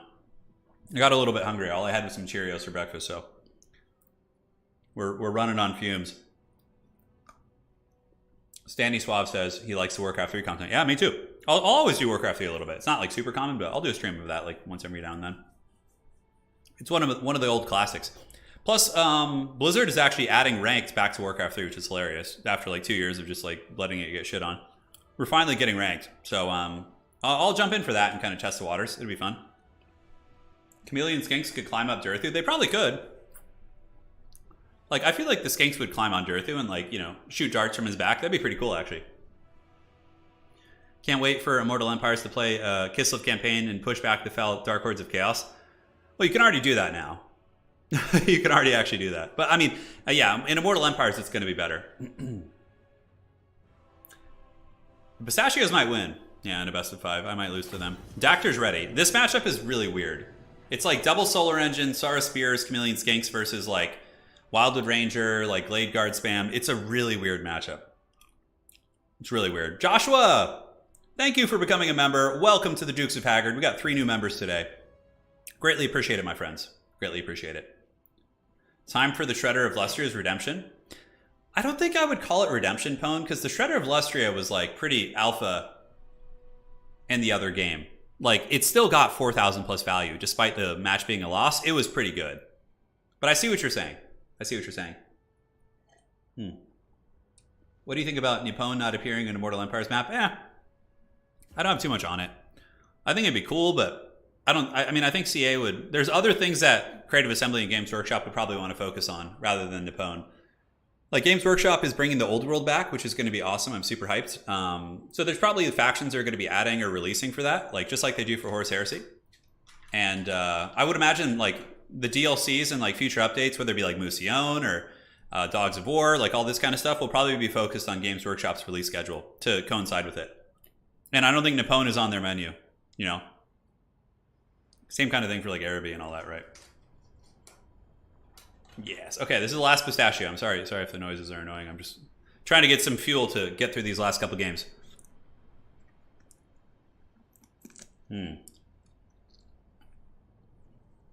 Yeah, clandestine is fun. Hey, 911, thank you. Welcome to the Dukes of Haggard, man. Dude, the fire rises. Chuck Norris blessing your entry with his roundhouse kicks. All right, here's a chat question. Would you rather get roundhoused by Chuck Norris or judo thrown by Seagal? Here we go. Got to put it to a vote. I have some other pretty funny ones, but I don't know if they're appropriate for the stream. The judo, I feel like, yeah. Would you rather get roundhouse kicked by Chuck Norris just once, or have Steven Seagal grab you and just launch you with one of his Haggard judo throws, or like the neck chop thing he does, you know? Everyone says judo thrown by Seagal. Yeah, I guess that was kind of like a dumb one. It's pretty obvious. Like, being kicked in the face is so much worse than being like thrown. Okay, that wasn't a very good one. That to be fair, that wasn't my finest work. I just thought it was funny because those are their signature moves. Yeah. Seagal is a phony. Chuck Norris is real. 100% agree. 100% agree. Yeah, that was a dumb poll. I'm sorry, guys. It was like, all right, looks like we're ready. Well, good timing. Oh yeah, that's right. It was Aikido, not Judo. Sorry, Judo is a legitimate, awesome martial art. I'm sorry, I don't mean to put that bad will on the name of Judo. Judo is legit. Aikido is a bit of a meme, in my opinion. Well, it's just my opinion. I could be proven wrong, of course, but I think it's a bit of a meme. Dude, Chuck Norris's roundhouse kick was probably pretty legit. I used to watch a lot of Chuck Norris movies when I was young, like the Missing in Action series. Have you guys seen Missing in Action with Chuck Norris? It's like I think he's like a Vietnam movie. Basically, there's a scene where Chuck Norris has been captured, him and his friends, and they're trying to torture Chuck Norris, right? When he's captured in this movie, and what ends up happening is they put a bag over Chuck Norris's head, and they put a ravenous rat in the bag, right? It's like one of my favorite movie scenes of all time. They put this ravenous rat, assuming the ravenous rat is going to like bite off his nose and go for his eyes and shit. And then, you know, there's this like a couple of like 30 seconds of anticipation where Chuck Norris is like wrestling with his bag on his head. And everyone's like, oh no, the rat is getting him. Oh no, Chuck Norris is getting bit by the rat. But then like they take the bag off his head and Chuck Norris just has this like plastic rubber rat in his mouth. It's like one of the most Haggard funny scenes. I love it. It's so good. All right, guys. So let's take a look. We got Orion. Mel Gibson is here, baby. Dude, I'm so happy. We got High Elves and we got Mel Gibson today. Look at this man. He's like, freedom! And we do also have the Branch Wraith back here with Earthblood and Pendulum. Really good combo. Dryads will do okay against Saurus. Saurus usually will barely edge it out. We have Great Stag Knights, and Great Stag Knights are really good against armor. I mean, if they can isolate like a dinosaur of any sort, like a Solar Engine, for example, they will kill it very quickly. Glade Riders with Spears, and it looks like we're going to get a bit of a surround here. Glade Riders, Great Stag Knights, Wild Riders, and Great Stag Knights. So really, it's a rush. It's a rush, right? Yeah, we got the Great Stag Knights. We got all the goodies. The time is upon us. Now, for the forces of Evenstar, it's going to be Chameleon Skinks. We have Oxyotl as well. Okay, Oxyotl is very good here. He's very good. Very annoying, hard to kill, can snipe a lot of stuff. Solar Engine, protected by Saurus Spears and regular Saurus. Basically just like an infantry army that's anchored on a Solar Engine. And that's how you roll, man. It's going to be good. But this is going to be a classic Jactor big cav rush here. Coming in with Great Stag Knights all over the place. And more Great Stag Knights and Glade Riders. Solar Engine shots, very good value. Shooting into what appears to be the Great Stag Knights over here. Yep. And they do not lose any models. They do lose 2 models. Very cost effective. So Stag Knight's going to be charging into the Saurus. Christmas is coming a little bit early, ladies and gentlemen. Those Saurus warriors do take a ton of damage. Great Stag Knights do hit very hard, but overall Evenstar getting a little bit better of that trade, although a very nice Earthblood right there. Oh, Orion's coming in. Big Daddy's here. And he's going to be getting those nice anti-large attacks into the Bastiladon. So Oxyotl probably going to be focusing his sights here on Orion, I would imagine. But Orion, the King of the North, hunting down the Bastiladon Solar Engine. In the backfield, we do get the Glade Riders moving in with Spears. Also some Great Stag Knights hammering into Skink Cohort. Should be able to break them. And the big cap push is now coming from multiple sides, with Dryads as well. And a Pendulum going to be hitting these cohorts, but a nice dodge by Evenstar. Man, Evenstar even babysitting his cheapest, unimportant units. Really, really on point there. The Dryads have engaged in the front. Orion is trapped in a bunch of Saurus warriors trying to get through. Oxyotl with the Blow Darts of Doom back here.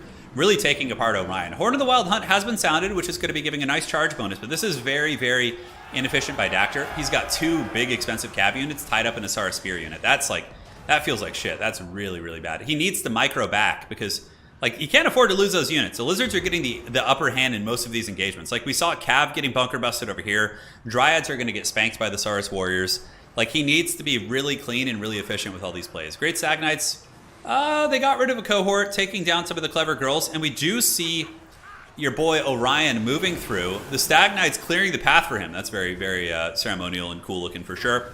As Orion gets a huge attack into Oxyotl. I mean, Orion will just beat the brakes off Oxyotl, but Oxyotl's a little rat. He's going to run away, hide in a bunch of these Saurus Spears, and Orion's mass is going to be his downfall as he's getting very, very low. Wood Elves seem to be getting picked apart across the battlefield. Looking around, we see Stag Knights not doing very good at all. Dryads and losing fights. The Wild Riders couldn't quite get there. I just think his build was, though it was very epic and cool, it was just inefficient against what Evenstar brought. Evenstar probably going to be claiming the W here today. As Orion's trying to run away, Saurus Spears on him. Oh, and the Solar Blast! The Bastiladon with the Steel Chair ends the game. Hey, that was a climactic way to end there with the Solar Engine finishing off Orion. Yeah, the build just wasn't up to it. Too many spears, too many things that are good against lightly armored cav. This is why you often see Glade Guard spam Wildwood Rangers also to trade with the Saurus, but that was, and sometimes double Waystalker to also try and snipe things. But yeah, that build was cool, but it wasn't up to taking down that build. So GG, Evenstar's going to be claiming victory. Well played to him. He was defeated by Hadries last week, but was able to come back and win this next tournament. So well played to him. And that was a great tournament today, man. Very fun. Who would win, Mel Gibson from Lethal Weapon or Bruce Willis from Die Hard? Oh, that's brutal, dude. I can't answer that question. I have to go back and watch those movies, and then I can answer it for you. I haven't seen them in a long time. Yeah, that was quite the shot. Hey, Doctor, well played, you. You played a great set of games today. Hold your head up high. It was really good. So, in the end, Evenstar will be claiming victory. And on that note, my friends, if you enjoyed this Warhammer 2 action, if you enjoyed these old world factions going at it, please do drop a like. And that lets me know what content you guys prefer. And we'll be moving forward, man. We got a lot of fun stuff. Tomorrow's Age of Empires. We're going to have maybe a Dune stream on Friday. Casting some sort of a tournament on Sunday. I might do another, a faction war style tournament on Sunday. I'm not sure. Lots of fun stuff on the horizon. No, Optimus, I actually got a jam. But thank you guys so much. Really do appreciate it. That is going to be it for today. Evenstar has claimed final victory. Thank you to all our new members. We got Goku, Joshua, and 9. And I think that was, there was one more somewhere in there. So thank you guys for becoming members. And also thank you guys so much for the donations. We had several as well. All right, guys, that is it. I got a jam right now. Got a jam. But we'll be back. Don't worry. I'm going to be streaming almost every day. Yes, it was Morbin time today. The vampire counts did very, very good. GG, guys. Take care of yourselves. We'll see you next time. Do widzenia, adios, dobranoc, sayonara, all that sort of good stuff. And yeah, that's it for today. Cheers, guys.